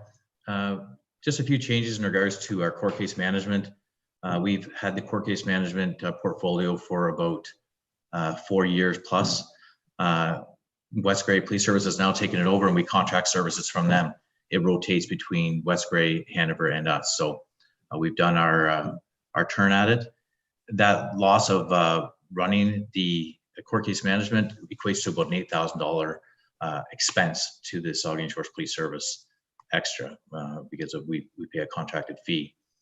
Otherwise, as Daniel said, 87% of our budget is basically wages and benefits. Another 6% is contract services, which includes fees for dispatching and other IT contracts.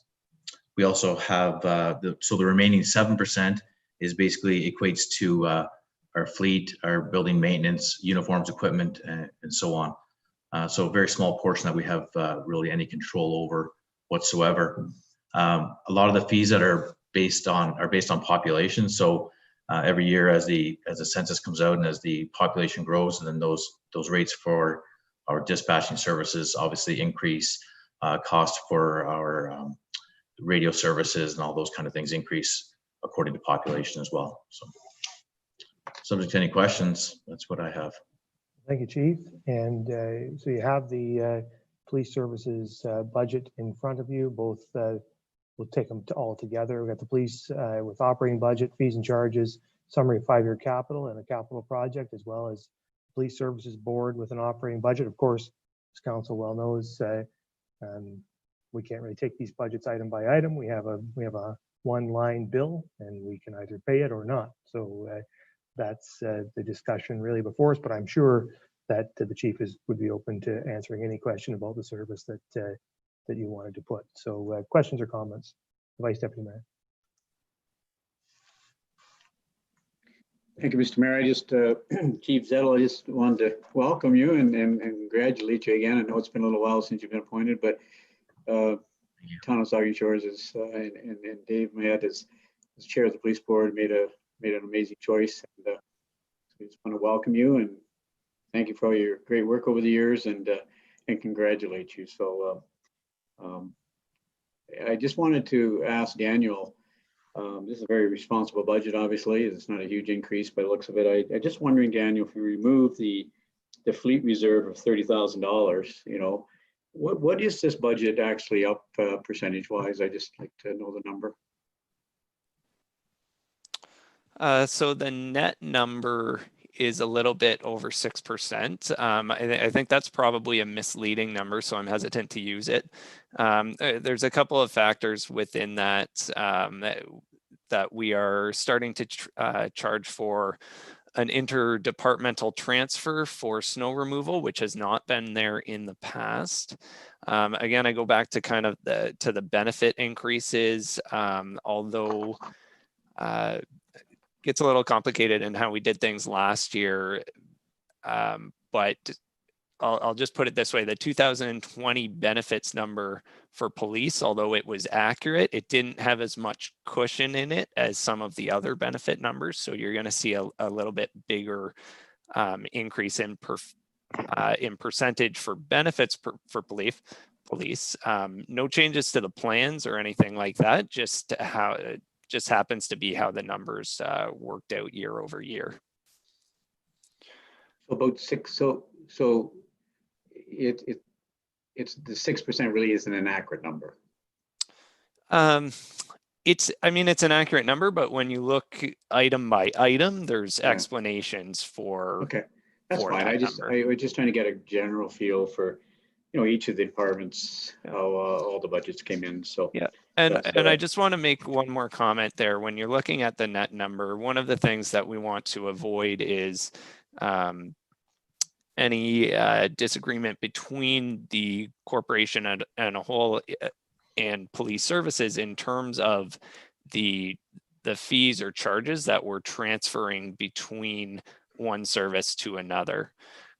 So we want to have a consistent approach, and we don't want to have kind of the net number showing in police services be something that's dictating how we're treating transfers from an accounting perspective or something like that. Okay, thanks for that, Daniel. Okay, and I think I saw Councillor Mayette. Thank you, Mr. Mayor, and thank you, Daniel, and thanks, Kevin, for the explanations. And I think Daniel is correct. There's some accounting changes that have taken place that have perhaps overinflated what might appear to be a higher number than some other departments.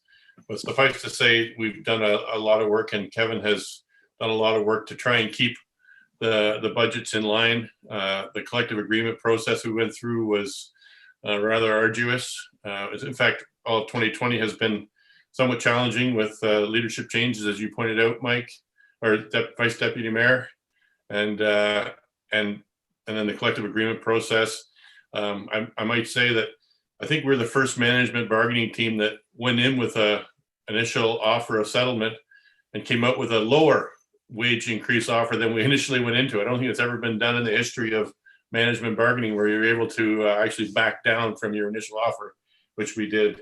So we've worked really hard, and we've got the association on board with a number of efficiencies with regards to how overtime is calculated in court time and flexibility with scheduling that are going to all work out to savings in the long run.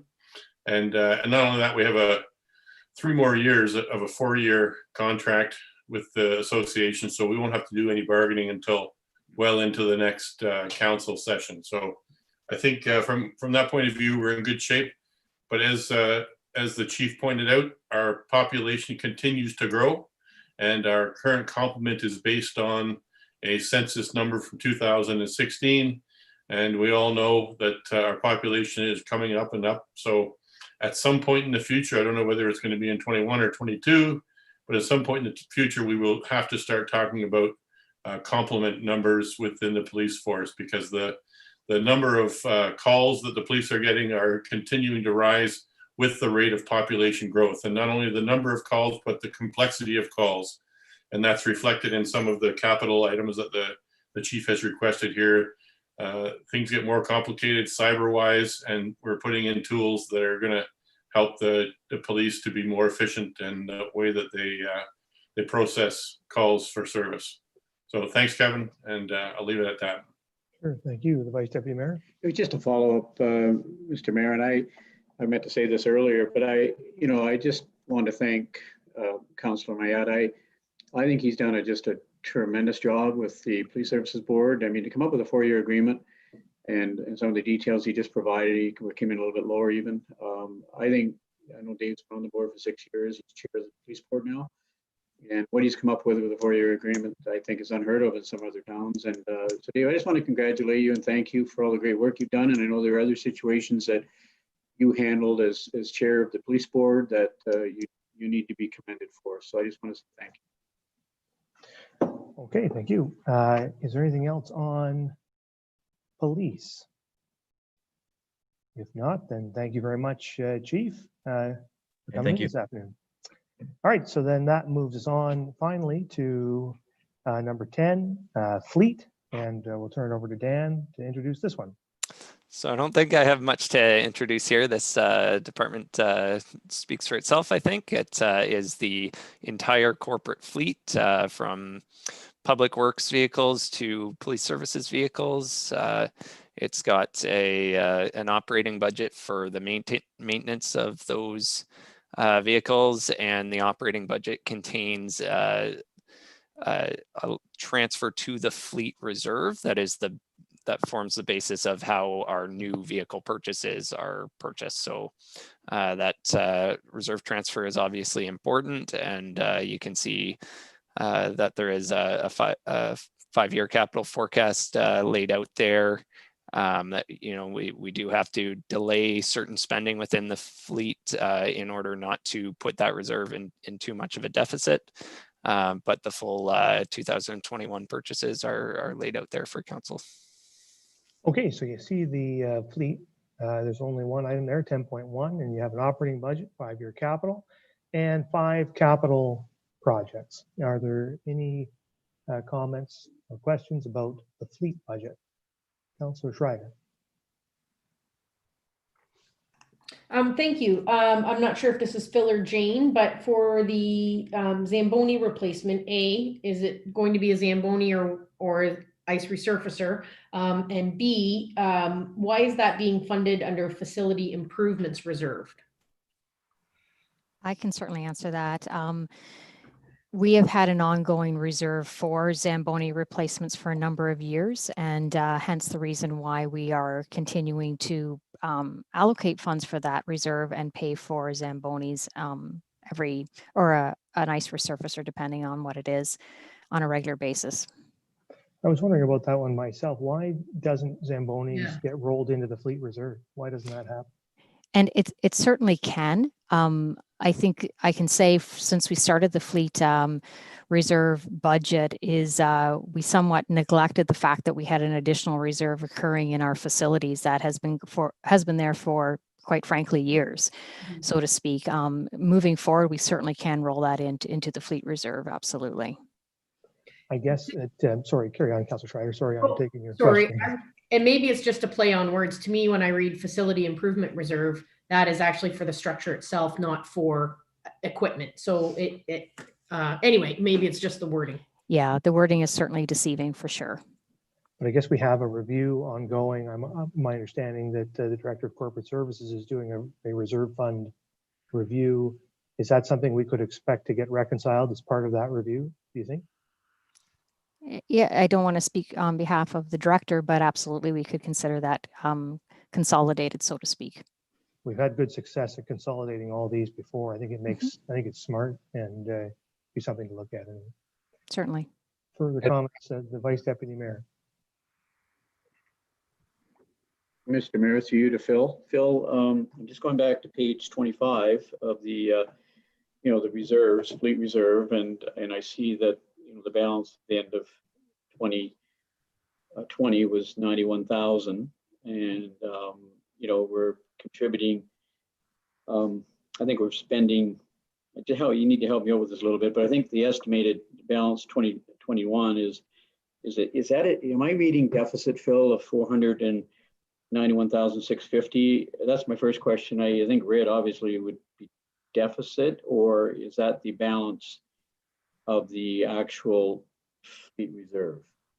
No, that's correct, Vice Deputy Mayor. 2 years ago, when we first presented. What's correct, Phil? Sorry, is it a deficit? Yes, that is a deficit. That is showing a deficit at the end of the year of 491,000. This reserve was set up many years ago, at least 10 years ago, and it's been in the red more than it's been in the black over the years. When we presented the fleet plan to council 2 years ago, I think we had a deficit around 700,000, 750,000 maybe, and we did very close to get it looked after. We got right to $91,000 of being equal, and this year we're asking to spend 1.3 million on fleet, but we're only contributing 900,000 to fleet. So Phil, I guess that just begs the question. We're spending more than, like, we're heading into, I know we're at 700 and it's at 500. I think that's great. It's coming down. But when you make these kinds of, like the thought process around reserve, it's a substantial deficit, 500 grand. So when you're talking about replacing vehicles, obviously, you don't take it lightly. The vehicles have got to be done, I guess. And you're pretty good at this, with stretching vehicles out for 1-2 more years, maybe. Did it ever run through your mind with this year's budget, for example, where you say, well, geez, that expensive piece of equipment, 300-400, let's get that down to zero. Let's bring the reserve back to where, not a $500,000 deficit, but let's show a zero at least, where we're making our way back quicker. So when you go through your thought processes overseeing fleet, you must take a look at, can we stretch a vehicle one more year? Absolutely. So I think what that fleet reserve clearly indicates is we're not contributing as much as to the reserve as much as our needs are. And we have good years and bad years, and that's the cushion of the reserve. Where we hope to close the delta between our funding and our expenses is through efficiencies. So we want to extend vehicles when we can, and we want to find efficiencies to clear up that. Council committed to $50,000 additionally for 4 years to be contributed towards fleet, to transfer to the fleet reserve, and I think we can get there in time. We always have greater needs in the this year, if you will, or the calendar year, and we have to prioritize, and we can't do all the projects. So we push or defer the projects that we can't fund till the next year and prolong the life. And we do a lot of effort. We take a lot of effort to make sure we're prioritizing the most efficient way. Because you can't. I mean, you can't be happy with a $500,000 deficit in reserve, but but it is what it is, I guess. When you talk about a landfill loader at $405,000, I mean, obviously it's done, is it? I mean, obviously we can't get another year out of it. No, that's right. Or we risk really high operational costs to maintain it. So okay. Okay. Thanks, Phil. Okay. So we're looking for more questions on fleet. Are there any more questions on any of the items under fleet? I don't see any. So we're then on to item 11, council and other requests. So at this stage, Daniel, by my quick math here, we've council has taken about $184,000 out of the tax levy over the course of the day. Am I right on that? Yep, that's the number I show is 184,000. And we had one other item that had been identified. Sorry, I apologize. 174,000. Your math is going to be better than mine, so I'll accept your number. So I guess, and Councillor the Vice Deputy Mayor had raised one other item that we needed to consider at the end. What was that, Daniel? Refresh my memory. So we have the sidewalk capital program adding 35,000 to the existing 35,000.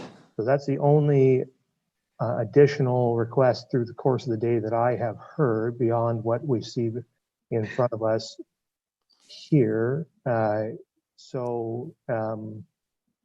Is there anybody else want to consider anything else before we figure this out, the Vice Deputy Mayor? Well, I'll start it off, and I'm sure other members of council have their own projects they may want to add back in. I saw the 174,500, and I want to address through you to Daniel. Daniel, if we were to replenish the legacy reserve, which I really believe, we've lost the OPG funding, obviously, so the legacy reserve, was decreased by, $100,000. I think it was $52,000, $358. I think because of OPG transfer. And I just wondering, Mr. Mayor, I'd hate to see the legacy fund reduced. I think it's good. I would like to see it to be maintained at least. I know we can't do the 500,000. Well, I guess we can, but if you want to see a 2 or 3% tax increase, which we probably don't, I'm assuming. But I'm just with the savings, 174,500. I would like to recommend, that we redirect 152,358 of that 174 back to, the legacy fund to restore it to the 2020 number. And the question I have, Daniel, if we were to restore that number to the if we restore that to the 2.313,000, sorry, and add in that 152, 358, what does that number look like by 2030? Total. What kind of monies would be in the legacy fund in 10 years? Okay, so with that question, I may step out of the screen sharing and bring up some additional slides, if that's okay, Mr. Mayor, at this point, if we're going to get into that discussion. What we're essentially doing here now is we've got transfer to legacy reserve is an item under 11.2 other requests. We can talk about it now. We're already into it. So we're moving that 11.2B up here and discussing it first. Yeah. Okay. So just and I'll try. I know that this information that I'm about to present shouldn't be a huge surprise to council. So I will try to go through this reasonably quickly, but I have prepared a response in regards to the Vice Deputy Mayor's question there. So just for some additional information for council on the current status of the Legacy Reserve Fund. So this slide that's up on the screen now, very simplified version of the Legacy Reserve Fund projections. So it does not include any additional contributions in future years above and beyond what council approves today. I know in the past council has seen some projections of continued $500,000 contributions. Certainly these numbers get bigger when you do that. So what's up on the screen now is one quick chart that shows how much accumulates over time at the current funding level of 2,161,000. So not only have I left out potential future contribution increases, but I've also left out interest. And I think it's sometimes helpful to simplify things and say, well, the interest in this reserve fund is attributed back to the reserve. If interest is just enough to keep up with inflation, which in today's environment, that's what things look like, in real terms over the next 10 years, our legacy reserve would be able to fund $25 million worth of projects at today's dollar. And I think when we think about the projects that would be funded from here, whether it be a new pool or the Lamont Sports Park, we tend to think in today's dollars. So the bottom chart shows if there was a $500,000 increase, if there was a sorry, Vice Deputy Mayor, can you just confirm the number that you were looking for? Yeah, the number I was looking at was 152,358. Yeah. So at that extra 150,000 multiplied by 10 years, and we end up with $27 million in today's terms accumulating in the reserve over the next 10 years. So that's to answer that question. The total funding capacity that the municipality has is made up of not just our legacy reserve fund, but also our borrowing capacity. So our borrowing capacity over the last couple of years has increased dramatically as we have raised revenues to contribute to the legacy reserve fund. And we also have lower interest rates recently that lead to increased borrowing capacity. The town overall has good debt ratios. The BMA study, the most recent final study that I've looked at confirms that we are in the better 50% or the top 25% or so in regards to comparable municipalities in terms of our debt ratios. We did borrow for the police building in 2019, and that certainly needs to be considered, and that will be reflected in the newest BMA study when we look at debt ratios. I have a slide on borrowing rates, and again, this is just for council's consideration of when I talk about the low rates in today's environment. They really do represent minimal real rates. So the real interest rate would be the nominal interest rate less any inflation applied to that. So if we take the the Bank of Canada's 2% inflation target. That's their current target. And if that remained their target over the next 5 or 10 years, you can see that the rates on these loans that may be available to the municipality are below inflation even. So again, I don't mean to try to get council sidetracked. I'm just trying to give the full picture of where we're at in terms of our legacy reserve and our borrowing capacity. And I find this chart helpful. It's one that council has seen a couple of times before, and it displays our annual repayment limit. Our debt management policy was passed in 2015 by council. It remains a fairly up-to-date and valid document in terms of how it should guide municipal financing decisions. We had self-imposed debt categories in that debt management policy, where we allocate 45% of our total available debt to tax-funded sources. And that's where I look at this compared to the Legacy Reserve Fund, which is also for essentially tax-funded projects. I don't believe that council would be looking at the Legacy Reserve Fund as a means of financing water and sewer projects, which would fall within our rate-funded services. Just a background explainer on this. This annual repayment limit is set by the province, and it's set at 25% of our own source revenues. So our total annual repayment limit is just over $8 million. The amount that we self-allocate to tax-funded sources is 45% of that, which at current levels, so our 2019 own source revenue levels, means that we can have debt payments in the form of about $3.6 million towards tax-funded projects. We're currently paying in 2020 about $550,000 of debt payments. The vast bulk of that is for the police building itself. So before we had that borrowing for the police building, we actually had very little debt utilization. The police building annual payments right now sit at $420,000 of that $550,000. So that leaves $3 million in annual repayment limit remaining. And as you can see, I've talked very, very briefly about low interest rates. As you can see, just some examples that I've laid out, that $3 million in annual repayment limit, it spits out some pretty big numbers in terms of current debt capacity. And those numbers aren't there to invite council to fully use them by any means, but I do want council to recognize the financing sources that we have available and the extent of those.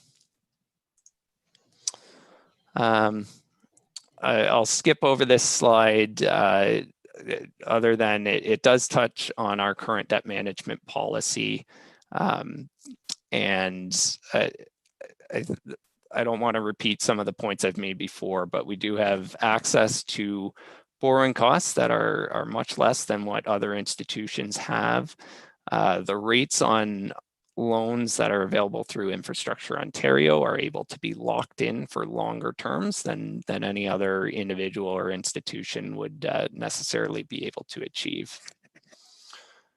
So I'll stop sharing there. And again, I just wanted to very briefly go through that. I want to leave the discussion of our reserve funding strategies and our project financing to council. I believe they should sit at the council level. I have prepared to answer any questions in as much detail as I can on all of these topics. And so at this point, I guess I'll pass it back to council for questions. Vice Deputy Mayor.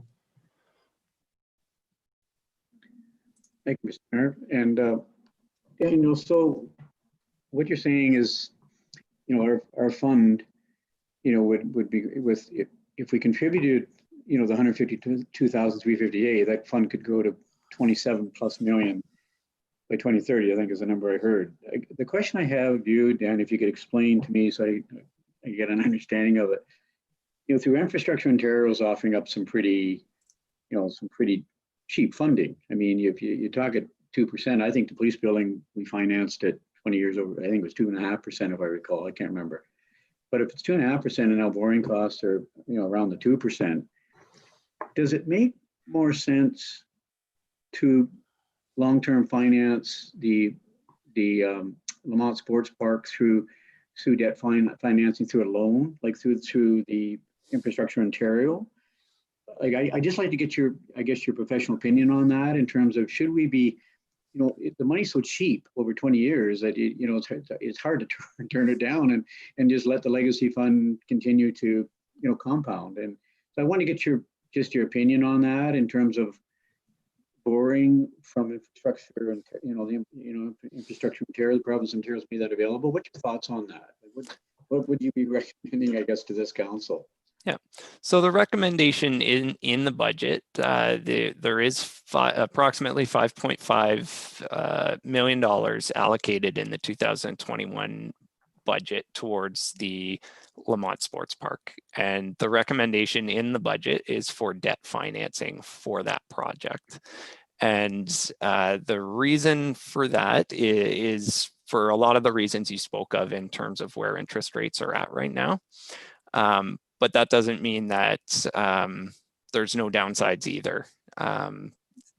We could see rates go lower and we lock in at what we think is a great rate of 2%. And I can envision scenarios 7 years from now where a council looks at that and says, oh, 2%, that's not as great of a rate. So that possibility exists. One of the overall themes of what I'm trying to get across to council is that we've built up a lot of financing capacity through the legacy reserve. And because that financing capacity, like I said, is both our cash reserves and our borrowing capacity. Right now, when rates are low, the borrowing capacity is high. When rates go high, our borrowing capacity is less. By utilizing debt towards the Lamont Sports Park project, when rates are what we might consider low right now, we preserve some flexibility in the future if rates do increase. So we really just kind of lock in a max ceiling. I know, there's concerns from council in the past about affording both the Lamont Sports Park and the pool. Or the aquatic facility. And my message to council is that our current savings within the legacy contribution and our current contributions to the legacy fund can fund those two projects using the project estimates that we have right now, which may be up to $10 million for the Lamont Sports Park and up to maybe $30 million for the aquatic facility. So Mr. Mayor, if on one more comment, then I'll defer to the rest of council here. This intrigues me about borrowing, from the Infrastructure Ontario financing. I think that makes really good sense, actually, with the 2% rate is it's pretty low rate for borrowing. But the other thing I wanted to ask you, Daniel, is it sounds to me, without contributing the new 152,000, that we are quite able to be able to finance the Lamont Sports Park and the pool, what you're saying, and without contributing anything extra. And I don't know what the appetite is around the table with our mayor and council on this, but when those two projects are completed, we now still have a legacy fund that will could continue to grow with the annual contributions we're making. And I don't think we've ever said anywhere that the legacy fund is for green only. And I'm just talking about parks and arenas, et cetera, et cetera. We've got big bridge expenses coming up over the next 5-10 years. There's probably major road initiatives. There's nothing to say, I guess, that we couldn't, with contributing the new 152, and open it up to other projects after these two projects are completed. I'm talking about. There's no harm in funding non-green projects, correct? Sorry, is that if that's to me? Or? Yeah. Yeah, so we have a lot of infrastructure needs as a municipality, and that's why our savings right now into the Legacy Reserve Fund represent very prudent planning on behalf of the municipality, and we do know that we have a lot of infrastructure needs in the future. We have asset management planning and standards that are coming into effect over the next 3 years. We know that our asset management plans will call for a lot of different infrastructure spending.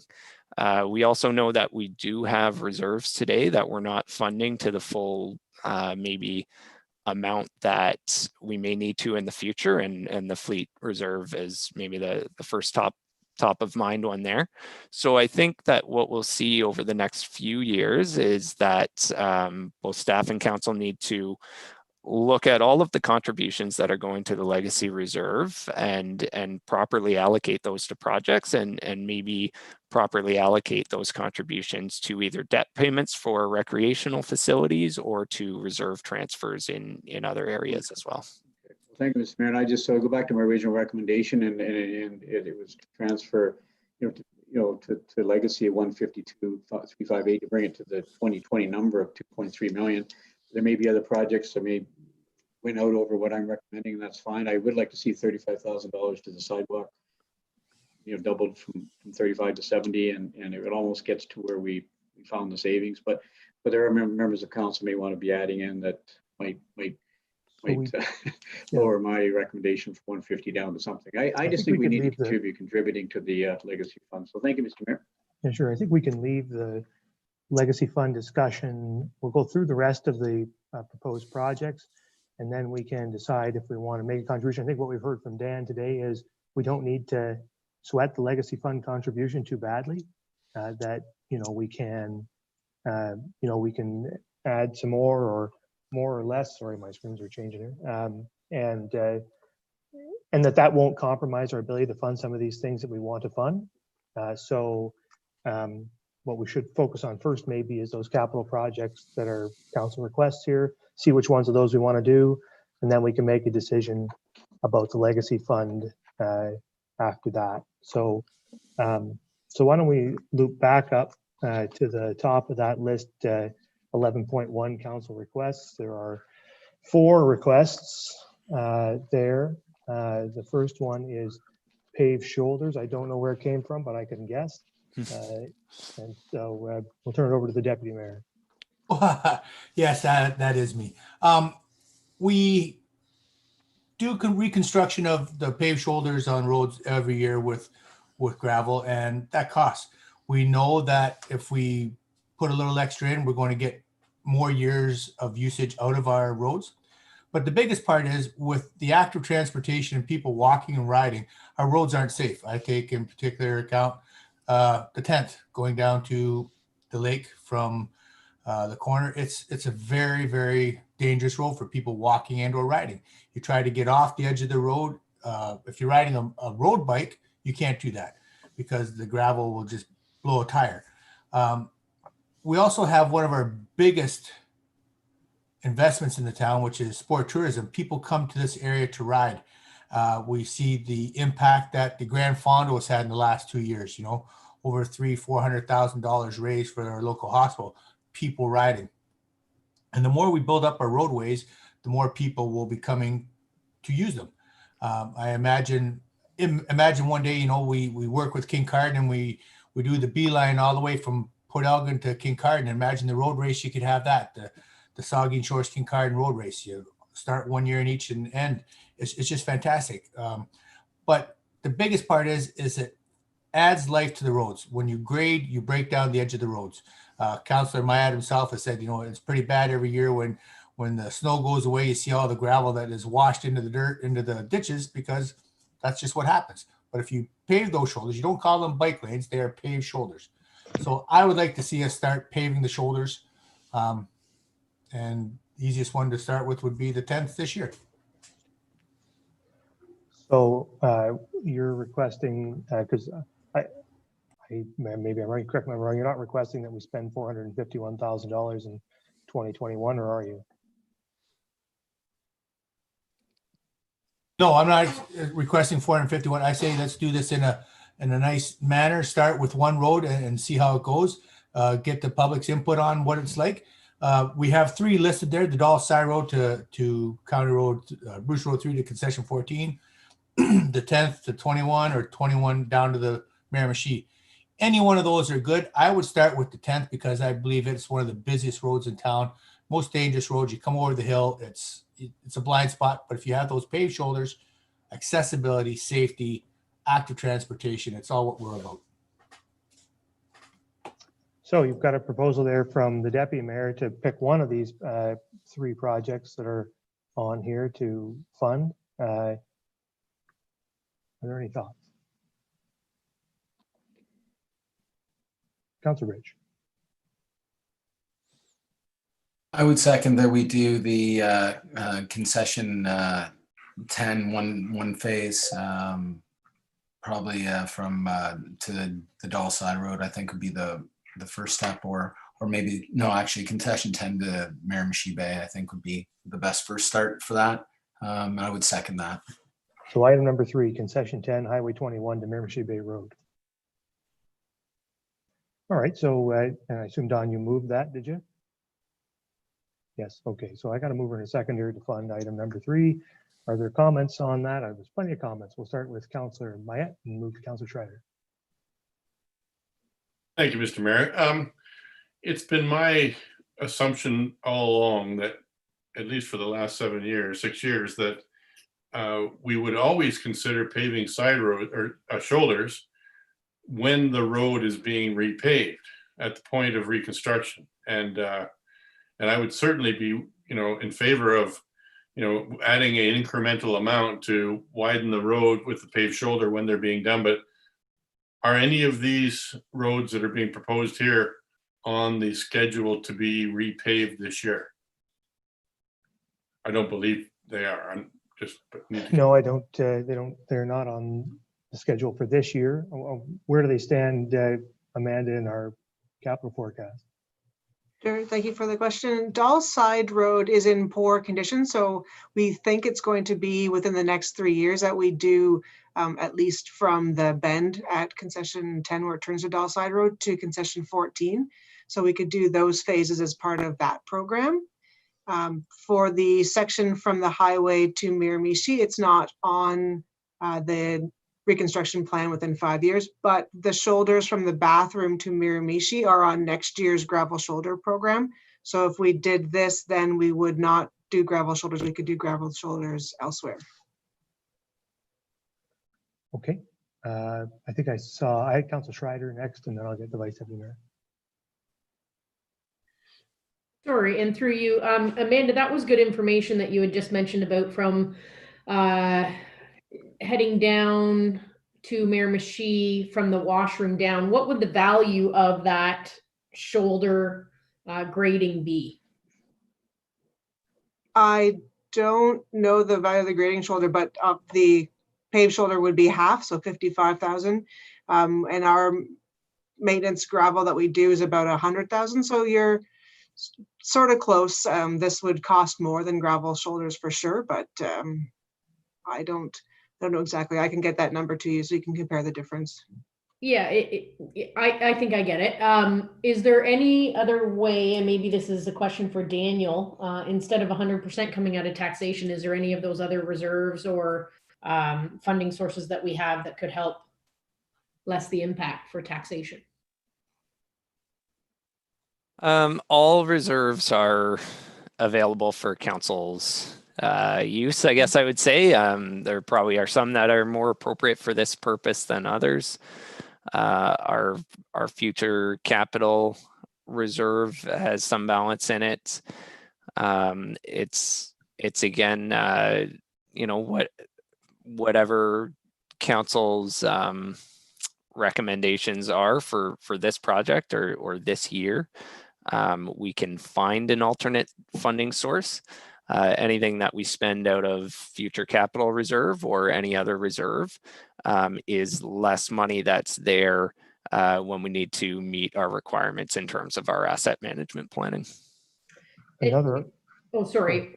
I was just gonna, one more follow-up from there.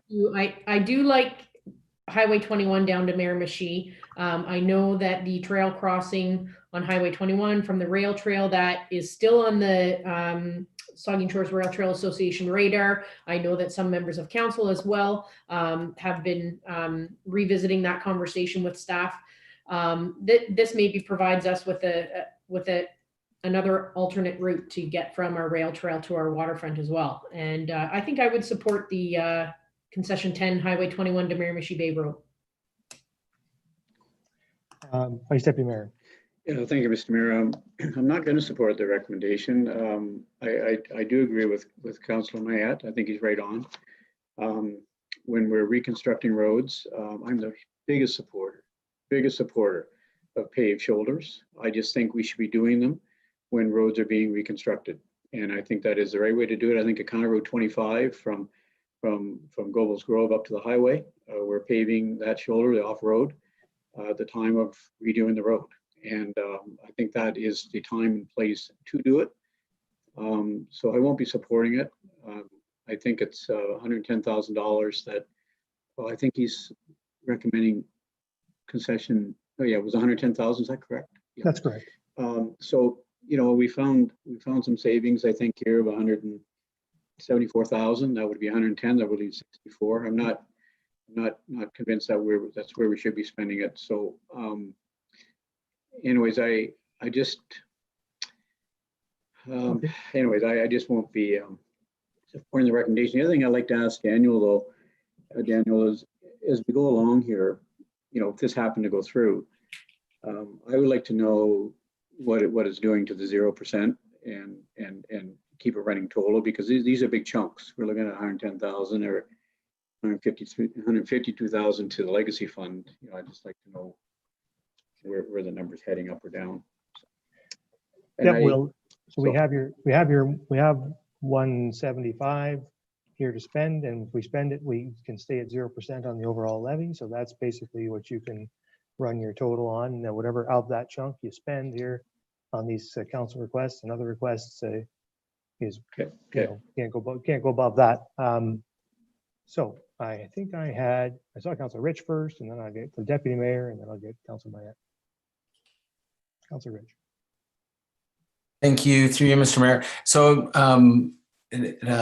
Amanda, I was just kind of trying to follow along. So it seems to me like the Dull Side Road to Bruce County Road 3, that the paved shoulders do dovetail quite nicely with that project when it's going to go through. One, and two, when you're talking about having to resurface gravel, which of these three projects is going to need to be resurfaced with gravel in the next year? Is that what you said? Sure, thank you, through you, Mr. Mayor. Concession 10 Highway 21 to Miramichi Bay. In this past summer, like summer 2020, we put maintenance gravel shoulders down from the bathrooms or the Woodland Trail entrance to the highway. And then we ran out of money, so we stopped there. So now in 2021, our plan was to continue those shoulders down from the bathrooms to Miramichi Bay Road. So I wouldn't do that if we did the paved shoulders here. We would save that gravel, right, and we would use that money somewhere else on a different rural road. So that in turn, we could consider having taken that 110,000 and reduce that cost, because we wouldn't have to put that gravel in. So I'd be interested to see what that number is. Maybe it takes it down to, say, $75,000 instead of 110. And then we can look at the concession road, Bruce County 21 later on. I think that right now, just in keeping with what Councillor Myatt and Vice Deputy Mayor Myatt we're saying, is that that this does kind of fit into repaving.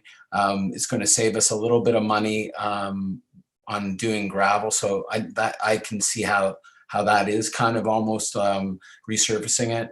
And if we're not going to do the concession 10 to 21 highway for a prolonged period of time, that's a that's an awful long wait to wait until we resurface roads. I completely agree. If it's warranted, we should put paved shoulders as we redo roads. But if this section of roadway is 10 or 15 years out, that's quite a ways to wait when we're trying to encourage active transportation through that transportation route. I would say that that is an important section. And if we are reducing it by the cost of gravel, that's why I would still encourage your support for the project. So it looks like we're short some information here that we could use because there's this gravel issue, and we could have a more fulsome look at this. We have lots of time in this process. We've done this. We've got one day in today, and we have another day scheduled. Why don't we ask? I think there's obviously some interest on council to proceed with with paving some shoulders.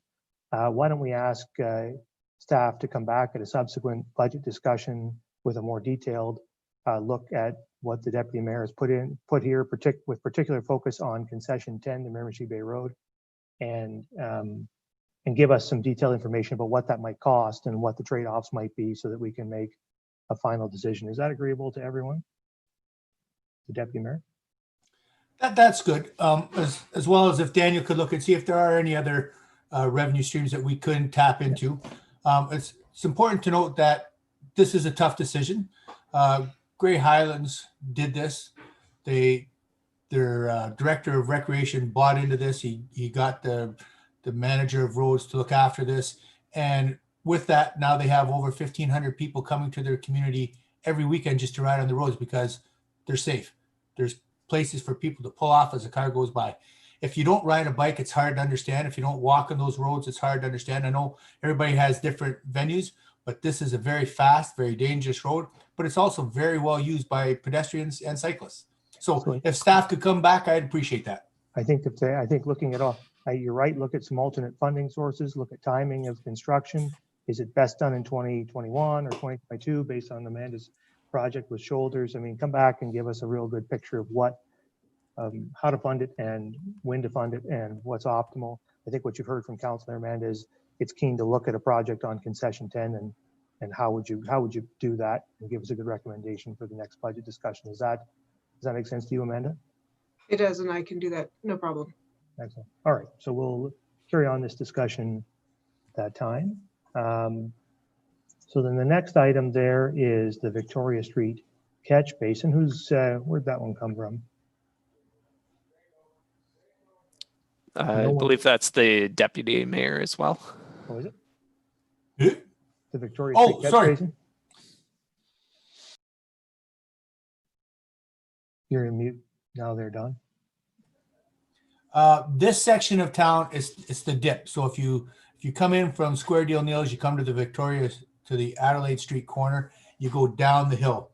At the bottom, there's no drainage because of the dip. It's the water just catches there. So if you look on there, the bottom 4 or 5 houses on both sides, it's a pool every time it rains or when the spring melt. There's no way to drainage to do it. So if we're looking at possibilities of some way we could get out of it, I talked to Amanda about this earlier. She said we'd have to get some kind of a pump system in, but we don't need the water sitting like that. We see it on Bradford Street in Port Elgin, and as a hollow there, it just catches. So if there's something we can do to help these people out, that would be great. Okay, so you want to make a motion then to fund the Victoria Street catch basin?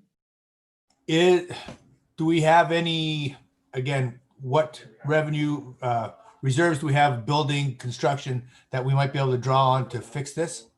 Daniel? So our roads reserve currently does not have any operational transfer into the reserve, and there is no balance in the roads reserve, and the roads reserve would be probably the most appropriate. There's no storm sewer reserve or anything along those lines. As we get into some of these operational areas, that's where our reserves start to look fairly thin.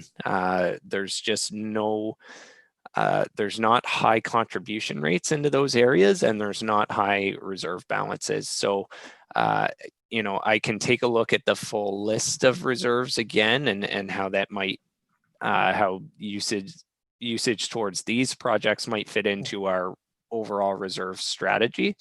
But chances are that if council chooses to approve these projects and chooses not to have taxation as the funding source, that it will end up being the future capital reserve that ends up funding them.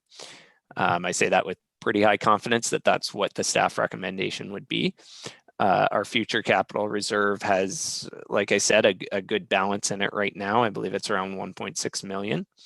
But that is one of our only kind of big pools that we traditionally use for these types of projects. And as these projects become more and more common over the next 10 years, that's... Yeah.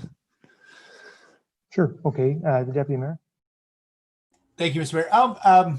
I'll move this to off for now. If there's some way that we could look at possible funding sources, grants, whatever it could be done, look at this in the next year or two, but it is a problem that needs to be fixed. We will be fixing Adelaide Street from 21 up to Breadalbane. There'll be sidewalks going in, and this would be a nice linkage tie-in from Spence back up to Adelaide Street, fix this.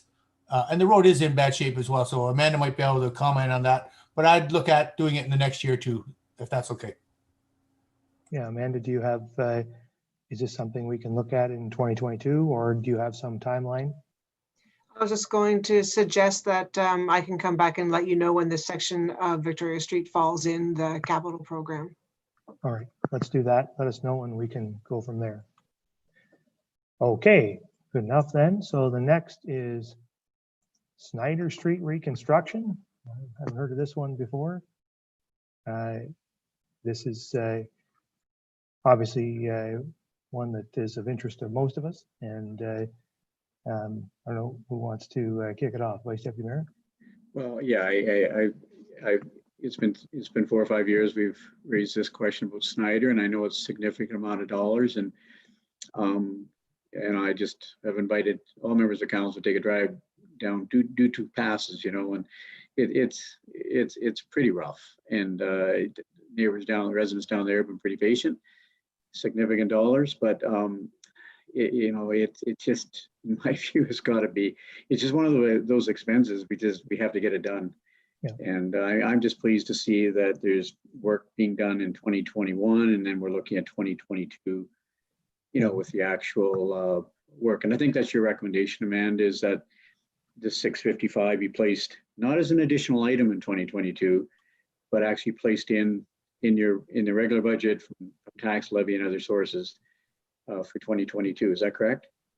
That's correct. And through you, Mr. Mayor, we closed the consultant tender today. So on the 14th, you'll have a recommendation for the design to be done in 2021. And then we'll have a good construction estimate and work scope to go forward with tendering in the fall for spring 2022 work. Yeah, so that's fair. Thanks for all your good work, man. I appreciate it. Excellent. Yes, we're looking forward to seeing that one constructed. Although it'll be a shame because my children love riding on that road. It's a lot of fun for them, but not a lot of fun for the folks who live on it. So we're going to get it fixed. And that moves us then on to D, solar gateway sign lights. This came from me last year. You'll recall it was in the requests last year in Southampton. Gateway signs using solar lights, and I just think it's a shame. Southampton, I think, has some lights on some of their signs, but Port Elgin doesn't have any on theirs. It's a shame to see a town the size of Port Elgin where you can only see its signs this time of year about 8 hours a day before it's dark. So it's one I'd like to see funded, but I'll hear what other folks have to say. I guess I got Councillor Smith and then Councillor Mayette and then the Vice Deputy Mayor. Thank you, Mr. Mayor. And through you, I had the opportunity to chat with the Port Elgin BIA about this particular item last night. And though it falls outside the territory, technically, we, the BIA, believe that it falls within the mandate of beautification of our town. And with that in mind, they were certainly willing to discuss a partnership in terms of applying some funding from the BIA to either match funding or in some way support this initiative. Good, that's great news. Councillor Mayette. Thank you, Mr. Mayor. With regards to the estimate of $6,000 a piece, I just happened to go on the internet and look up sign solar sign lighting, and I had a hard time finding a solar lighted sign designed for this type of application for more than $1,000 a piece. So I imagine these ones, Solus, they must be a wonderful light. There's no doubt about it. But there are systems out there that are designed and robust and have solar panels and battery backups that are, in the $1,000 range plus installation, maybe another few $100s. Somebody with a ladder and a screw gun. So I'd like to, dig a little deeper as to efficiencies of cost here. It doesn't have to be 10,000 lumens. It just has to be enough that you can see the sign, right? I think if council were to give some direction that we wanted to proceed with a project like this, we could ask staff to come back, talk to the BIA, heard an offer from there and see what funding they would offer, look in more detail at some fixtures and what those prices might be. And we could probably come back with an actual, how sometimes with these council requests, the staff doesn't have a lot of time to get into deep detail. So if we were to say this is a priority, then they would come back and give us more information, I'm sure. Right, but I agree it's a great idea and it's very necessary. Yeah, so I'll get the Vice Deputy Mayor. Oh, you're on mute still, Mike. I fully support you. I think it's time we do light up the boards, and I would rather not see it come from taxation. I just like staff, and we don't have to have all the answers here today. Councillor Smith mentioned about a partnership, and I think that's great. But we do have that modernization fund with NWMO, and I just ask staff to, take a look at those two funds rather than take this out of taxation. Okay, I think I saw Councillor Schreider, and then I'll get Councillor Rich. Yeah, I agree with pretty much everything Mike just said. I think Jamie, great job on getting feedback from the BIA, and this is a good project. And I think that if we can find a different way maybe to fund it, or at least that partnership, that let's get it taken care of. Okay, and Councillor Rich. I'll take that request back and use a similar idea for the Southampton BIA, see if we can get some contribution from there. I think we have a little extra money right now as well. Good.